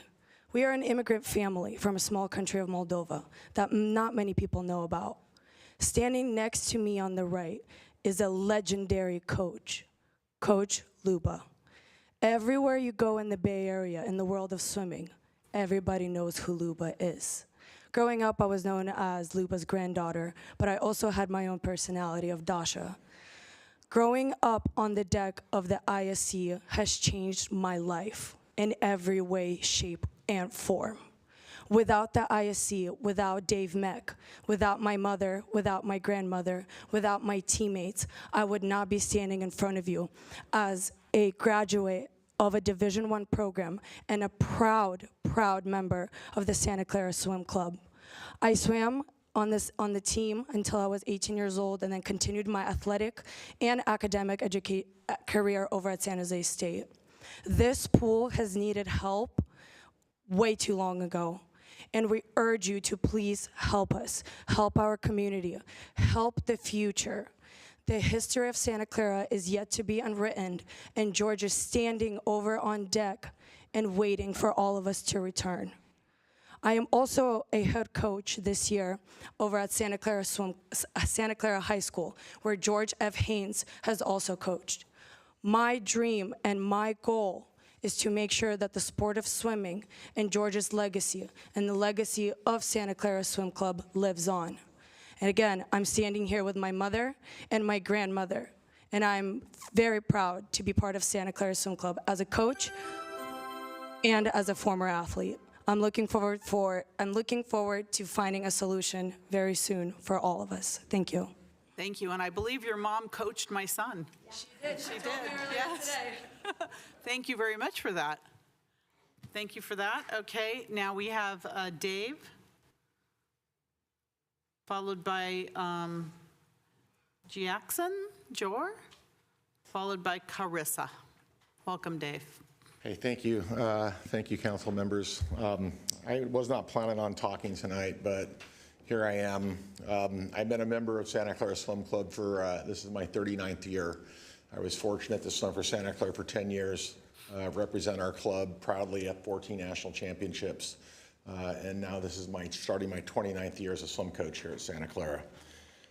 It's a sad day. I was one of the coaches that was there on Friday morning, and it looked like a crime scene trying to go into the complex. Just the worldwide effect of Santa Clara Swim Club. I've received calls from people from Canada, Mexico, Japan, Australia, Brazil, sending their condolences and how sad they are, because they certainly remember all the years of coming out to our international meet.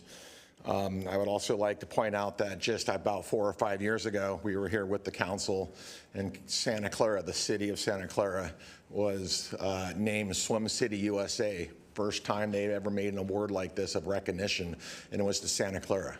It was because of the swim club, it was because of the aquamaids, it was because of the divers, it was because of the city, it was because of the Parks and Recreation, and it was also because the Santa Clara Unified School District that we got that award. I hope moving forward that we could create a partnership like we have in the past. I mean, this facility was the vision of George Haynes and Earl Carmichael. And I know Earl Carmichael, our international meet, our men's High Point Award winner was the Earl Carmichael Award. So it was certainly well-deserved sharing that vision. Santa Clara is unique and it is a brand. It is recognized around the world as a brand. George's vision has produced the most Olympians, the most national titles, the most gold medals. If you take our club with the U.S. Olympians and foreign Olympians, we have over 80. Please refurbish the iconic International Swim Center, also known as the Taj Mahal of swimming, and let us provide a positive impact back to the aquatic community. Thank you. Thank you very much.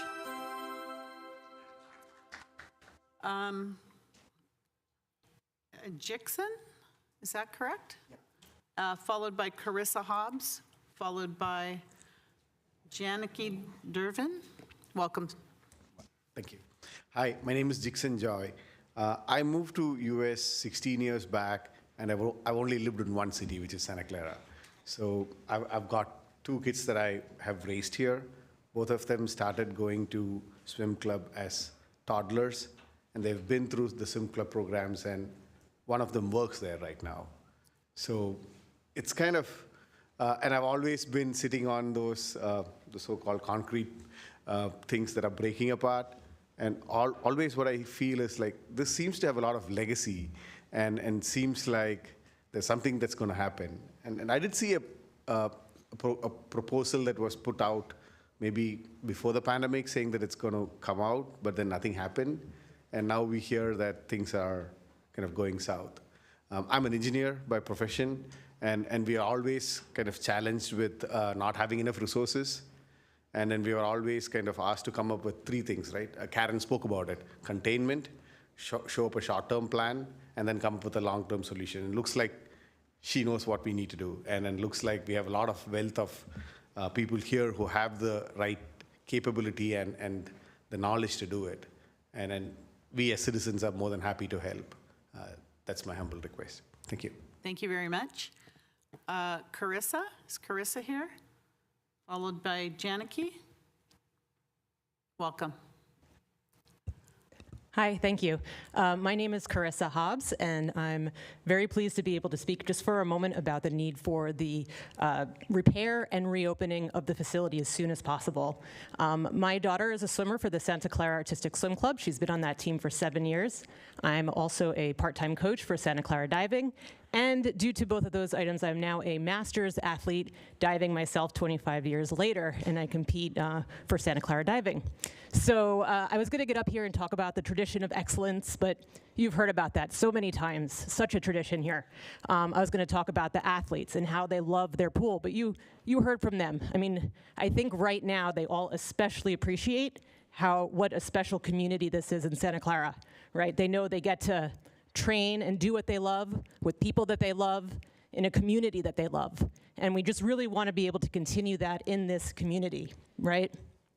And I've been involved with trying to help the diving team and the artistic swimming team try and find, try and find a new pool.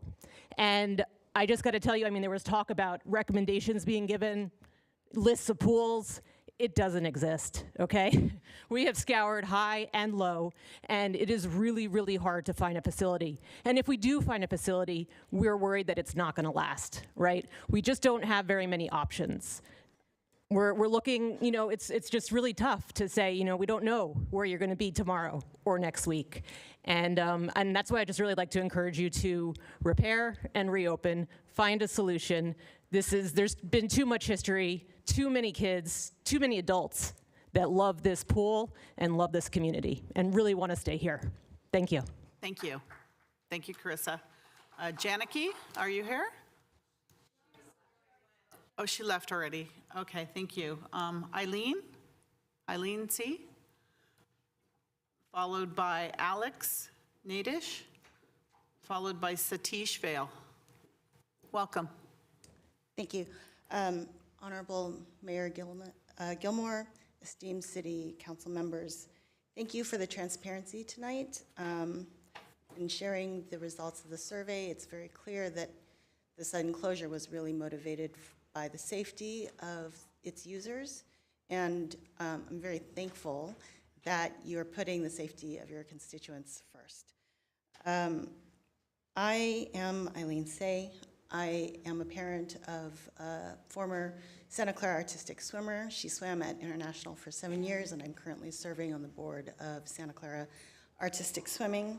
I had a lot of things written down to say, but I think everybody else has spoken so eloquently and already covered much of what I already had to say. So I'm just here to thank the City Council for recognizing the importance of having stable water for these incredible artistic, aquatic programs of all types, artistic swimming, diving, speed swimming, and any other sports that are out there, Special Olympics. And just to reiterate that you have a community of thousands of families here who are standing at the ready to help the city find a solution. And I want to thank you for your time and for making this a priority. Thank you. Thank you very much. Thank you, Eileen. Alex, are you here, Alex? Alex Nadich, and, oh, he left, okay. Satish Bale, followed by Alex Ravine. Satish has 4 minutes. Okay, Satish has 4 minutes, followed by Alex Ravine, followed by Aiden Barrick. Satish, go ahead when you're ready. Thank you so much, Mayor, council members. Again, I'm back here. So I'm proud to be part of ISC because my kids have gone there, 2 kids, and one of them is part of the water polo team for Santa Clara High School also. And thank you, coaches, appreciate all the job. So just to give a background, right, I mean, say this club has produced 33 Olympic medals, 12 silver and 9 bronze during its proud history. The Swim Center has hosted the Santa Clara International Grand Prix annually for 42 years since its inception. 23 world records, 333 American records, and 64 foreign national records have been set at the meet, including a world record set by Michael Phelps in 2003, who is a legend. So the Swim Center has hosted senior national, junior national, Western Zone championships, and a lot of other meets also. Just to elaborate on this particular International Swim Center, right?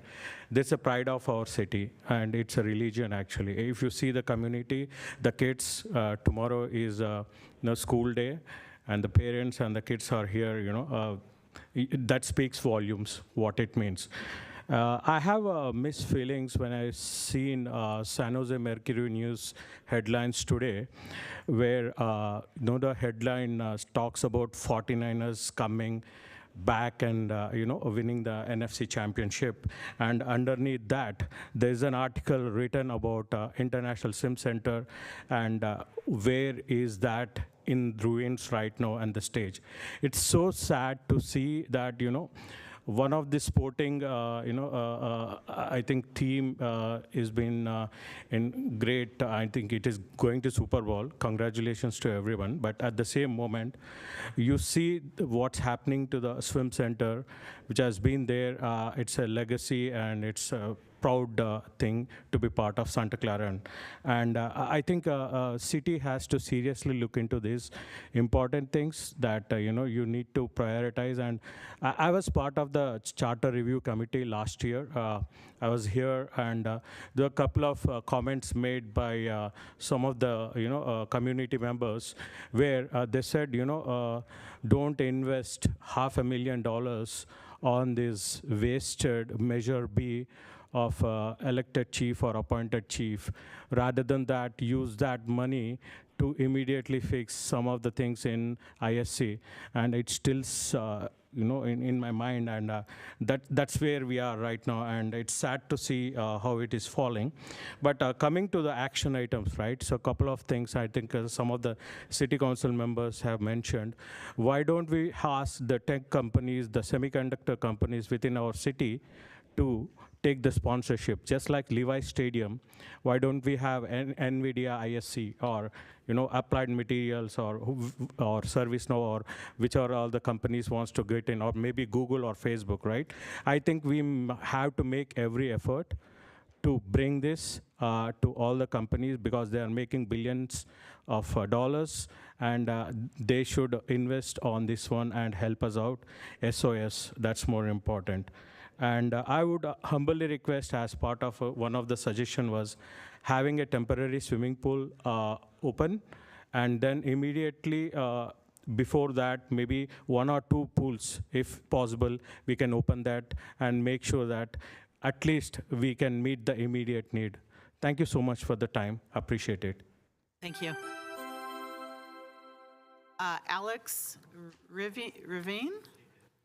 Thank you, sorry about that. Followed by Aiden Birick, followed by Pete Delaney. Welcome. Hi, my name is Alex Rivlin, and there were very many outstanding people speaking here today. I am not one of them. I'm just a regular parent of a regular 7-year-old Santa Clara Aquamed pre-comp. So I'll talk about what people like me think about the situation. There are hundreds of kids practicing the pool. And the experience being with the top-level athletes that we just heard about, day in and day out, many times a week. And no, all the kids will not be Olympic golds. They will not. But each of them will be a better person. Making a step further, their classmates and neighbors will be a better person because their buddy Joe is swimming with Olympic gold or some other distinguished person. And that will help these people to grow and be better. So what I'm asking for here is to be creative and not following the beaten path and simple approach following the rules. That is natural and standard. And I know you don't want to do it, but I want to be here and voice it out because it is here inside of me. If you walk on Facebook campus, you will see a sign. It says, Adam Wright did not have a pilot license. I want you to reflect on that. Adam Wright has invented the airplane, and he did not have a pilot license. So with that, I'm asking for a creative and innovative and tricky ways to keep pool open while something else happens until bulldozers comes in and let people keep that community and give the kids experience that they will not get elsewhere. Thank you very much. Thank you very much. Appreciate that. Didn't know he didn't have a pilot's license. All right. Wow. You learn something new every day. So was there another? Now it's, please come forward and tell us your name, please. Aydın Birick. Aydın. Okay, because the names disappear for me. It did. So thank you. Before you start, followed by Yin Kwang, followed by Ashish Garg. Go on, please. All right. Good evening, honorable members of City Council. Well, we all, talk about the pool, the rust built up, the bathroom, the pump, the heater, but I want to bring the highlight that we're actually talking about the future aspirations of young American athletes. And I'm just a parent of one of them. You already met some of them already. I want you to picture the relentless spirit of those young athletes. And from a parent perspective, people call them athletes, but they are our kids. Children aged from 6 to 12 years old and up. And those kids, almost every day after school, braving all weather conditions, practicing under rain, in late day and night, under burning sun, and on days as cold as 60 degrees. Numerous times I have witnessed their chins quivering from the cold, yet they press on with unwavering commitment driven by the singular purpose of bringing glory to the city of Santa Clara. They have been very resourceful. And we have seen the recent report. It's totally concerning, and frankly, it is sad that former officials were lack of doing proper maintenance on time manner. Now we're at this point. And actually, there are really tons of examples where a pool can stand more than 100 years. Just do a Google search. I did. Just search for all those pools in USA. You're going to find of them, tons of them. So while the challenges of maintenance and structural issues are undeniable, we understand that, I urge you to consider an alternative path. Instead of focusing on one pool, let's focus on needs of those athletes. Let's set up a centralized task force to address the needs of clubs and accommodate the athletes. Let's consider the proper scheduling and not first come and first serve. Let's open communication channel utilizing other neighboring public or private city pools and provide funding incentives to clubs in order for them to rent out private pools. Those can be some solutions. By doing so, we can address the concerns of our swimming clubs, the nurturing ground for Olympic medalists, proudly showcase Santa Clara to the global stage. If those young athletes can be resourceful, I'm sure city can be too. Thank you. Thank you very much. Pete Delaney, followed by Yin Kwang, followed by Ashish Garg.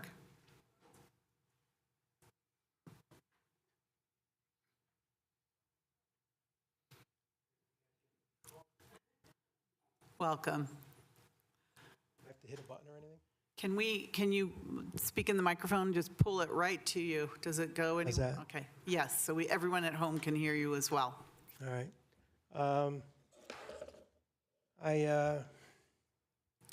I read these reports. I was rather disappointed. I thought that they were being bamboozled, I'm afraid. For example, the diving. I've dived probably at least 500 to 1,000 times off that pool where you're worried about. I've never come close to hitting the bottom, right? I talked to the building department today and tried to get them to come over to this meeting, but they're not interested. But I think we need some cross-checks. Like we're supposed to have a system of cross-checks in our society. And I think we're not doing enough here to check everything.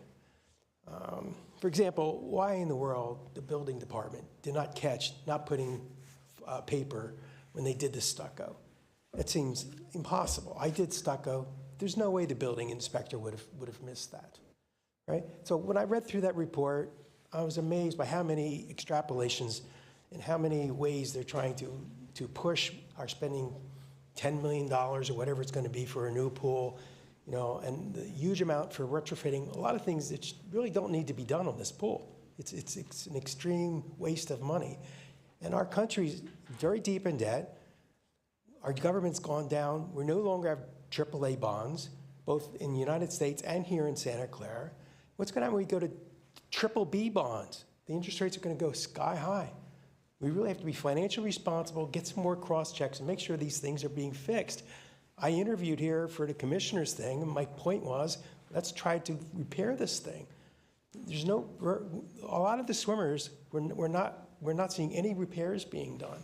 For example, you could be using epoxy on the bottom of the pool that does, I'm going to get lost in time. Anyway, we really need to fix the pool and not waste money. In Germany, they take care of things. We're really horrible at maintaining our capital here. Thank you very much. Thank you. Yin, is Yin here? Oh, please come forward, followed by Ashish Garg, followed by Harish Champrawal. I'm sorry if I said that wrong. Welcome. Good evening, everyone, Santa Clara City leadership. My name is Yin Kwang. I am a parent of a swimmer at Santa Clara Swimming Club.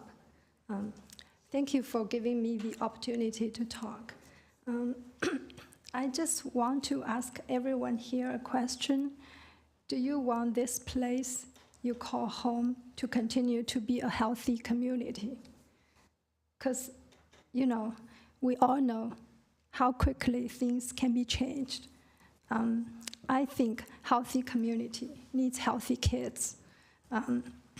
Now, Santa Clara Swimming Club is a magical place to keep producing a lot of those healthy kids. For the word healthy, I mean both physically and mentally. It's essential, and I believe swimming can do the magic work for that. We truly here are a close community. All the coaches, parents, and kids feel International Swim Center is a home. Please don't take away a home suddenly.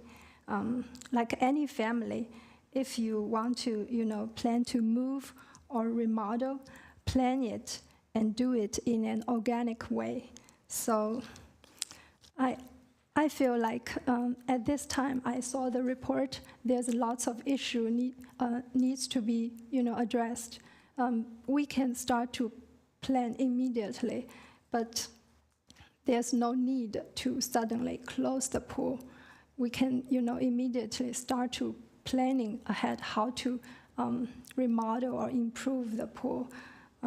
Santa Clara City won't regret to keep such a lovely group of people, especially swimmers and coaches, right here at International Swim Center. Thank you. Ashish, are you here? I saw him earlier. Don't see him. Ashish Garg? All right. Harish, are you here, Harish? Let's go Cecilia Altamirano. Cecilia, please come forward. Followed by Yvonne. No, Yvonne. Welcome. Thank you. Thank you. We are not here today as Santa Clara Swim Club parents. We are here today as residents of this city. My children learned to swim at ISC. We had the summer membership for the family. My kids grew up on deck. But due to all the closures, we now have to commute 45 minutes to an hour and a half, depending on traffic, just to keep them active.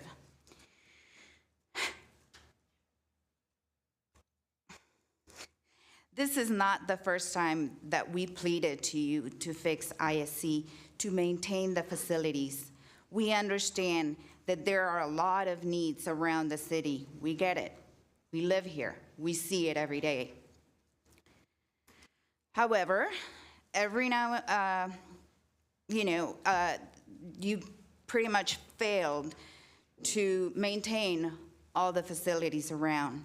Every now and then, Central Park is taken and overrun by homeless. Mary Gomez is also old. The bathrooms are gross, they're corroded.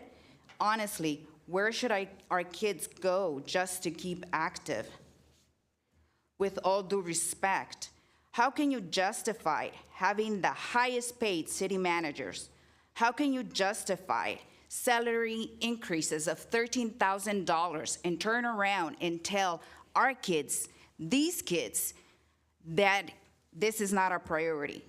Please bring back the ISC, not just for all the Olympians, but for all of us, the residents who just are trying to keep our kids active.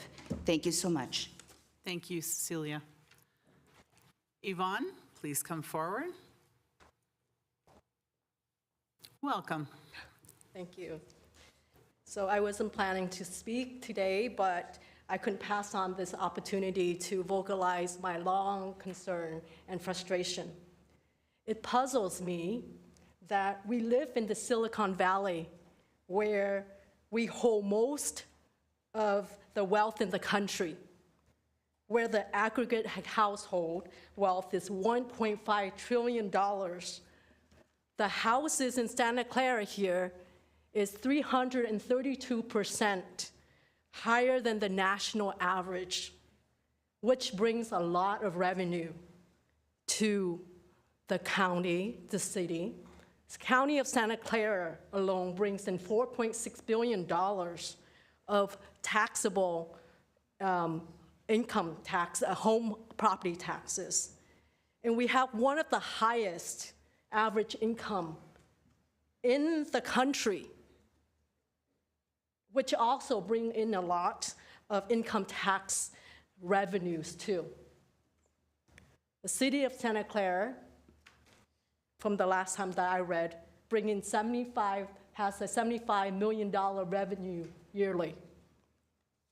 Then why is it, I have 2 daughters that went through Santa Clara, why is it that with all these wealth, why are the swimmers showering in a dilapidated building that was boarded more than 6 years ago? 3/4 of it boarded more than 6 years ago. And the kids were showering under one shower head with hundreds of kids all every day, and backpacks on like molded floor. I never understood that.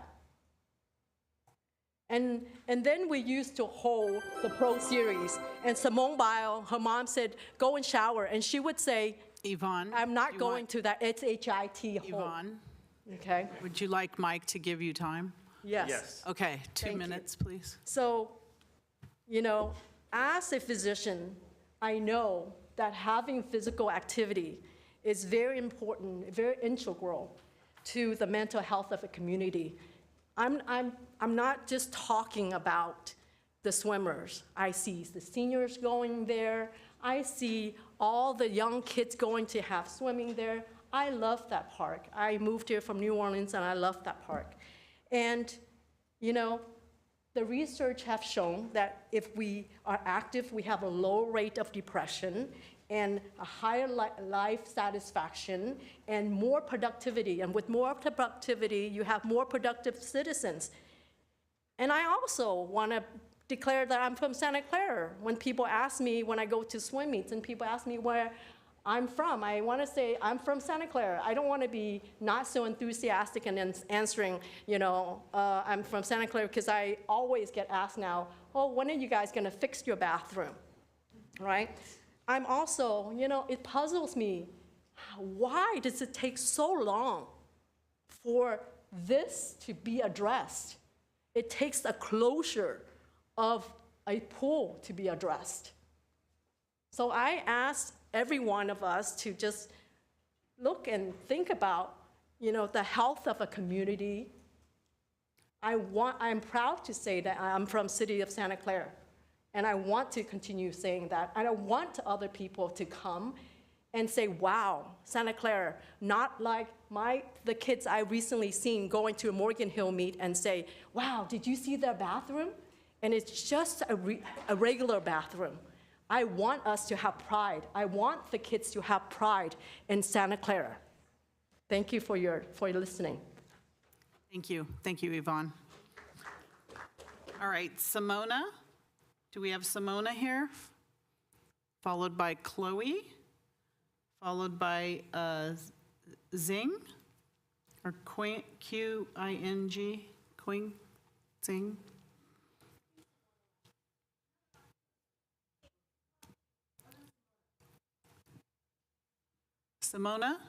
Simona here? Okay. Chloe? Chloe here? We'll get Chloe, followed by, is it Q-I-N-G, Quing? Followed by Edom, E-D-E-M, Edom? Get somebody here. Welcome. By the way, I'm Qing. Oh, Ting, okay. First, Welcome. thank you for creating this forum for us to openly discuss this matter. I have 2 sons, 2 kids, who goes to ISC almost every day, or who used to go to ISC almost every day. Like, one of the primary reasons we moved to Santa Clara is close to the pool. We've been here for like 5 years. It's not like it's the only good thing, the many good things, but it's the primary one. Throughout the night, I think I understand there's some safety concern, some code violation, right? But what I don't fully understand, or there's maybe a disconnect, is like my son has been always telling me, like IC has the best experiences. They have trained in many different places, but IC is always their favorite. I don't know, like this seems to be a disconnect somewhere. I don't know where it's wrong, or maybe we should check all the pool in Silicon Valley, see whether they meet the code. But I think this is something I would love to see if we can go deeper into this. The second is, seems the decision we're making here is based on this analysis. We are going to shut down the pool immediately and move the swimmers into other pools. And from what I'm hearing, this is not the easiest thing as well, right? Because there's all this chaining effect. I just heard someone mention some other pool also need to get repaired, right? So I know it's not an easy job for everyone sitting here. So what I'm really asking, I think some of your feedback as well, I'm just resonate or echo that. Let's take a closer look on this 21 code violation and trying to figure out what's the necessary one we need to fix, like what's the easiest, what's the quickest way to fix this. Because there's no guarantee other places are gonna be better. I know we need a long-term solution. Okay, thank you for the time. Thank you very much. Thank you for your thoughts. Edom, followed by Roger Creedon, followed by Victor Dang. I think Victor's online, right? Okay. Welcome. My name is Edem Ibragimov. I'm a resident of Santa Clara. I've been swimming in this pool for more than 20 years. And this is a unique, very unique place. There's a whole community grew around this place. We know each other for many, many years. We swim here for so long time, and then boom, one day, in a very short time, the pool is closed indefinitely. And as I understand, the decision was made by the sole person in a very short time. So I have a question to this person, our city manager. How long did it take for you to take this decision? You have to address the council. Thank you, sorry. Okay. So if you allow me, how long did it take to take this decision? Because I know it's less than 1 day to close 50-year-old pool. And then please tell me how many people are affected by this decision? How many kids will have this year crushed their Olympic maybe dreams? How many senior citizens will lose their health with this? And please, I really want you to answer 2 questions. How long did it take, and how many people are affected? Please. Oh, we can't do that right now, but we will answer after. No, that's just simple question, because when you do this, when you make such an important decision, you probably take all the factors in, and in 1 day close the 50-year-old pool. There won't one single person closed a pool in 1 day, even if it's a city manager, is too much. That's all I want to say. Thank you. Thank you, sir. Roger Creedon. Then we have Victor online, followed by Niraja. Welcome. Hi, welcome. Thank you. My name is Roger Creedon. I grew up here in Santa Clara, lifelong resident. I've been swimming at the swim facility most every day for the last, well, except through the pandemic, quite a few years here, last 10 years or so. It's a great pool. And I've also swum at a lot of the other facilities in the area. Some of these points have been made. And that pool, the pool itself, is as good as any pool in the valley. I like it better than Eagle Park, most of us do. Most of us like it better than Fremont, the new facility over there at Fremont High School. Certainly better than Camden or a lot of these other facilities. The pool itself, I mean, I was shocked that this thing was shut down. We all who go there know that there are problems. You know, the pool deck, you got to watch where you step. You might cut your foot open sometimes even. But we know there's all these little problems, but the pool itself is just fine. It's some of the best water around to swim in. So it was such a shock that it was shut down so quickly. And it's kind of surprising. When I read the report, I wanted to see what the report was. Okay, No, it goes fast. I'm so sorry. Anyways, thank you very much. And our next speakers are going to have 1 minute because these were the ones that came in after our 2-minute announcement, and they're online. So we have Victor. Go ahead, Victor. And you're muted. There you go, Victor. You have 1 minute, Victor. Go ahead. Okay, awesome. Can you hear me? Yes, we can. Go ahead, please. All right, cool. Good evening, honorable city council members, and thank you for letting me speak. I know it's late, so I'll try to keep it brief. I hope it's evident the passion and fervor us community members have for the International Swim Center. I'm Victor Dang. I'm a national level diver with the Santa Clara Diving Club, and the closure of this cherished facility that has brought joy, health, and a sense of community has left its users, quite frankly, scrambling. I understand the challenges that the city faces, and I understand the difficult decisions that the city council must make to ensure the well-being of our community.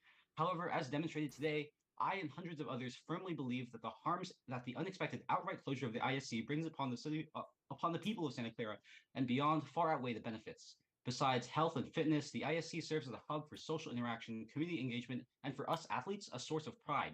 To suddenly uproot hundreds of athletes, coaches, and recreational swimmers suddenly without any prior warning was extremely difficult for us. And I kindly request the City Council to consider the positive impact that even just a partial reopening of the International Swim Center will have on our community. Thank you, council members, and thank you to my fellow athletes. Thank you, Victor, for that. Niraja, there you go. You have a minute, Niraja. Go ahead, please. Okay, thank you. My name is Misha, and I'm her daughter. I've been at ISC for about 2/3 of my life now. I learned how to swim at this pool, and I am now an JO at diving. I'm a freshman, so recruiting starts next year for me, but I have teammates who are currently going through the recruiting process. The fact that their lives and the scholarship opportunities available could be risked because of this inconvenience for the city is truly heartbreaking to me. The excuse given for this was that there needs to be further investigation. It's your obligation to fix our pool because you are the ones who let it get to this stage by not doing the repairs. I have a math test tomorrow that I was supposed to study for, but I couldn't because I came here and I waited outside, standing up for over 2 hours because there weren't enough seats due to the amount of people who showed up. This pool means so much to me and so many other people who all joined as a community to say this is not right.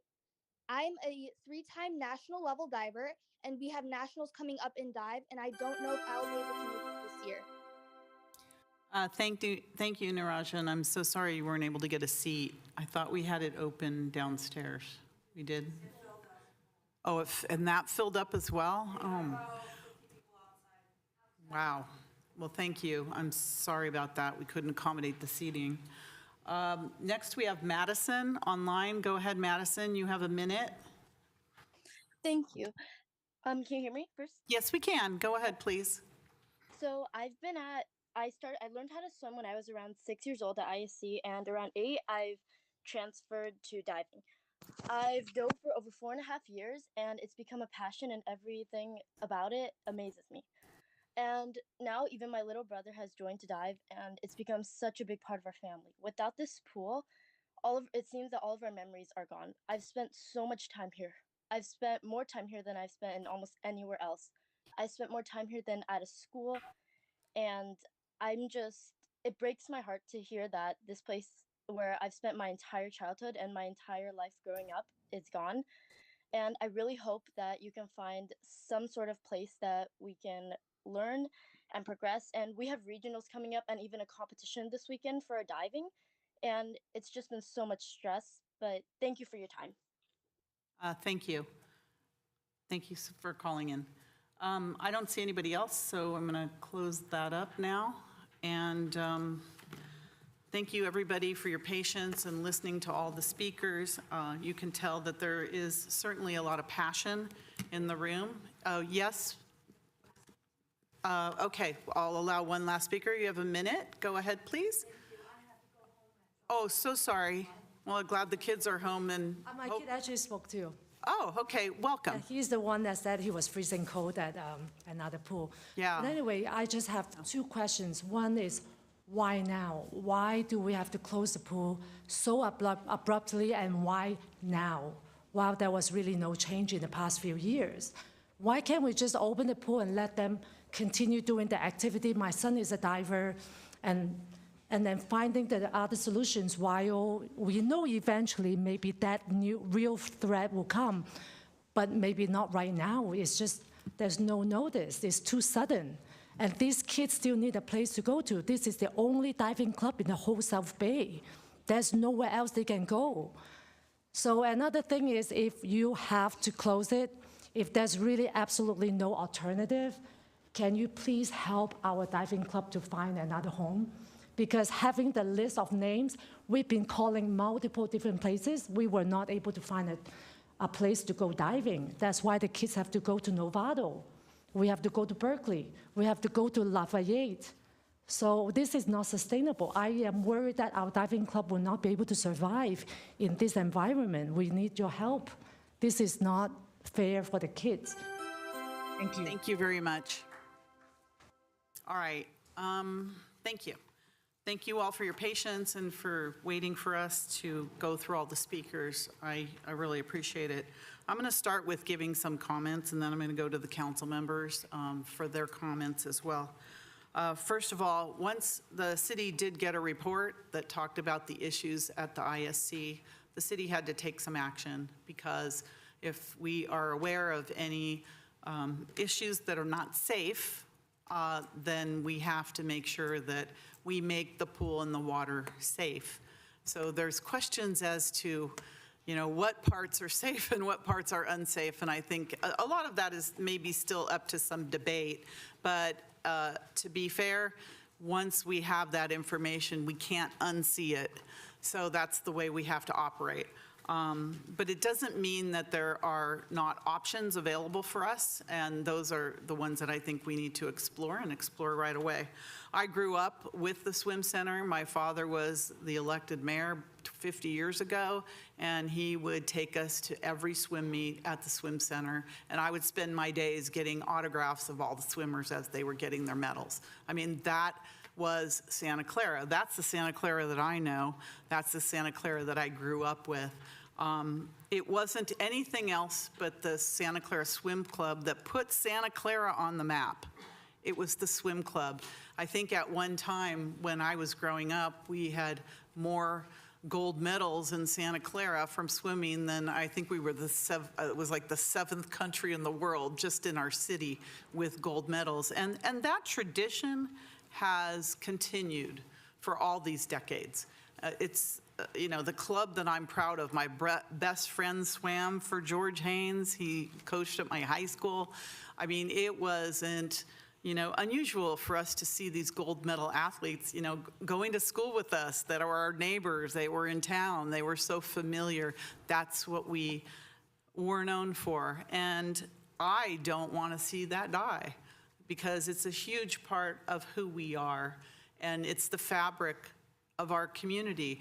And Santa Clara Swim Club is not just for, you know, Olympic athletes. The swim club and the ISC is for everyone. My babies learned how to swim there. My son, you were his coach, wasn't going to be an Olympic swimmer. He was not. But I'll tell you, going to the swim club and having him there every day kept him out of trouble, kept him healthy, and he was able to make his high school swim team because of you. Thank you very much. So I'm saying I've gone to the swim center. My neighbors swim at the swim center. We have seniors that spend their life there. Swimming is one of the healthiest sports you can ever imagine. For a human to do, young and old. It's there for everyone. It's part of who we are. I'm actually embarrassed that our swim center was in the condition that it was. I want to tell you, before the pandemic, we were poised, ready to go. We weren't going to build the Taj Mahal with the Swim Hall of Fame that, you know, was over 200 million. That was a pipe dream for us. We were trying to get a little more reasonable and go out for a bond in November of 2020. And you know what happened then. So then everything fell apart after that. It's really no excuse for not maintaining the swim center at the level that it should have been maintained back in the Earl Carmichael days, when everything was pristine and there was a lot of focus on that. We have grown as a city, we've ventured out, we have other parks, we have other needs and all sorts of things, but I don't want to lose what put us on the map in the first place, and that is the International Swim Center. I'm going to make it really simple because I like to see things and keep things very easy, as easy as possible. There's a couple things I want the council to consider.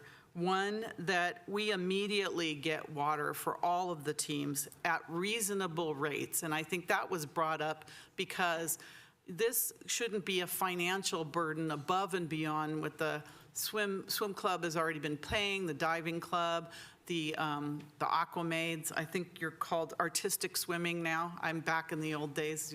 The aquamaids, I think there's new names now. But we need to get immediate water at reasonable rates and help them, especially the diving team and the artistic swimming, finding the pools that will help by talking to Santa Clara Unified School District, by talking to Santa Clara University, talking to any of our partners that we have that can help us in that respect, so that all of the kids and all of the swimmers can continue. I mean, I have collegiate athletes in 2 of my children.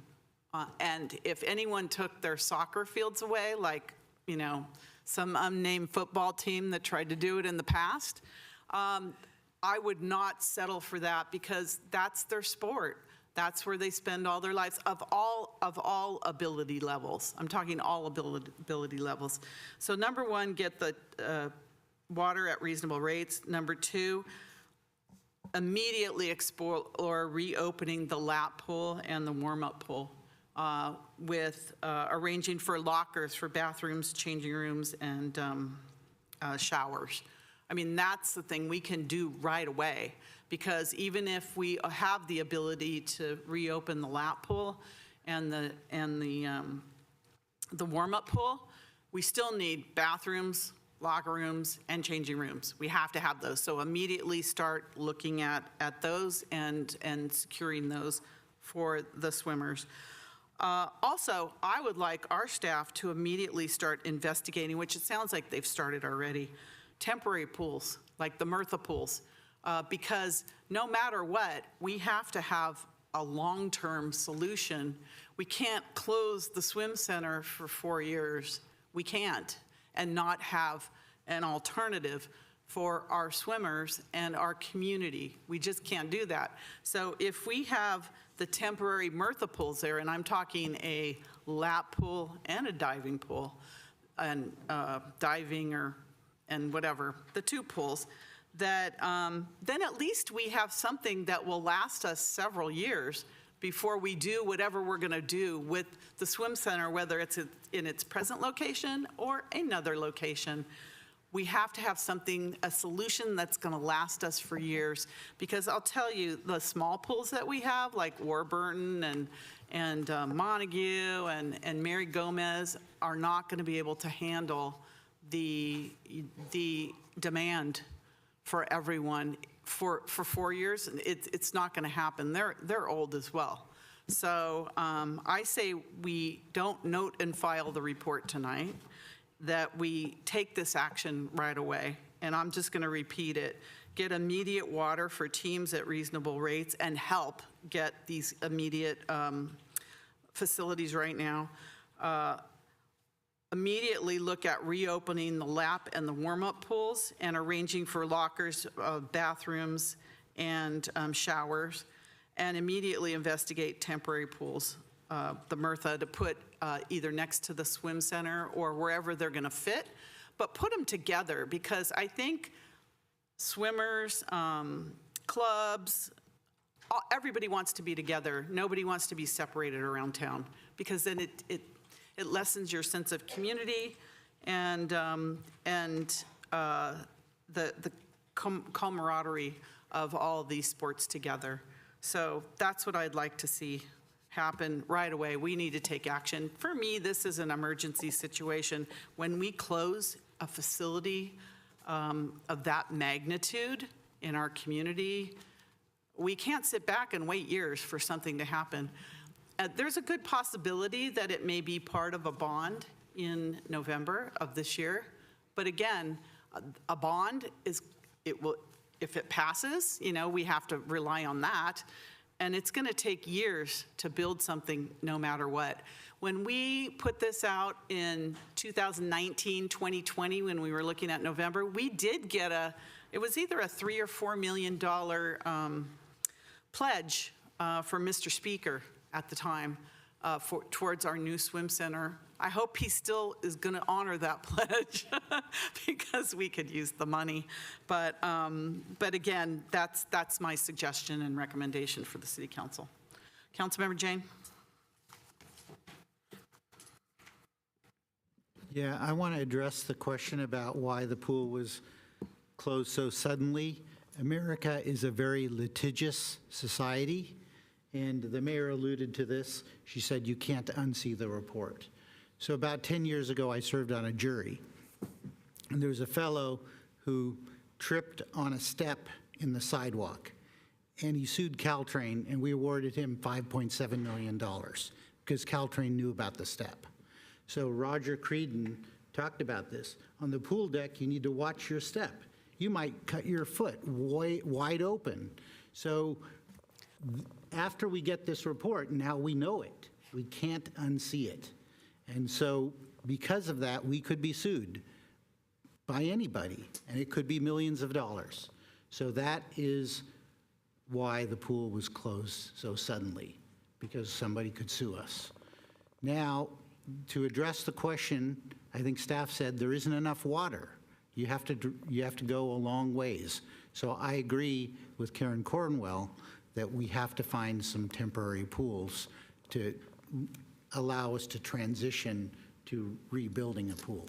But I think that, in my opinion, is one of the best solutions. But then we also have to, as the mayor said, provide showers and restrooms and such. So it's a big project. It's not going to happen overnight, but certainly we need to commit some resources to that. So that's my take. Thank you for that. Someone also mentioned West Valley might have some pools available. West Valley Community College, they don't. Okay, thank you. Councilmember Chahal. Thank you, Mayor. And thank you, everyone, for your testimony. And I have been studying in a boarding school, so I know how important it is to have outdoor sports. I was always engaged in outdoor sports, every term, different sports, cross-country, soccer, swimming, whatever it was. So, and that is part of my development. It really contributed to my development, like how important it is to get engaged into outdoor activities. And I know the trend is not that way, but the trend in this community, we heard today, is good. Like we don't want this trend, that trend from this community, the swimming community, to die down. And for that matter, it's very important for us as a council and for the community to maintain that we help the swimmers, the youth, the seniors who come there for their activity and keep themselves healthy. And on top of that, it's a proud moment for the city of Santa Clara to have 33 Olympic gold medals. I would bet you not even 50 countries or maybe 100 countries have not even gotten to 33 gold medals, Olympic gold medals. So that's such a proud moment for Santa Clara, and we have to look into our past and plan our future. And I feel so bad that we came to this situation when we had such a great history for this swimming pool, with producing so many medalists, not only at national or state level, but international level, and we are in this situation. And how it happened, why it happened, that's a different story to dig into. It should not happen anywhere. And I also had the same points which Mayor and Councilmember Jain mentioned, like first point, find appropriate water bodies for existing programs, what all these three major swimming clubs are doing. That's the one. Second thing is short term, make the existing pool available, mitigating all the risks surrounding it, and make it available with providing the temporary arrangements for accessory units, like accessory bathrooms, accessory changing room, whatever we need to do. I think we should, as assistant city manager, between 1 to 60 days, I think that plan should be between 1 to 60 days. We should be able to provide those things and work on it as an emergency or urgent basis, basically. And explore the Martha pool. Like this is not, we are not reinventing the wheel. Like if Olympic trials can happen in one of those pools, I think we can make our future Olympians use that pool over here in Santa Clara.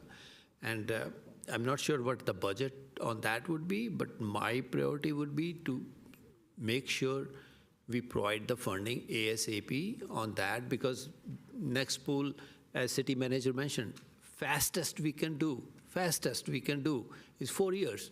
And we are not even there because we don't have the money to make it happen anyway. Till the time we don't have the money, we cannot go to the next step, basically. So it's 4 years plus the time we get to the money, basically. So I don't know whether that will be 4 years, 6 years. So having that Martha temporary pool during this whole process, and I heard that they have been using these temporary pools for multiple years, like 5, 10 years continuously. So it doesn't hurt in this situation to invest in that and invest into the community to get those things over here. And we should be putting a priority on that. And if there are budget needs, I know we only have, the finance director said we only have 23 point some million dollars in our capital investment. But if we have to take out something out of that, I hope he can give us something out of that and make our temporary pools available to the community. So once again, I think Councilmember Jain really touched upon the topic why we had to close it. If we, all of a suddenly we go to a doctor and doctor detects something, he has to take action immediately. And that's exactly what happened with us. We got the report on 11th and we came to know that these are really serious matters. And this country, like you buy a hot cup of coffee and you sue McDonald's that I have a hot cup of coffee. This country is like so to be blamed for suing other people. And when we get this report, I think the city manager took a right action. And he took the right action, but he's also open to making decisions how we can help the community, basically. It's not that we took action and we closed the chapter. No, we did not. We are working over here to make sure we take next actions and how we can help from this, how we come out of the problem, basically. With the, and some of the, I don't want to comment all of them, some of the comments from the community were, we are one of the wealthiest county, wealthiest city, and wealthiest region in the #1 country of the world. If we can't make it happen over here, where else can we make it happen over there? So this is important that we need to make it happen. And I appreciate the two coaches sitting over there and so many other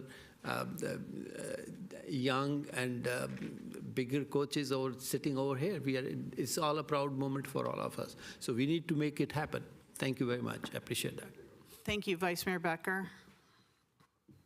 Thank you, Mayor. So about a month or two ago, I can't remember how long it's been a little while, but I met with a lot of the members here of the Santa Clara Swim Club. And hearing a lot of the concerns then, and now seeing what happened now, I just can't believe where we are now. I can't. After seeing this report, I can't unsee it myself. I mean, I'm, 1, disappointed. 2, I'm ashamed. And 3, I feel like I failed you. I have failed you on this city council. I have made it a priority that I wanted to see this get fixed. I pushed for that as one of my campaign promises in 2020. But once you got on the inside, things change because you see how government is really red tape and snail's pace.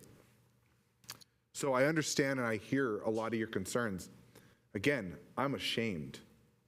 And I go back to one of these things about the ongoing discussions for new funding on slide 41 that says, decades-long practice of deferred investment that requires infusion of significant investment to catch up and provide a dedicated revenue source to meet ongoing maintenance needs. I mean, we could go back into 2010, 2005, and talk about all these issues that we've been waiting to plan for years ago. But something happened in 2010. We built a stadium.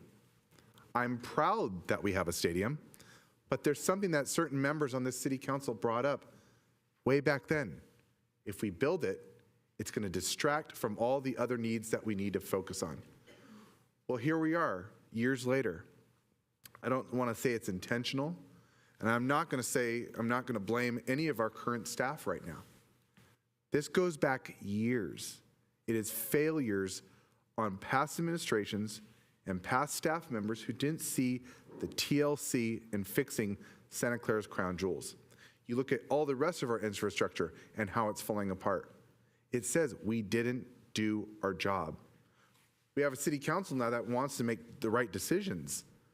But as I said in this, the decades-long practice, everything that's kind of failed in the past 20 years is finally catching up with us. And now we have to make decisions. So I am 100% on board with pushing for a ballot measure for an infrastructure bond to fix things like this and many other things that we have a problem in. But it should have never, ever came to this.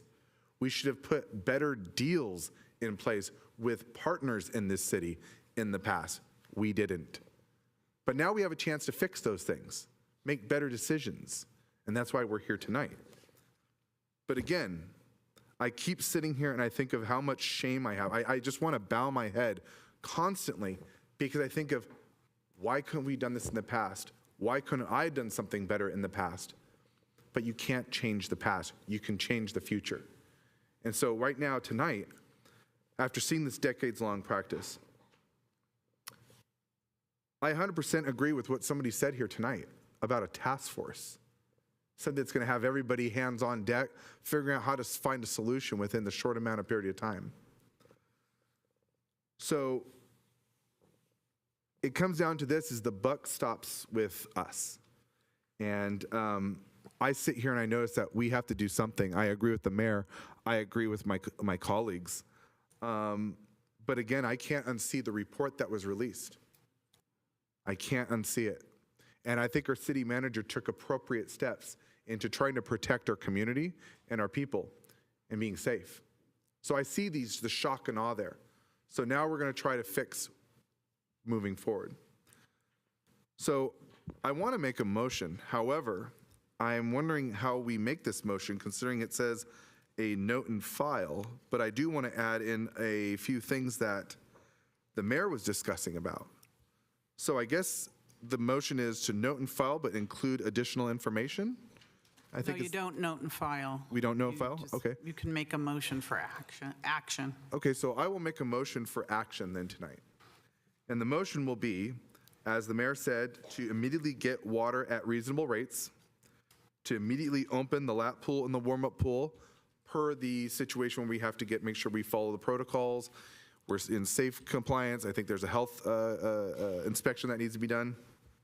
But also getting services or restrooms, places where you can change, those kind of portable facilities, we need to have those immediately. Lockers, bathrooms, and showers. Showers, and so on. Basically, relocatable amenities. And we should be doing this within at least 60 days, as I've heard just on this council dais here. So that is my motion. Would you please add one more thing, which is... Second that, yeah. Sure. Wait, before you second it, could you please add one more thing? Temporary. That we immediately investigate 2 temporary pools, whether it be Mirtha or whatever brand, the lap pool and the diving pool. Absolutely. I will accept that as a friendly amendment. Is that all right? Councilmember Chal, you accept the second? That was I was trying to add, that we immediately explore that option. And lastly, I don't want to make it a requirement in my motion, but I really think a task force would really help this situation and making sure that we have everybody on the same page and no like email chain, because trust me, I get email chains. It's just so much information all at once. Everybody should be on the same page. And when I sat having a conversation with the swim club, I mean, to see the glow in the kids' faces, to see how hard these individuals I spoke with work, we can't just stop it right now. I mean, I understand the safety concerns, but let's find a way. And Vice Mayor Becker, this is a temporary situation. We still have the long-term situation to deal with. Absolutely. And a task force may be appropriate there, even with members of the city council, to look at the long-term solution. That, we can't settle that tonight. That's going to be longer discussion. term. So I hope this is the starting point. I hope this is a helping point. But again, I understand the city manager's situation and what he did, and I commend him for that, but we can always find a way to make things work. So thank you, and hope to see everybody back in the pool soon. Thank you. Councilmember Hardy? Thank you. I do believe that the city manager made the right call. It wasn't easy and it wasn't fun. But I guess I'm asking from a legal point of view, because we're talking about restrooms, showers, changing rooms, lockers, things like this. This is expenses that we do not have funded. So, and this is not what was on the published agenda. So I guess I'm asking our legal counsel if what we should do is accept the report, because there was action made on that report, and staff has heard our concerns. I'm sitting here wondering, McDonald High School is brand new, and I double-checked, they do have a pool. I don't know how big it is, but nobody has been building those dive pools for a very long time. It's a reality. The tower, the higher diving boards, there aren't any. I know that. So I left my magic wand in another coat, I guess, because I cannot wave a magic wand and magically find something that doesn't exist.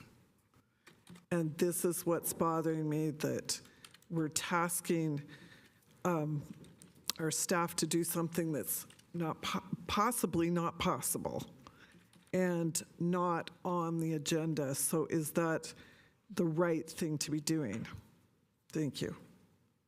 City Attorney, and keep in mind, the note and file was a recommendation for them. That's not mandatory. Yeah, very good, Madam Mayor. I think we can accomplish everybody's objectives tonight with maybe a little bit of a rephrasing. Certainly appreciate the idea of accepting the report, as a basis upon which you're making your recommendation. And then I really think what I'm hearing from you is a direction to staff, to do these things. The mayor's original phrasing, I thought, was good, about, exploring getting water for folks, exploring, opening as much of the, the pool as quickly as possible, consistent with safety requirements, exploring these other things. And I don't want to put too much meat on those bones. I want to refer it over to the city manager, who's going to really lead all these things to maybe flesh that out a little bit. But I think that's consistent with both the mayor's original concept, Mr. Becker, your idea of direction to staff, and Member Hardy, appreciate you pointing that out to put it in the right context. I just wanted to clarify, based on what Councilmember Hardy was saying, is so should we? So in the motion, should we accept the report? Then, because I'm perfectly fine of accepting the report. I just know that we have to relay information. There's no note and file the report. So if you just add an and note and file the report. Okay. Yeah. So add and note and file into the report if the second agrees to that. Is that all right with the second? Yes. All right.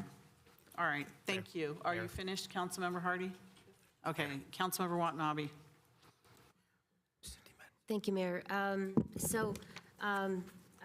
Mr. Satish Vail talked about this earlier, and I just happened to bring a copy of it purposely with me tonight, of the front page of the Mercury News yesterday, with the big caption with the 49ers, congratulations to them winning the NFC Championship, but then immediately below the article about the swim club.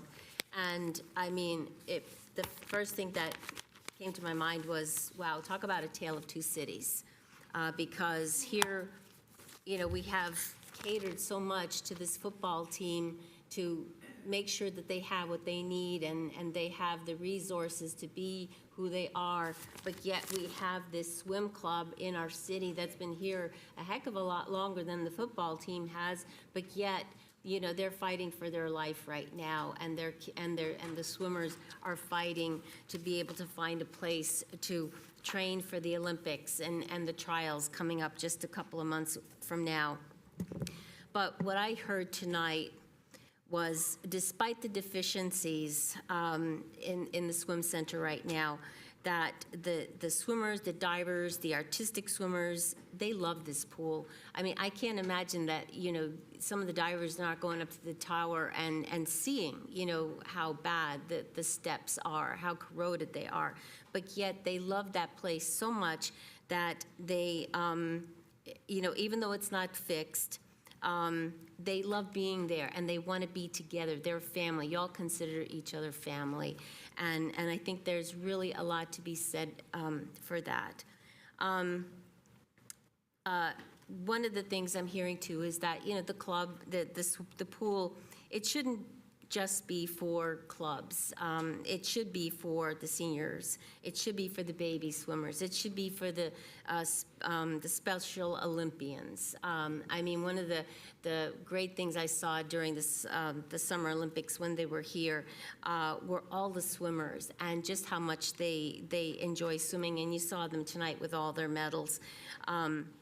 They obviously, they derive a lot from it. And I hear there've been a couple of students that talked tonight about the stress that they have experienced, and that concerns me because they should be focusing on their careers, their goals, and achieving those things that are so important to them, and not having to be worried about where they're going to swim next. I'm concerned that if we don't come up with a solution, that the dive club may not survive, as one of the moms talked about. And I do worry about us losing families because there isn't a proper facility for them to train. And that would be a true loss. So I support this motion, but I would also like to just add to it that in going forward, frankly, I don't know that I think 60 days is too long. I'd rather see it in 30 days. And I know it's asking a lot of our staff, but if there's something that could be done in 30 days as opposed to 60 days, I would like to see that. And also to bring in the health department, because it doesn't sound like the health department has been out to the facility in a while. I mean, I know Assistant City Manager Bajorquez is going to look into that, but at the same time, we need the health department to see what can be done as soon as possible to bring things to code to get these swimmers ready for the Olympics. So I really want to see what can be done with opening up the gates for ingress, egress, and making the facility usable and as a short-term solution. But again, in the long term, looking at the pools, the temporary pools. Karen Cornwall told a great story about the Olympic pool and how it was, transferred from one state, from Idaho, was it, or North Dakota, down to Florida, and it's still operational, and it's a great pool. I mean, I think there's a lot of really good solutions out there that we just need to focus on and get this right. It may not be done, in 6 months, but at the same time, I think this is a really good start, what's being proposed in this motion tonight, and that over time we can cultivate it and make sure that this is something that it may not be $100 million facility, but it can be the facility that's going to continue to make our club successful and give our swimmers a place to call home. So thank you for the motion, and like I said, I support it. Thank you, Councilmember Watanabe. City Manager, did you want to say something before I continue on? Sure. Thank you, Mayor. I just wanted to make a few comments before the vote on the motion that's on the table. First off, I will say staff has no concerns with the motion at all. I want to restate it just to make sure that we've captured everything. And I also would like to say that articulating the 4 items like you did very much aligns to items that staff is already working on, and doing it in that way also articulates that they're not mutually exclusive. And we need to work on multiple things simultaneously, and we absolutely are. And so I'll talk about each of these, but first I just want to mention there's been a lot of talk about a temporary pool. Mirtha as a potential vendor has been mentioned. Just want to let everyone know, because we haven't talked about what that entails and the potential cost. I think it's important to know that we say temporary, but these are all, the Mirtha pools are actually permanent pools that can be installed for temporary use. The type of pool that we're talking about, just a lap pool, could potentially be $2 million for the temporary pool, and that's before all of the other accessory structures, restroom, bathrooms, as well as the ramps and things that need to be installed, as well as finding a location. Also to mention, if we cannot find one that's existing that we can purchase and ship from wherever it is, the potential lead time is approximately 1 year. And so I know we're referring to it as a temporary solution, but I just want to put out there that it is not an immediate solution, and it will take certainly significant effort to research and put everything in place. With regard to the motion, just to restate, the first item is for staff to continue working on a immediate solution to finding water space for all of the impacted user groups at reasonable rates. Next, continue looking into reopening the 2 bodies of water, not the dive pool, but the lap pool and the training pool. Also with temporary accessory facilities, lockers, showers, as well as bathrooms.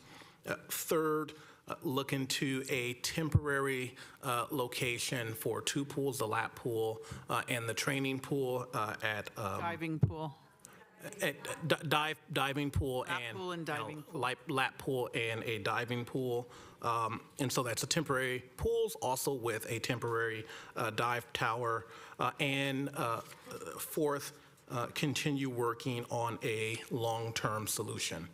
So with that, I also want to note for the City Council that we are certainly working on the long-term solution. In the presentation, we mentioned the 3 options that are currently being investigated: rebuild at the current site, as designed, virtually the same bodies of water; 2, rebuild at the current site, but potentially add another body of water, potentially a recreation type pool; and 3, look at building an aquatic facility at a different location. So we will continue working on that.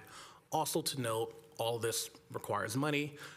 We will be talking, and it is already on your council agenda to talk at your next meeting in February 6th, with regard to a potential November 24 bond and discuss the timing and various components of that. And so that work is already ongoing and will continue to happen. And so staff will certainly provide the council with updates. I do recognize that this is a critical issue. It is frankly, one of the most important issues that we're working on. It certainly has pushed other things off staff's workload, and we are doing some internal readjustments, as well as looking at bringing on temporary support, because this is an effort that has unfortunately landed immediately in our lap that is pushing off other things that we were working on. So with that, I think we understand the motion, and we will we're ready for a vote or additional comments. We still have some council comments, and I just wanted to say that please, that our staff should use the expertise of our community members and our aquatic experts, because they know pools the best, and they live, eat, and breathe swimming and pools, and there's a lot of resources just sitting in this room right now, and they're easy to work with and respectful and knowledgeable, and they want to help, and they're motivated. So please use the resources that we have at our fingertips right now. Yes, City Manager? No, staff is pinging me because I mentioned the $2 million figure for one pool. Just want to note that that is we believe, a very low figure, and we could be talking several millions of dollars for a temporary facility. We will, of course, have to come back to the council and have financial conversations, but I don't want anyone to leave this room with a $2 million figure. It likely will be significantly more. We know that it's going to be in the millions of range, whatever that is. But please, when you're researching the portable pools, it's my understanding they can also be retrofitted into the existing swim center as well. So it's not just a potential portable, but it's a potential portable / permanent pool, and which really justifies the cost. So I know it's going to be a lot, but let's see what it is. But anyways, I just want to point that out. So we have Councilmember Park.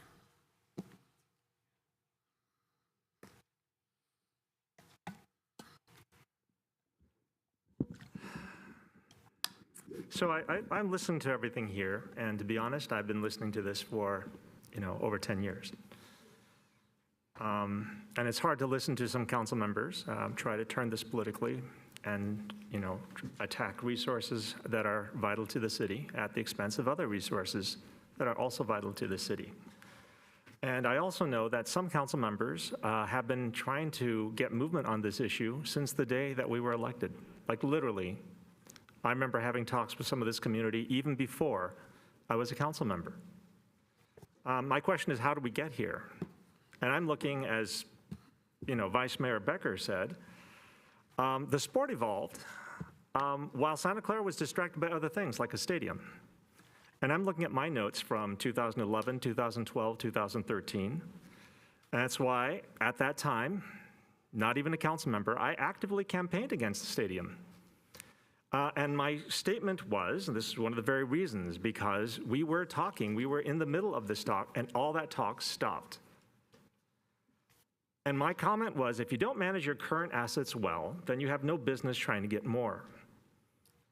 Almost every single year, I have come to this council and I've asked staff, how do we have money? How do we get money to maintain the capital, infrastructure? Because we've got a Triton Museum as well as this. How do we get that in? How do we do this? And their answer was, well, you can't really vote for it because a future council could vote to take that money away. And my response to that was, let them do that. That shouldn't prevent us from doing the right thing. Right. Solly, diver for 6 years, said older divers talked about plans for a new pool. And they told him that they wouldn't get to swim at the new pool, but he would. And now he's telling other divers the same thing. Right. And I think that this didn't happen today. I'm glad we're taking this action today. But I think we need to look at like a real problem within Santa Clara. And I feel there are a lot of questions, and all the answers that he was given were, we need to look into it more. And to be honest, when he said that, I said, oh, that's exactly the kind of frustration I feel. Pete Delaney said things like, why did the building inspector miss the paper when they put up the stucco? And my understanding is that the new showers have never worked. Like when they were replaced many years ago, they almost immediately had pinholes. And so people we paid for these new showers, and we immediately went back to using the old showers because we couldn't use them. And my question at that time is, how did we let this happen, and why isn't it fixed already? Like, why are we talking about this today in 2021? Right? Why has it taken so long to repair, upgrade, or even replace the showers that were put in almost 60 years ago? We're not talking about the new showers. Like, we're using the showers that were put in before the new showers were put in. And I kind of want staff to understand, like, it's not a accusation, but I think that everyone here needs to understand the importance, the uniqueness, the need for all the resources in the city. And not just to the importance to the residents, but the importance to, the very reputation of the city, the history, the legacy of this city. You know, I've seen in the last year, year and a half, a BMX track go away. A championship BMX track, one of the best in this area, go away because the city could not take a strong stance on the people or the groups managing the facilities and programs. Right, I've seen that. We always talk about having private-public partnerships, and like, I hear it, but from the engineering side, I want to know what's the effect of all these talks, because we can have talks forever, and with this, fixing this pool, to me, it feels like we have been. And what's at stake? You know, as Councilmember Hardy said, there aren't a lot of dive pools in this area. And I think I heard one of the residents say that, you know, my question is this really the only dive club in the South Bay? Okay. But I'm saying that, you know, it's nice to have more than one, and it's nice to have one that's already here. Right? Nicholas, I mean, what's at stake? I mean, he said it, and he said it very quickly, so I couldn't tell if it was very angrily, but I'm saying if it was angrily, I feel you, and if it was quickly, I'm sorry, because I'd like to hear it longer. That ISC wants a point of pride, it's a point of shame for the city. And he said, and I felt it, my time with the pool may be over, but he was considering future generations, right? And it's funny, but I felt it when he said during the meeting where we discussed this last, the biggest concern was Taylor Swift, right? And he said it, and he basically said, get out there and take a look at the pool, right? And as a council member, I remember when Councilmember Jane and I went there, because we did exactly that. And the findings, the reports here aren't actually surprising to me because I saw that. I walked up the dive tower in shoes and I wasn't comfortable. So many people stating that ISC was the first pool, was the pool that they learned to swim in, was the pool that got them started not just in swimming, but athletics, national teams, championships, the Olympics, right? And what the Aqua made, I didn't catch her name, and Coach Kevin said, you know, we share pools with the divers, with the polo team, with the Aquamaids, right? We see them improve. They cheer us on, right? You know, we're a community. We're not separate teams. And this isn't possible when we're all separated. I know Ching said he didn't understand the disconnect between the report exposing so many flaws and his son saying ISC was the best experience that he had. Well, I understand it. Because ISC is one of the only places here, it seems like, where you can get all these different groups together, right? It's the community, right? Any pool can be better. Like any pool in the last 50 years could be better than our pool, but you can't get a better community. Chris Carver said, we have a parade of champions because we have champions. I think that we have all these other things we think about, and we don't go back to, and we just ignore. We say, thank you very much for allowing us to do these other things, but we don't have time for you. David Mack, Daria Kokol, both mentioned, it's the vision of George F. Haynes, you know, and Earl Carmichael, right? Santa Clara is a brand recognized throughout the world, and maybe we don't understand that because we're not all swimmers, but I think swimmers understand this. Right? And I think that people know it's not just George F. Haynes, but maybe the Kokol family. The Kokol coaches are also, you know, a brand recognized around the world. No, but I'm serious. Like I'm not, I think so. Right? Aiden Birick said we're actually, you know, we're not just talking about aspirations of future athletes, right? We don't really call them children because they're world-class athletes. They're going to the Olympics. But he's a parent, and these are also our kids. Like having athletes is great, but oh my goodness, the love of every parent to do this for their children, what more does that need? I heard Alex, I don't know, it's Rivian, you know, not every child will be an Olympian. We understand that. But they will all be better people. And they'll all be better not just because they're swimming, but because their friends that also swim at ISC will be Olympians. You know, and I really felt Madison when she said she has spent more time at the ISC than she has anywhere else. Like, we need to understand what that means, not as adults, but as parents, as people who, you know, some of these kids are better at swimming than anything that we else will do in our entire lives, and we need to understand that. And maybe we don't actually appreciate that because we don't understand. It's not possible for us to understand how our children and people who go to ISC are achieving at a world-class level. Right? And I hear it's a big project. It's not going to happen overnight, but I want to know what can happen overnight. Right? But we need to take it into consideration, which is we're not just looking at, you know, how do we get swimmers here, but how do we, you know, go through this with our history, with our legacy, with our wish for future generations intact. Like, you know I'm talking long, but I think that these are important things because this is why, you know, we could have acted before. People blame COVID. I don't blame COVID because I was here pushing, and it wasn't COVID pushing me back. Right? And I hear, you know, get water at reasonable rates. Talk to all partners. You know, maybe it's the George F. Haynes International Swim Center, sponsored by Levi's, right?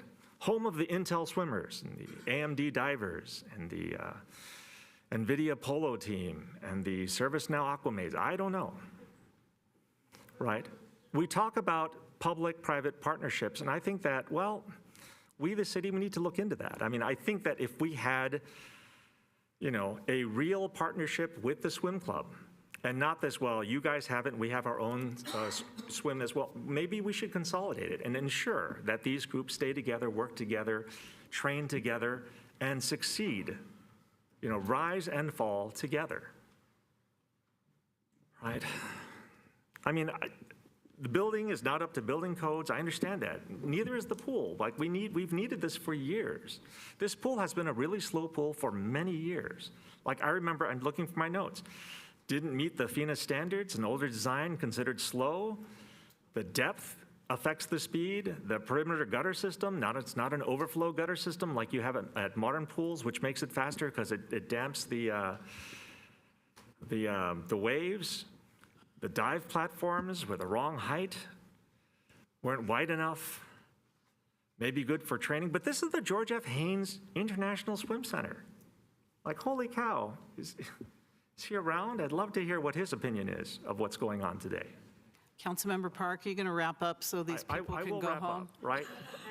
This is important, right? And it's not just because we want to swim here. I mean, we've heard people from around the world call in sympathy that this is closed because it's not just the residents, not just the kids, not just the athletes that want to swim here. People around the world want to come here to swim, to touch the water for George F. Haynes International Swim Center. Right.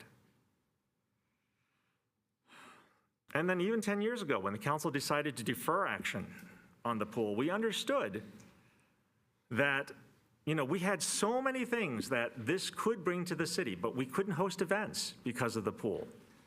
But imagine that we have an international swim center where we can host events.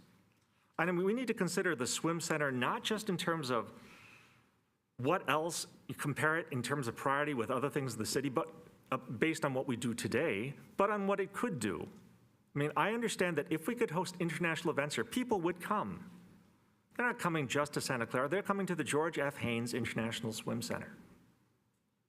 Right, and the events, if we could host events, if we could host international events, if we could make things just as big, you know, we worry about egress. I'm thinking, well, let's build it correctly so that when we hold these events, there is no doubt in anyone's mind that this is the best experience that we can get.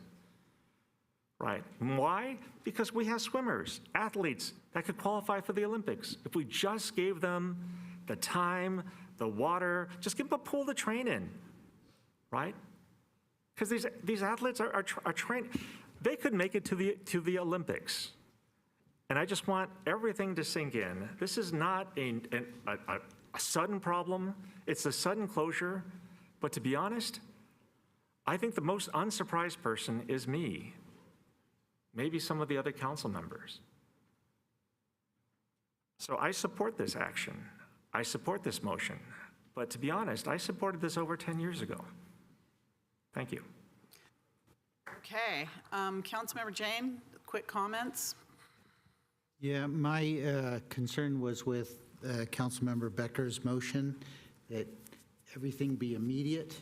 And I think city manager clarified that they're taking this as a high priority and that they will investigate things. But of course, we have limited budgets. So we'll have to do a budget amendment. We'll have to appropriate the money. So I just want to make sure that we're not just, throwing caution to the wind and committing to something that we can't deliver in 30 days or 60 days. There's nothing we're voting on for money until the city manager brings back things that we're asking him to immediately look at. And as far as I'm concerned, it should be done immediately because this is an emergency for a large facility that was closed under an emergency situation.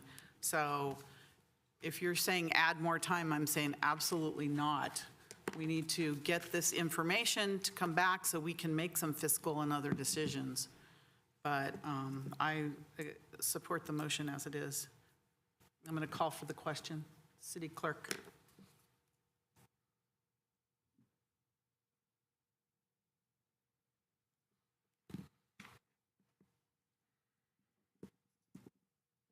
Please register your vote. And that passes unanimously. Thank you very much. We'll be back very shortly to you. And we're going to take a 10-minute break. Thank you.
Are we okay? We're ready? All right.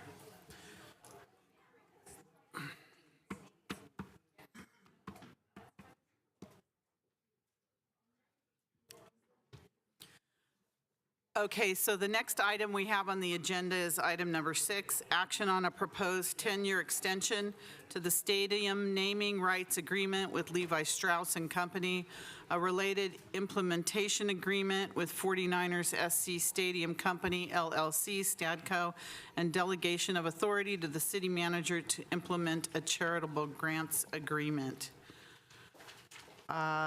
City manager. Sure. It's not executive director, it's city manager? Both. Okay, thank you. Mayor Gilmore, members of the council, and members of the public, no more in the room, but watching remotely. Javon Grogan, city manager. I will introduce this item. As the mayor mentioned, this is a proposed 10-year extension of the stadium naming rights agreement with Levi Strauss & Co. As will be noted in the presentation, the proposal was presented to the Stadium Authority earlier this month, and staff assigned to the Stadium Authority responded quickly to assess an unsolicited extension proposal from our current naming rights partner, Levi Strauss & Co. We sought to analyze it top and bottom in order to meet a request from our naming rights partner. Tonight's presentation will be provided by Assistant City Manager Chuck Baker. This is his inaugural presentation to the City Council, just a couple minutes before midnight.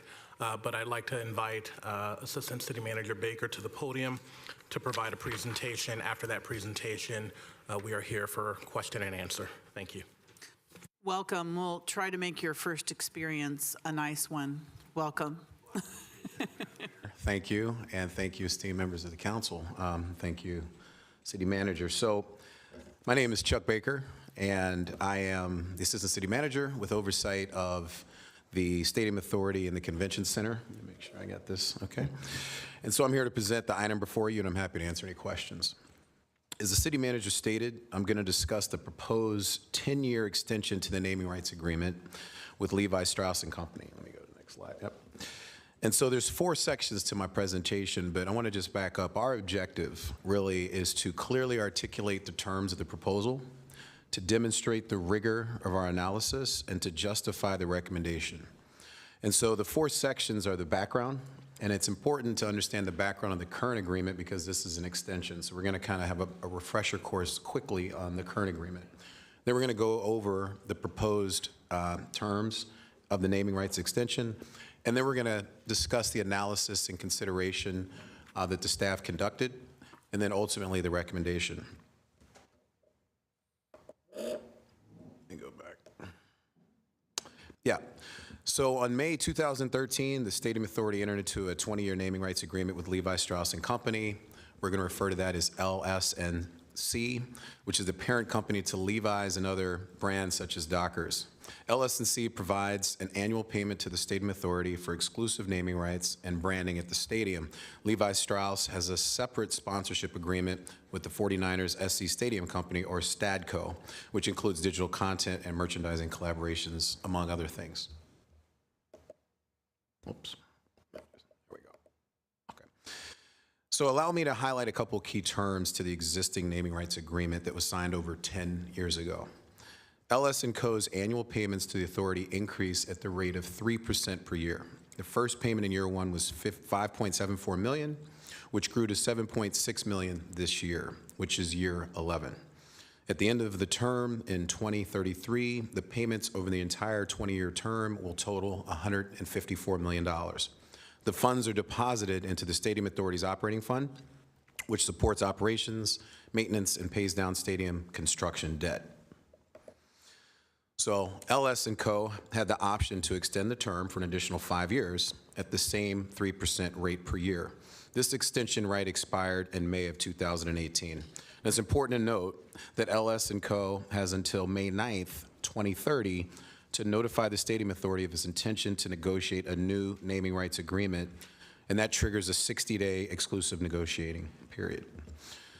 And so another term I'd like to highlight is that the Stadium Authority is responsible at its sole cost for cleaning, repairing, and maintaining the naming rights signage throughout the 20-year term. The Stadium Authority was responsible, this is an important point, for the initial cost for installing the 4 major Levi signs. LS & Co. can request that the signs be replaced at its sole cost, and the Stadium Authority has the right to approve the new logo or design. So that's a bit of background. Let's shift to today. Here's a quick timeline on the proposal discussions that occurred. In mid-December, LS & Co. and Stadco verbally discussed a potential naming rights extension. After the holiday break, on January the 8th, Stadco verbally briefed the Stadium Authority on LS & Co.'s proposed terms of the naming rights extension. 9 days later, a face-to-face meeting occurred between the outgoing LS & Co. CEO, the incoming LS & Co. CEO, Stadco, and the Stadium Authority to discuss the proposal.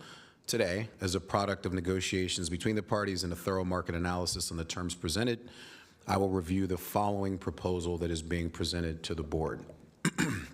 So there are 5 major parts to the LS & Co. proposal presented to the Stadium Authority: the amendment, annual fee, enhanced signage, first right, and Santa Clara community grants. Additionally, LS & Co. plans to extend their existing sponsorship agreement directly with Stadco. So here's a quick snapshot of the terms of each part. Part 1 is the amendment.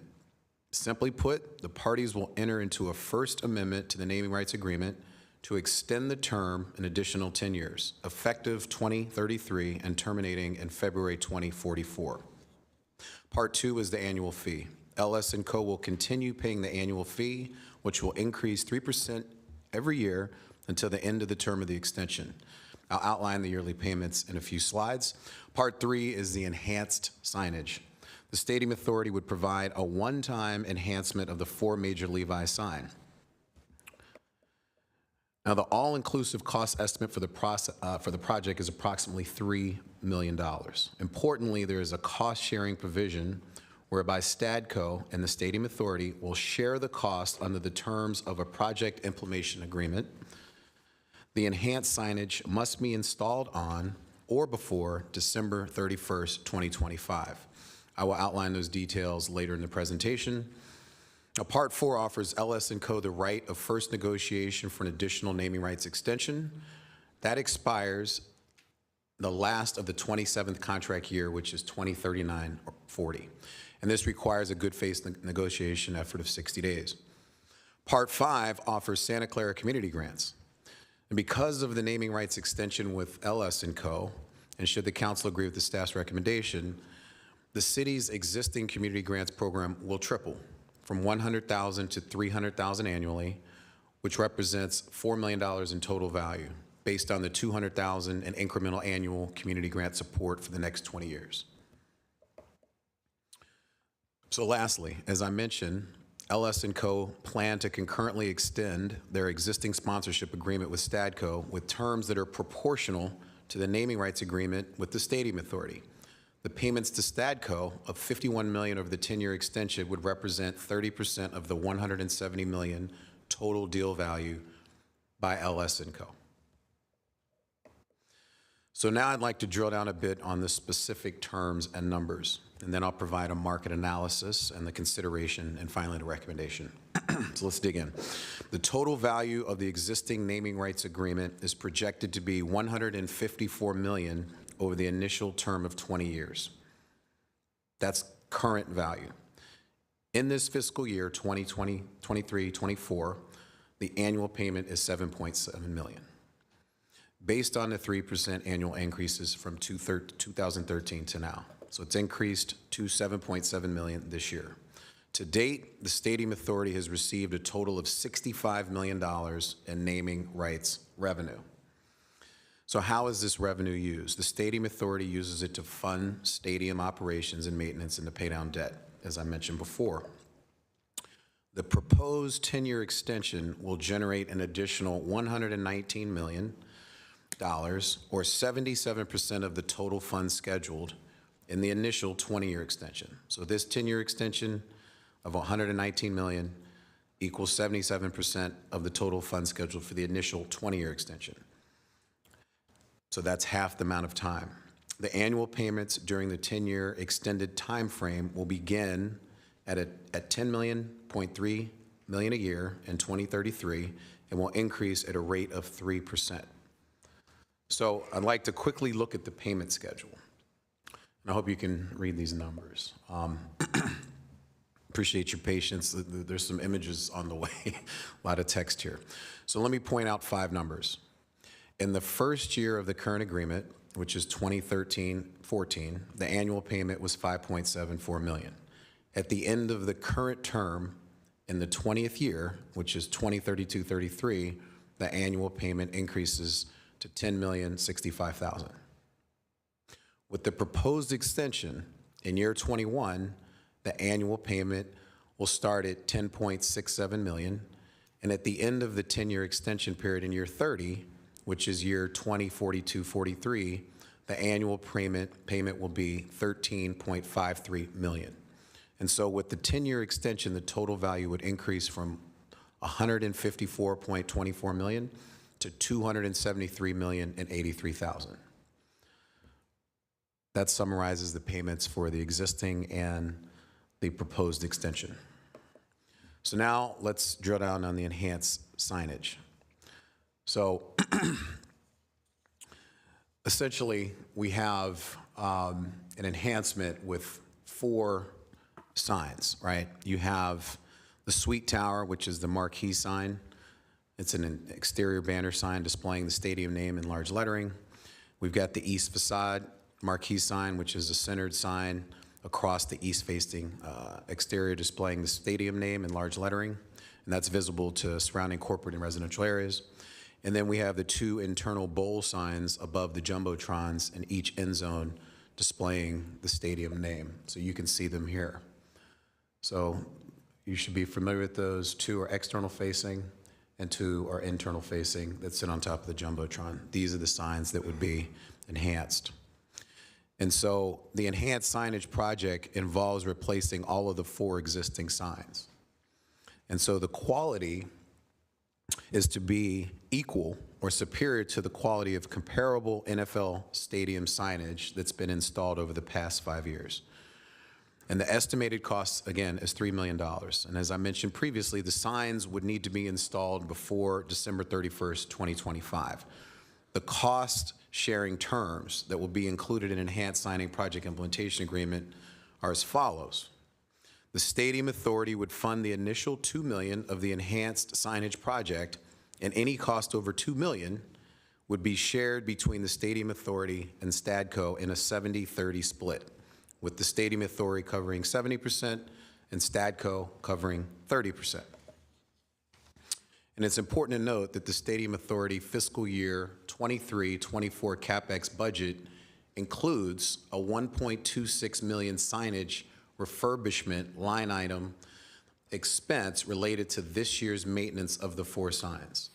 To date, these funds have not been expended, and staff will recommend that these funds be carried forward to fiscal year 24-25 as a part of the upcoming Stadium Authority 24-25 budget process.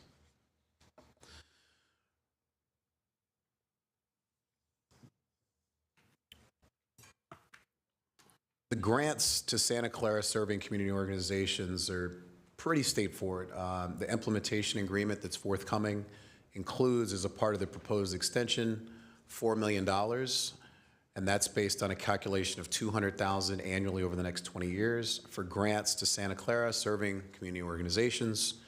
The details of this commitment will be implemented through a forthcoming grants agreement, which will be entered into between a Stadco designated charity or charitable affiliate and the city, utilizing the city's existing community grants program for distribution. And so now I'd like to review the analysis and consideration we conducted. So we had 2 objectives in conducting this analysis. The first is to assess the current and future market of naming rights deals.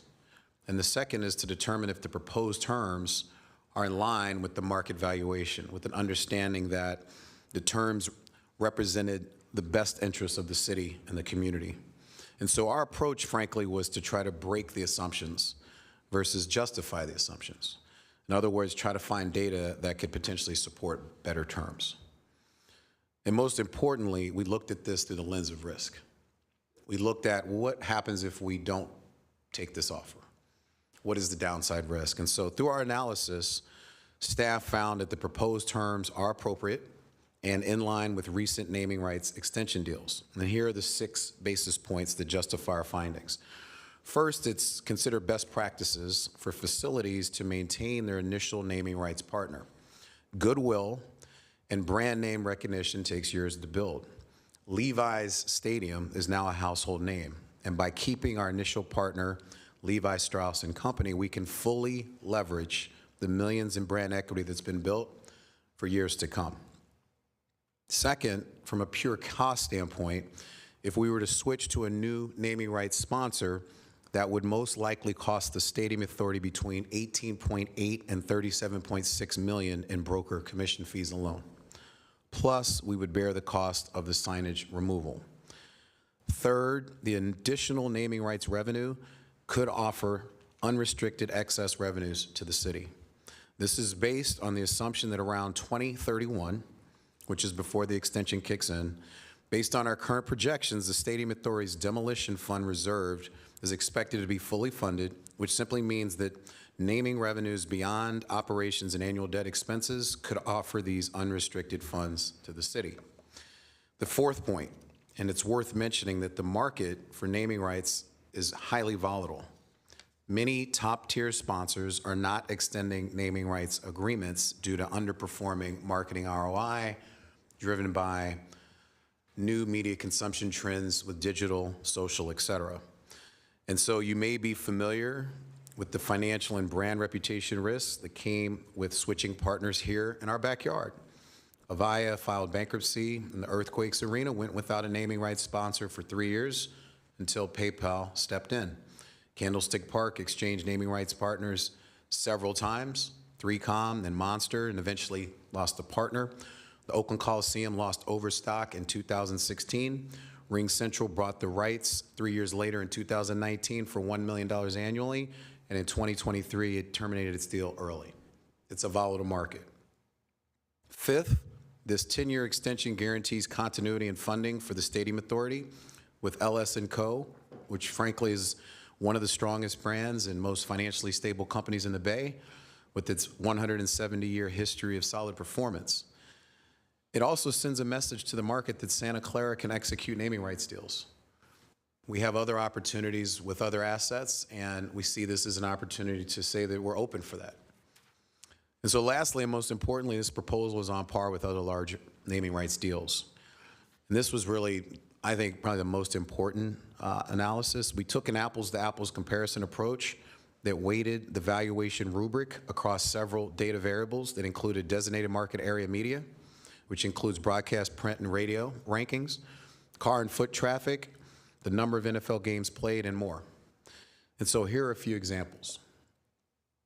So we looked at SoFi Stadium in LA, which is the second largest DMA, with high traffic both on the foot and street level that supports twice as many NFL games with 2 teams. We looked at Mercedes-Benz Stadium in Atlanta, which is the 7th largest DMA, with high daily foot and street traffic. And we also looked at the Target Field in Minneapolis, which is the 14th largest DMA, with high daily foot and street traffic. And we compared it to Levi Stadium in the Bay Area, which is the 10th largest DMA, and that includes Oakland, San Jose, and San Francisco, with low foot traffic. And we also looked at other naming rights extension, and we were able to conclude that the Levi's proposal is a good offer. It's on par with other naming rights deals. So at this point, the staff would like to recommend the council take action on 3 items. The first one is to approve a First Amendment to the naming rights agreement with Levi Strauss & Company that will provide a 10-year extension and additional naming rights revenue to the Stadium Authority on the terms presented in a final form approved by Authority Council.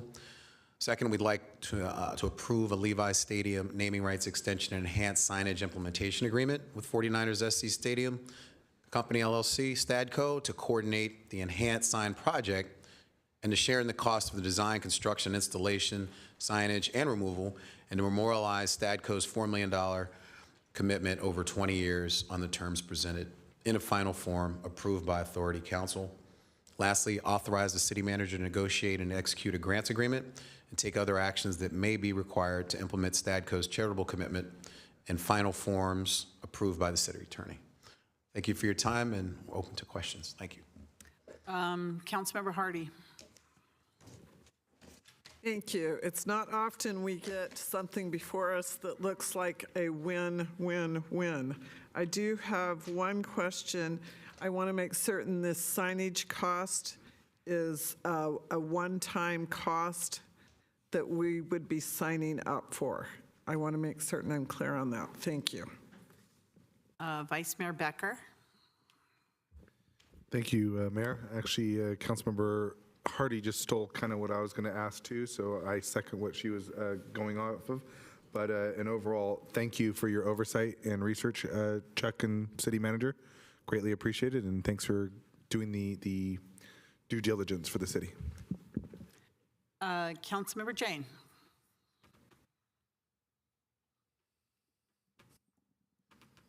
Thank you, Mr. Baker. I wanted to understand the signage. My understanding is that we are committed to replacing the signs after the Jumbotron is replaced at a one-time expense to the Stadium Authority and the STADCO. Thereafter, if Levi's were to change their logo, they would pay for a sign replacement. But we are responsible for maintaining the signs, and if we deem that the sign has to be replaced because it's more cost effective, the Stadium Authority would pay for that. I think that's a little maybe different or clearer than what we had before in the agreement. Was the language cleared up in that? And then the charitable contribution, like we do with the CDBG grants, the city council approves which charities the money goes to. So STADCO or the 49ers would not be determining who gets the money. Is that correct from my understanding of it? It goes through the standard like CDBG granting process. Thank you. Councilmember Watanabe. Thank you for the report, Mr. Baker. I have two questions. So I'm glad you mentioned about the costs that were designated to fix the signs last year, and that money wasn't utilized. So I'm hoping that it can carry over, and so then that will mean then that the Stadium Authority's outlay, the $2 million, will be reduced to about $750,000 or thereabouts, and then whatever the 70-30 split is, we would be responsible for the 70%. And also, do you know what the STADCO designated charitable program is going to be that the Stadium Authority is going to be partnering with, and if we don't know, can we find out who it is? And I just want to add that that grant program, the $4 million, actually came about as a result of the mayor's meeting with the new CEO of Levi's. And so thank you, Mayor, for reaching out and coming up with a good deal to benefit the city of Santa Clara as part of this negotiation. Thank you. Councilmember Chaha. Thank you, Mayor. Thank you, Mr. Baker, for the report. I have one question, like you did mention about the brokerage and commission fees. Are we paying any brokerage and commission fees for the extended 10-year period according to whatever contract we had for the first 20 years? Are we paying the same thing, or we are not paying anything? That's my question. Thank you. So my question is, with the $3 million for the signs, and I learned a lot in this report that I didn't know before it was released and before I gave comments for Levi Stadium and press releases. but I can see why now they wanted to do it because of the sign replacements before Super Bowl and FIFA in 2026. I didn't know that. That was a big indicator. And then secondly, I thought it was going to be a 70-30 split for all of the sign costs, the $3 million, but it looks like we're taking the first $2 million and then a 70-30 split only for $1 million. So why isn't it a 70-30 split for the whole $3 million cost? And Councilmember Park. Yeah, I actually had that question as well. I think Councilmember Jane also mentioned that, I mean, one of the reasons that we are looking at these repair and one of the reasons that we've had this issue with the sign replacement is, like, we've had this big discussion on does a replacement constitute a repair? And I think that what it should be is we don't talk about replacement at all. We look at maintaining the sign. And if the sign has problems, then we fix it. And if that fix, it's cheaper to replace it than to fix it in place, then that's a replacement that constitutes repair. And the fact that it's replacement shouldn't negate the fact that this is necessary work that needs to be done to restore the sign to functional capabilities. Like, I want to be very sure that this is what it is. I also know, and the fact that it's being done before a FIFA or a Super Bowl, I think 100% the city should be glad that we're doing this kind of replacement before Super Bowl or before we've got the world's eyes on this city. Again, I've said this several times, you never know when you've got the best deal, but you always know when you've lost it. So I'm very hopeful that we can get not just get money, but maintain a good relationship with all the parties involved and get something positive for not just this city, but for everyone that comes and sees the city. Thank you. All right, I don't know if there was a question in there, but we're ready for answers to the questions. I did want to make sure that we did have clarity on does a replacement constitute a repair and what that is. Assistant City Manager? Yeah. Or City Manager? Yeah. Thank you, Mayor and Council. Let me address the questions, and I want to toss the first question to our city attorney with regard to signs and what the current agreement requires, as well as what's envisioned in the proposed extension. In particular, Councilmember Hardy's question about are we paying for just one sign replacement? Because there are existing terms in the agreement that I know are not changing. Very good. Thanks, City Manager. Thanks, Madam Mayor. In response to that question, Member Jane, you described the deal accurately. Under the existing terms of the agreement, the Stadium Authority is responsible for the maintenance and repair of the sign. If, in fact, in our maintenance and repair of the sign, we determine that a replacement of the sign is better than continuing to maintain and repair the sign at a high annual cost, that would be a Stadium Authority cost under the agreement. If Levi's were to propose to change the sign program, because they changed, the most obvious example would be if they changed, their logo and wanted it to look differently, or there was a whole different technology, that they wanted, that obligation would be Levi's obligation or to pay for that. Under this circumstance, the way the deal was proposed to the Stadium Authority was that Levi's was asking that in consideration of the 10-year extension, that the sign would be enhanced is the term, but it's really replaced at someone's cost other than theirs. And so that's the transaction. As a result of this First Amendment, that obligation falls on Stadium Authority in cooperation with Stadco and the cost sharing that I think City Manager will get more into. But one thing I proposed to be added and is now added as somewhat of an enhancement in the First Amendment to our agreement with Levi's is the concept that if after the installation of the enhanced signage, this new program, there circumstances arise where the authority determines that it might be in the parties' mutual interest to replace the sign, there is a meet and confer obligation where we sit down and talk to them about that, including possible sharing of costs. There's no obligation that they would share those costs, but at least as a placekeeper for an instance, for example, like this one, where circumstances might arise, for that. But otherwise, the deal remains, as you had described, your understanding was it in the first place, with maintenance and repair being on Stadium Authority, a whole new sign program being on Levi's if they initiate it. With regard to the cost of the sign replacement, Councilmember Watanabe mentioned that we currently budgeted $1.26 million in the current budget. That is not spent.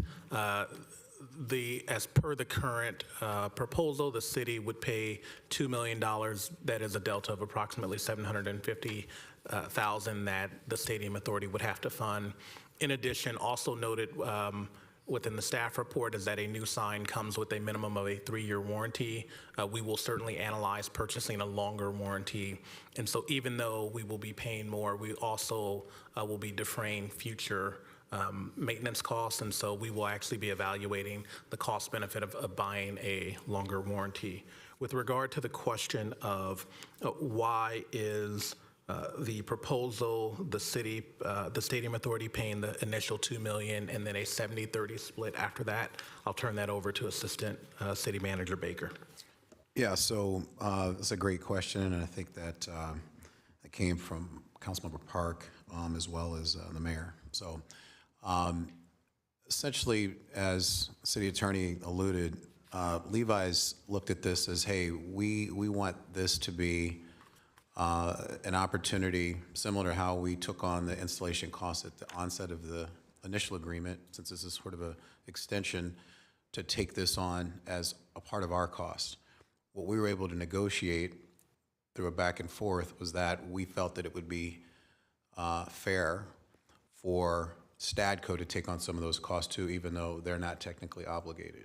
And so the construct was similar to the construct of how we're doing the rev share, which is if you look at the 170 million, 30% is benefiting them, 51 million, 70% is benefiting us, 119 million.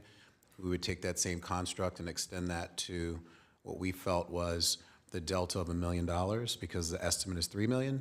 So we said we'll backstop the 2 million with the estimate being 3 million of a 70-30 split. Anything over that, which is not their obligation, that's something we negotiated.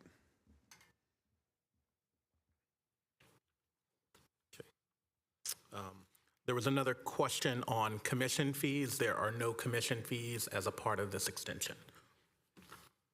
Correct.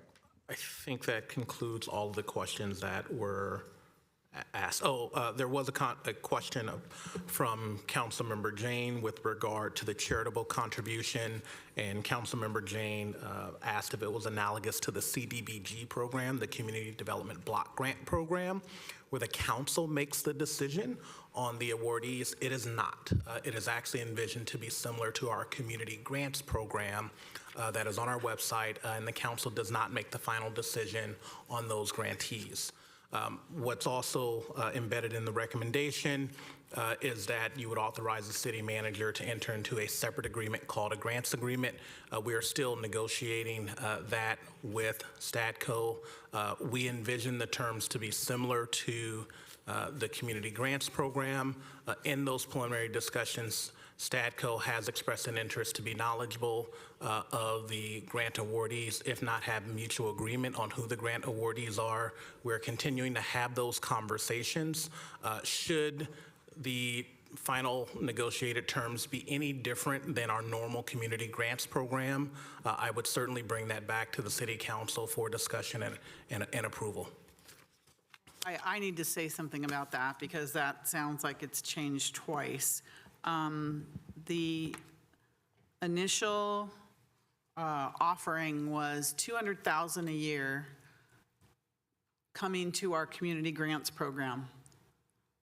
that Stadco or the 49ers have no say in how the city distributes that money, and you just said something differently right now. And I want to make sure, and my vote is going to be subject to what they promised, which was us getting that $200,000 a year to our community grants program. And then they're out of it. They don't have a say over who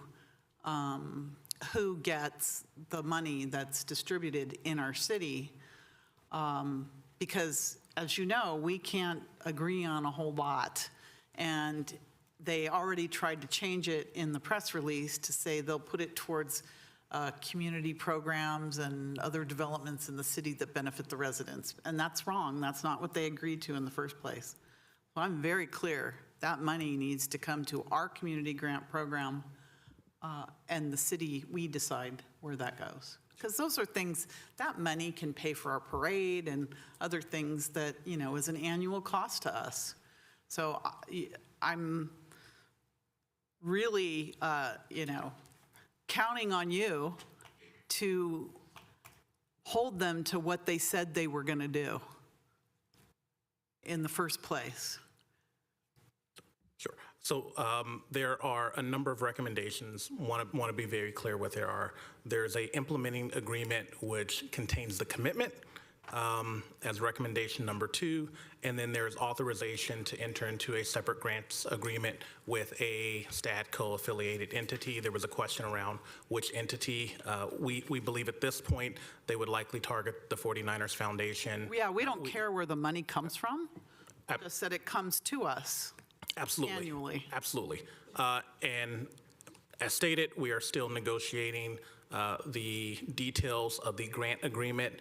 We certainly, if it is any different than what we normally agree to and have in our community grants program, you absolutely have my commitment that we will bring that grant agreement back to the City Council for discussion and approval. I am again, City Manager, holding you accountable to this because you gave me that information, you put it in writing, that this was going to happen. So anything different is going to be really problematic. I'm telling you right now, I am very adamant about this because this agreement, I'm not sure it's a market rate agreement, but, you know, I'll move forward with it. But it was really with the understanding that there was going to be a direct benefit to us and our community nonprofits. And that's what I was told. You put it in writing. I'm holding you accountable that it remains the same. And Mayor, just to expound upon that point, you're absolutely correct. We are, as noted, continuing to negotiate the details of the grant agreement, and there was an expression from Stadco that they have involvement, if not mutual agreement, on the entities that may receive a grant. We absolutely articulated that is different than our normal practice, and as I stated, we are still discussing those points, and we'll bring back any significant changes to the board. And when would the grant start? April 1st? This year. This year, what does that mean? April 1st, 2024. Thank you. All right, Councilmember Chahal. Thank you, Mayor. I want some clarification. Councilmember Watanabe mentioned that Mayor negotiated with Levi's CEO about this grant. But the grant is coming from Stadco, not from, how come Mayor negotiated that with the Levi's? That's my first question. And second is the grant coming from Levi's or it's coming from Stadco? Sure. Let me answer your latter question, which is there's a total $170 million when you include both the naming rights agreement and the sponsorship agreement. The $4 million commitment, $200,000 a year for 20 years, is coming from Stadco. It's our understanding that that will be paid from their portion of the sponsorship agreement revenue, but it's $4 million, $200,000 a year. Yes. So it's not coming from Levi's? It's coming from Levi's to Stadco, then to us. It is not coming from the Stadium Authority's portion. It is coming from the Levi's portion that Stadco receives and then to the city. Okay. And the other question I was asking, like, did the mayor negotiate this thing with the Levi's?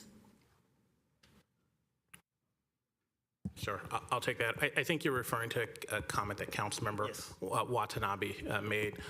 The mayor did have a meeting with Levi CEOs. I was not there, but I know that staff negotiated all terms of the agreement. There were certainly discussions as we briefed councils in a appropriate 2x2x3 format on where we were given the fast pace of this. But staff handled all negotiations. Okay, thank you. All right, we have a public member online. Brian, go ahead, Brian. Thank you, Madam Mayor. And the gentleman, Mr. Baker, you did a really good job, actually. I guess it was your first time before the council. Your first review. First review. I mean, it was really well done. Thank you. I want you to remember signs, stories, news articles, swimming pools, they inspire hope. They really do. I mean, I heard you in the last thing, passionate about how the swim center did, and it did so much. Mark Spitz. Oh, I mean, I worked with people with disabilities for 34 years, and we used to take the wonderful folks swimming, and at the swim center, and it was wonderful, and it inspired confidence and community. And then the signage, well, we all know signs are used for advertisement. You know, and we tell stories to get ideas apart, and advertisement and stories get put together. Don't forget the dreams. I mean, the 49ers might make it into the Super Bowl. There's so many dreams that are built on that. And people go into playing sports, and I think you get my point. There's a human element to this too. Thank you, Madam Mayor. Thank you. I don't see any other comments. So did we have a motion? I thought we had a motion. Did we have a motion? Yes, please. I'm willing to make a motion to accept staff's recommendation. If you want me to call it out, I had it right here. 1, 2, and 3. 1, 2, and 3, approving the amendment to the naming rights, approve the Levi Stadium naming rights extension and enhanced signage project, and authorize the city manager to negotiate and execute the grants agreement. Second. We have a motion by Councilmember Hardy, second by Councilmember Hall. Any other comments? So, City Clerk. I would like to make a comment, Mayor. So this is I know the naming right contract was even the first one was directly between the Levi's and the stadium authority, basically directly, and that was one of the very good and clean agreement we had, a contract we had, and as rightly mentioned, we are earning $154 million out of it for the first 20 years, and going forward with the 3% escalation. We will be earning another close to $119 million. So this is a very good agreement, and as mentioned by Mr. Becker, there were some risks going forward, and we mitigated those. So those are the reasons, like, I'll be supporting this thing. It's good agreement. Thanks. All right, City Clerk. Please register your vote. And that passes unanimously. Thank you. Thank you. So next we have City Council General Business, action on appointments to city committees and outside agency committees for 2024 calendar year. Anybody? Councilmember Becker. Thank you, Mayor. So, I mean, it looks pretty good, this current list. The only exception I have is we look like we're rotating chairs for the Economic Development For all the committees that are city. Understand. I heard from previous years that people wanted to, experience Mayor? the chair position. I'm just telling you, I know. I put the proposal together, I so know. I thought I'd explain. Oh, You no, know no. what? I know where you're Okay. coming from, but we did put in place in the past about rotating chairs and rotating committees and stuff like that. However, this committee has not met since 2021, I think it was. So therefore, I kind of think that if we're going to have a meeting, maybe we should remain the chair. But, you know, I'm amenable to any other way. But I think just the fact that we haven't had a meeting is kind of concerning to me. So. I thought about that, but I thought, well, maybe another chair would be a little more aggressive to try and get a meeting. So there, that's why I did it. I'm gonna actually correct that because I've actually been the one up here a majority of the time. I mean, you probably ask any council member up here. I was the one actually pushing for these economic development meetings, and Councilmember Park I think could agree to that because he's actually on the committee with me. So I mean, I want to fact check that as I've been pushing for this for a very long time. I don't know what you've done, so I have no idea. Well, maybe we should be paying attention. So I'm just saying that I've been pushing for that for a very long time, and I will like to remain the chair. Councilmember Watanabe?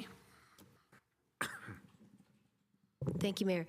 Yes, I want to bring up the Santa Clara Sister Cities Association. Last year, when we were going through the appointments, you and I were both not here on February 7th, and you had had hip replacement surgery. I broke my arm that day, and so we were not here to vote on the committee assignments. And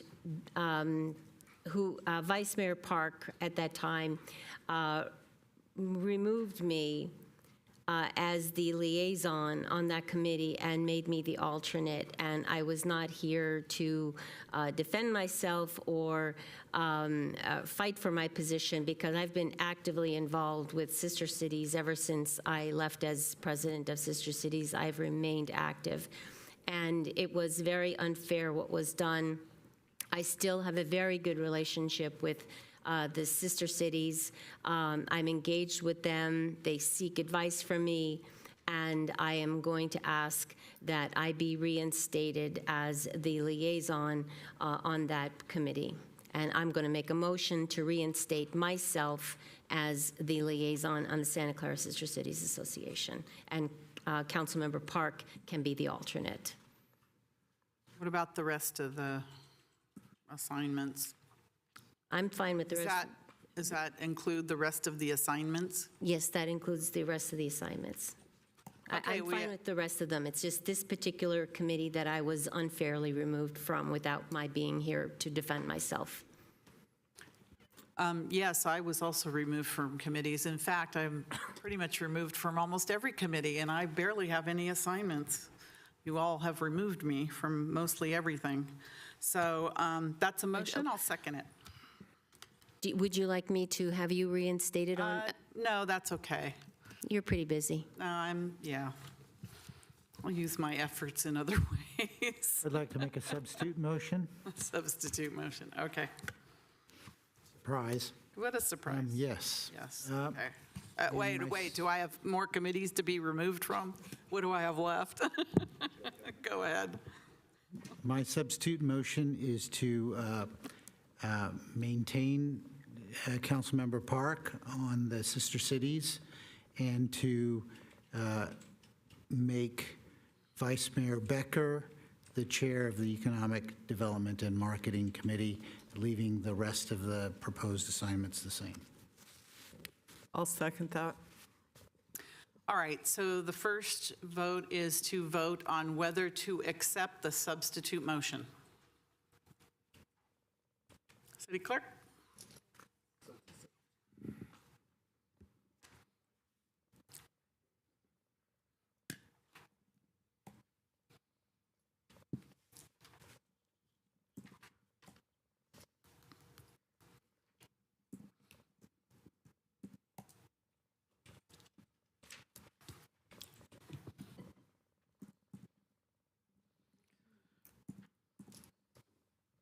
Please register your vote.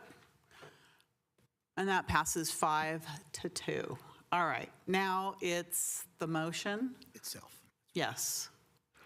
The motion to maintain Councilmember Park on the City Sisters Association. maintain Park, maintain Becker, and the rest of the committee list. Correct? Like to add some to the motion. So one thing I noticed is that we're talking about how we do rotations, and one thing I did notice on this rotation here is that the rotation isn't following the rotation. So, for example, I've noticed this. The Governance and Ethics Committee has had the same member for the past few years, it looks like. So it looks like that has not rotated. Am I wrong? We rotate chairs, so I don't know. Well, no, What are you the talking about? rotating on the committee. So every once in a while, we change things where we put somebody, so like, for example, I was on NERC, and then after a year, I was removed from NERC, and somebody else became on the NERC. So I was removed from NERC too. I know, so we rotate. And that's the thing I'm trying to get at, is that, Are you talking about rotating committee members? I just Yeah. rotated chairs. Oh, you want to rotate oh no, committee I'm members? going to think about rotating committee members. So Okay. I think I'm going to add to that motion is to add, because I see that Councilmember Park is a alternate, so I'm going to add Councilmember Park as now a member of the Governance and Ethics Committee. Oh, and who would you be removing then? I will be removing you. Okay, then I'm pretty much on 0 committees. Then you would have removed me from every committee. That is ridiculous. Well, no, it's not ridiculous, Oh, it because if we isn't look at rotation, ridiculous. if we look at rotation, Mayor, Oh. you have been on the council for far longer than me So and you're the other council removing me members. from every committee. I'm not removing you from every Well, didn't committee. you just make that motion? I only made a motion for one individual committee. I Whatever. didn't make a motion for Just multiple. do council, do whatever you're going to do. I don't know what the motion is now. I will accept the friendly amendment. Okay, so the motion is to maintain Park on the Sister Cities Committee, reinstate Becker as the chair of the Economic Development Committee, remove me from the Governance Committee, and put Councilmember Park on the Governance Committee. Is that correct? Yep, and then that will rotate again next year. And that's a motion by Councilmember Becker and second by Councilmember Jane. City Clerk, when you're ready. Well, Oh, Councilmember Park. Yeah, I accept the change to governance, and I would offer, I heard you say that you removed from NERC. I'm currently on NERC. I rotated in. I would gladly take the alternate on NERC and put Lisa Gilmore back on the NERC. No, thank you. Okay, but, all right, then, that's my comment. We can vote.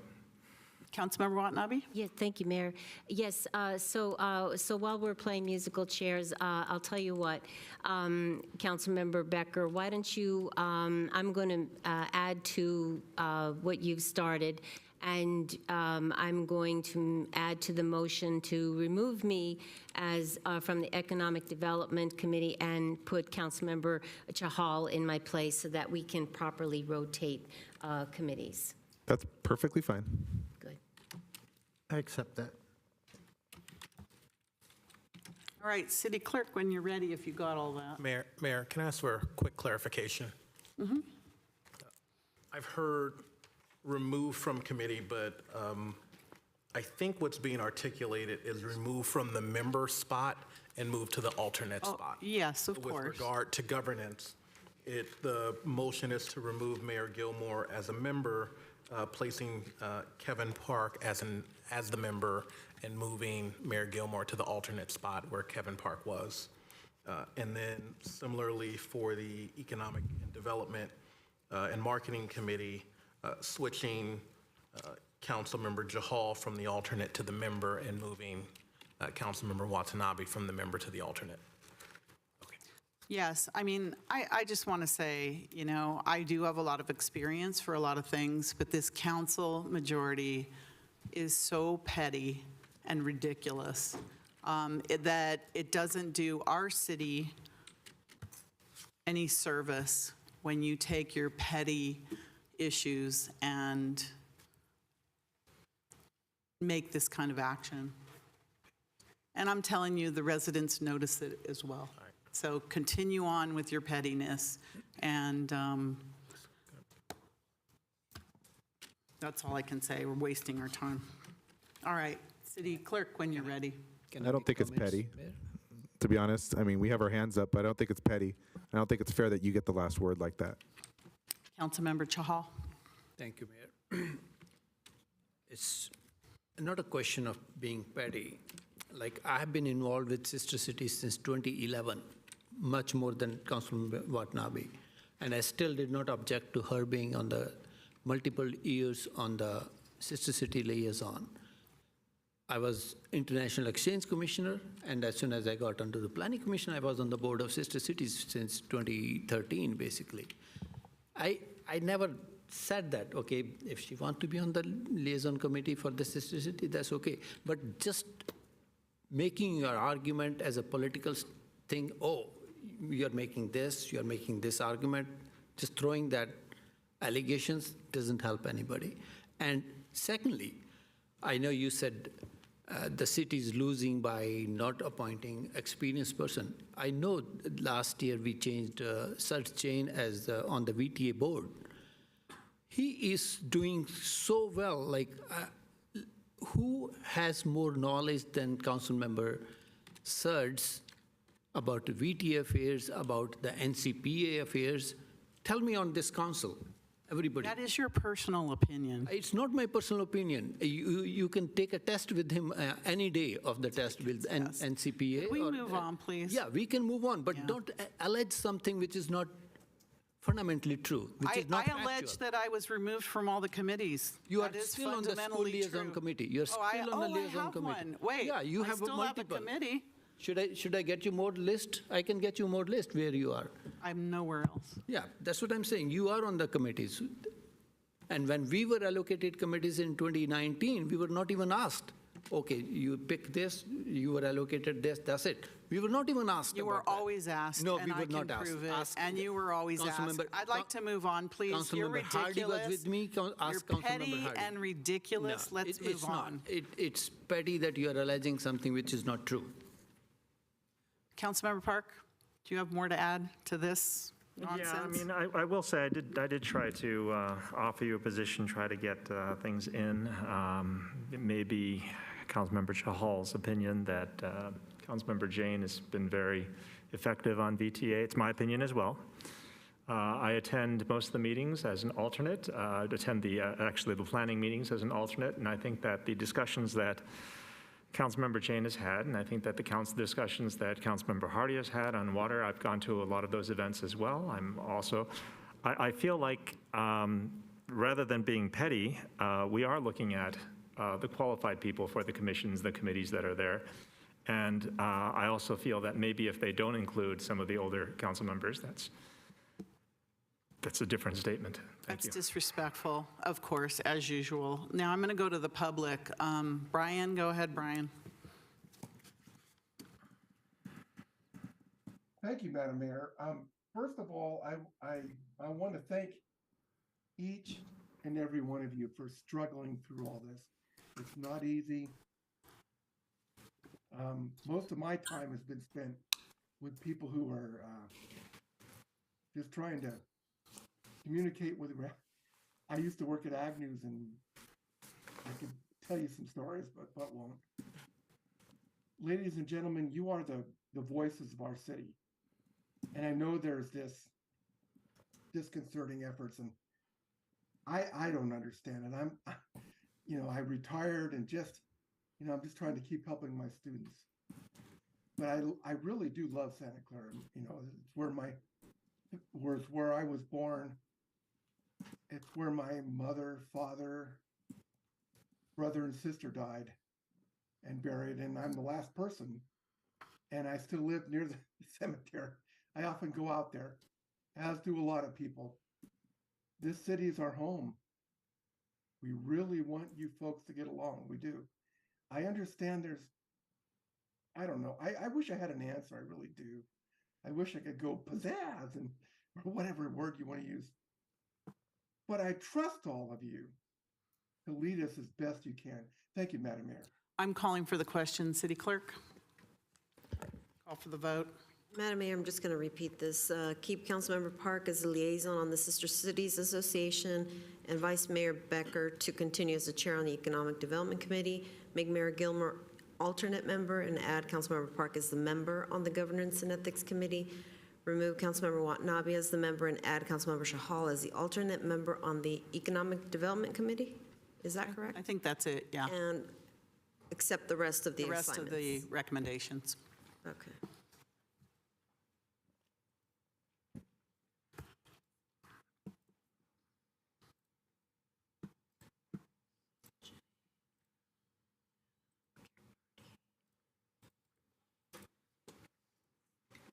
Please register your vote.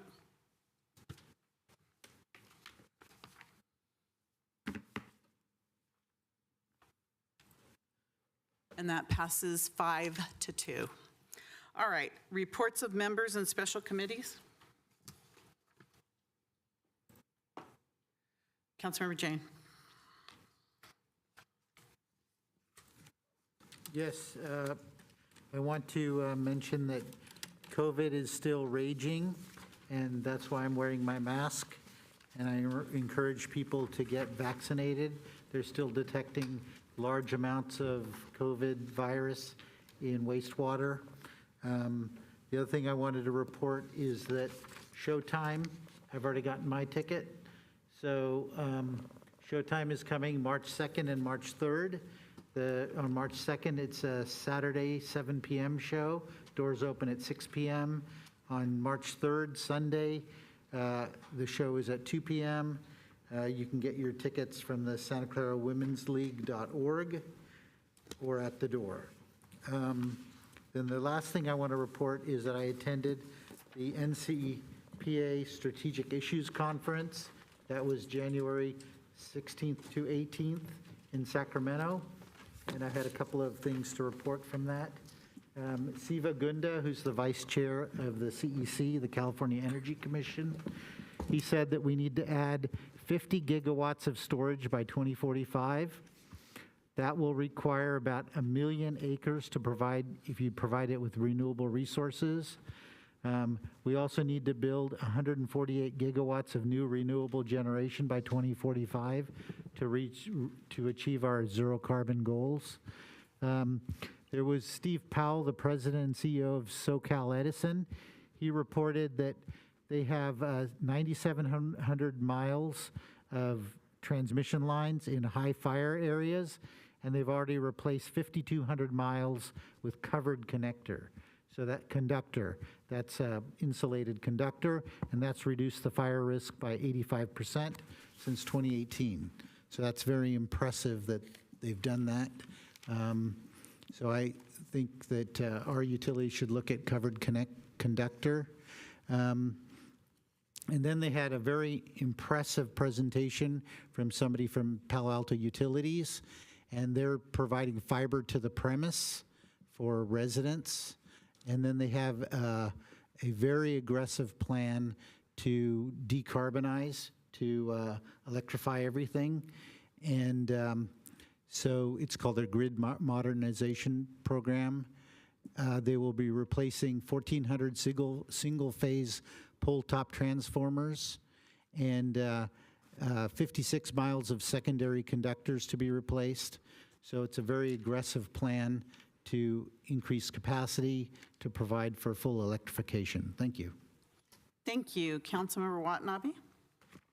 Thank you, Mayor. Two things. I attended the Human Trafficking Commission meeting about 2 weeks ago down in San Jose, and the Human Trafficking Commission came about as a result of preparations for Super Bowl 50, and it's really brought a lot of agencies together that have come up with ways to identify human trafficking and how to combat it and help women, but not just women, men as well, that have been taken advantage of and through working or are just, how to identify people that might be traveling. It's really, the commission has really developed a lot in the last 8 years, and the assistant district attorney gave a really great update on their cases and people that they have been able to prosecute as a result, and how they are already preparing for Super Bowl 60, but also working with other cities, they've created like a template that other cities can use for large events to help identify human trafficking. So I guess kudos to Santa Clara County and actually the city of Santa Clara for being a big advocate in getting that done. The other thing, just a thank you to the city staff. We had a big flood a week ago Monday out in Rivermark because with all the rain that fell, the water pumps for some reason didn't turn on in time, and so Monday morning when everybody was getting ready to go to school, there were big floods in some of the streets in Rivermark and also up on Gianera Street. But staff, reacted very quickly, got the pumps going, the water drained, and a couple of cars were damaged, but the city acted very quickly in getting me information so that I could get it to the residents so people could take care of any issues that they had as a result. So anyway, thank you to the city staff for acting so quickly on that. That's all I have. Thank you. Councilmember Becker. Vice Mayor Becker. It's all good. Thank you, Mayor. So one thing I've been brought to my attention by our residents, and they've been really kind of confused, on both sides of the issue, and that is the current measure B. And I'm reaching out right now. I said I would do this for the residents, is I'm asking those that are for or against, please find a way to do some kind of robust debate that's going to be on YouTube, Facebook, or something like that, because a lot of people want to have a discussion or know what they're actually going to be voting on. So I hope somebody will take this advice and actually do something about it. Thank you. Councilmember Hardy. Thank you. Myself, Councilmember Park, and Councilmember Chahal were able to go to the Cal Cities Councilmember and Mayor Conference last week, Wednesday, Thursday, and Friday. And it's late, so I'll just say the very best line I heard the whole time was, if your zoning code is old enough to vote, it's time to update. Councilmember Chahal. Thank you, Mayor. So I did attend the League of Cities at Monterey. A couple of refreshing courses, very good. And first of all, how we can make use of League of Cities. That's very important, like both our staff as well as council members can make use of League of Cities resources available to us. Public records, ours is not the only city which is facing Public Records Act request a lot. There are multiple cities, they also are facing the same problem. There were very good sessions on council members, how they have to maintain their social media. Just a take on that was, even though it's your personal social media accounts, Facebook or something, you cannot block anybody, period. That was a good take on that. So you cannot, and even those personal social media sites are basically public sites, to be considered public sites. There's some others. Land use was pretty good. And one of the interesting one which I liked was the financial responsibility. There were 2 sessions on that. They were very informative, and especially for the new council members, they were very effective. And they also talked about the revenue sources which cities can get, including the geo bonds and other bond issues. So we are into that thing. Basically, we need to earn that. So overall, this conference was pretty good. Thank you. Councilmember Park.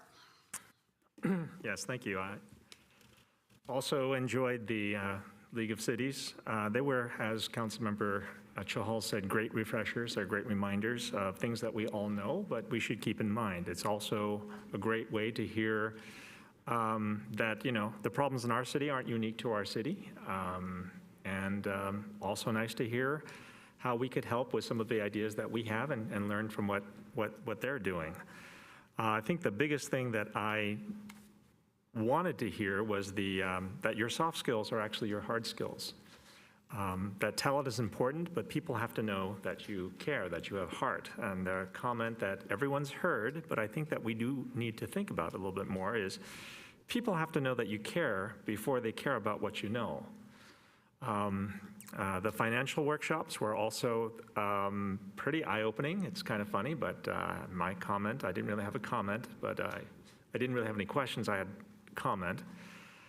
And it's one of those things where they said, here are the things you shouldn't do. And I was thinking, oh my goodness, that's us. And then the workshops on AI policy, I'm kidding, there were never any workshops on AI policy. I also wanted to say that did get an appreciation talking to city managers there, and also in the role of city managers and city attorneys, which is, we talk about things like, well, maybe they should help us solve our differences. And it's like not their job. It's not even their capability because we're elected officials. And I think that talking to other city managers and seeing how they work with their councils was very refreshing, very nice to see. And I wish we could have all gone together. I also want to remind everyone, I actually came back to the city during that conference because we had the Isamo High School students here and their teachers. And we had a great presentation last week, over a week ago. And I wanted to thank Marwan Nagar and his friend Levant for giving us and the students a great tour of Google. Had a great time there. I think it was one of the highlights of the trip. I heard from a lot of students there.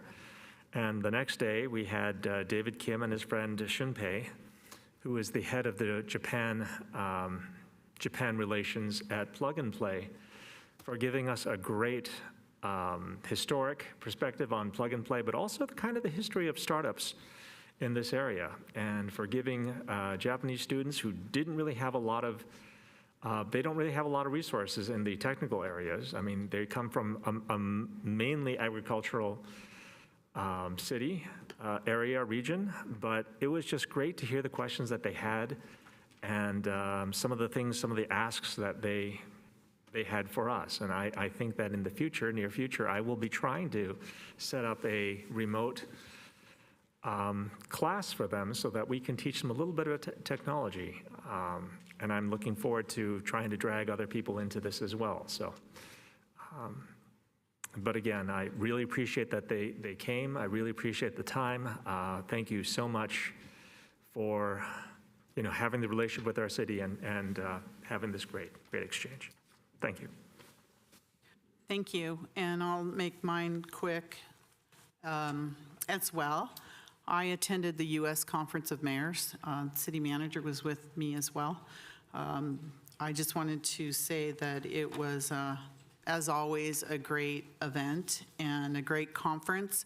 And we're very lucky that the President of the United States sends all of his secretaries and department heads to speak to all the mayors in the country. And it's really eye-opening to see and hear from my colleagues around the country about what's going on in their cities and their communities. This year I had special discussions with some of the mayors that are hosting World Cup and what they're going through in their communities. And although I missed the World Cup presentation because my flight didn't get in, that the city manager attended, I know that the cities the mayors that I spoke to, their communities have been involved for a long time. We're behind in terms of the public and the public information and the public events that they're starting to plan. Some cities have been doing it for over a year already. So I want to make sure that in February, I'm going to put something on the agenda that we come back and we start with to start to get our community involved with what's happening, because from the mayors that I did speak to, we're far behind in that respect. But in terms of the conference, I attended a session with Alejandra Castillo, the Assistant Secretary of Commerce for Economic Development, and also the Secretary for Community Development, Department of Treasury. There's a lot of resources available to promote economic growth, to help generate more businesses and job opportunities for local communities. And actually, she was so helpful that I just got an email from her office now yesterday, giving me a contact person for our own regional contact person, in terms of there's a lot of dollars available for economic development, and I want to follow up with her on that, because I told her a lot about Santa Clara and what's going on, and the help that we need for all the things that we're doing. So part of the conference was, the theme was the importance of addressing mental health in our community. That was a theme throughout all of the sessions, addressing loneliness and social isolation. We had the U.S. Department of Education Secretary, Dr. Miguel Cardona, and Jennifer Granholm, the Secretary of Energy, and other high-level executives talking about how they're trying to incorporate, the phenomenon of the mental health issue in our country, and how they're trying to help address it and the social isolation. We had a Starbucks executive talk to us about how they're changing their stores and how they're going to operate. They have these new stores with accessible community spaces and inclusive areas to sort of grab people that are out in the community that don't have anyone, and trying to change it so that they have a place to gather and make more community spaces. So that's going to be their new model. We were lucky. We were invited every year. We get to go to a different embassy. This year it was the newly remodeled British Embassy, where we met and listened to the British ambassador to the United States, Karen Pierce, and Muriel Bowser, who's the mayor of Washington, D.C., invited us there. So it was a beautiful building and a beautiful facility, and talked about the relationship between the United Kingdom, the British, and the United States. And I'm married to a Brit, so it was extra special for me. We had a session that I attended about arts and sports in cities and how they interact, and we heard from various cities on their arts and sports programs and how they intersect together, and that was very interesting. There was a fireside chat with Anthony Blinken, the Secretary of State. Interestingly enough, there was no mention of the war in the Middle East. He talked a lot about Russia and Ukraine, but not a mention about the war in the Middle East. We had a presentation from, we call him Mayor Pete, but Department of Transportation Mayor Pete Buttigieg, and he talked about all the dollars available for transportation. And it's almost like that was a theme of the whole conference, was there's a lot of federal dollars available. And they're saying, hey, we have billions, come get them, come get them. But part of the problem is, as we all experience, we're not sure how to do that, or exactly how to get to those pots of money. So they're trying to help us with that, and the U.S. Conference of Mayors offer resources for that.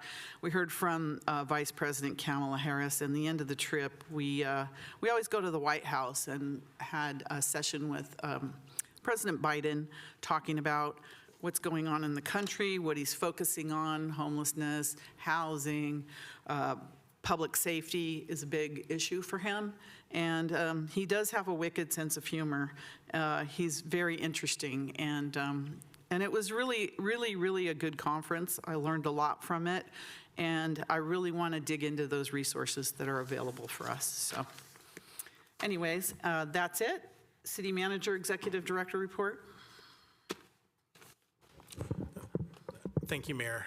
Just one quick note. Councilmember Watanabe did at our last meeting bring up the Christmas Day, December 25th game. Just want to let you know that we are still compiling the final cost with regard to that game, and we'll certainly re-engage with the 49ers about cost reimbursement. And so we'll provide a formal update once we have the final cost and we once again re-engage.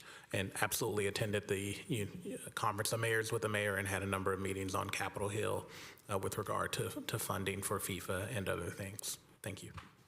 All right, thank you. May I have a motion to adjourn? Second. When you're ready, City Clerk.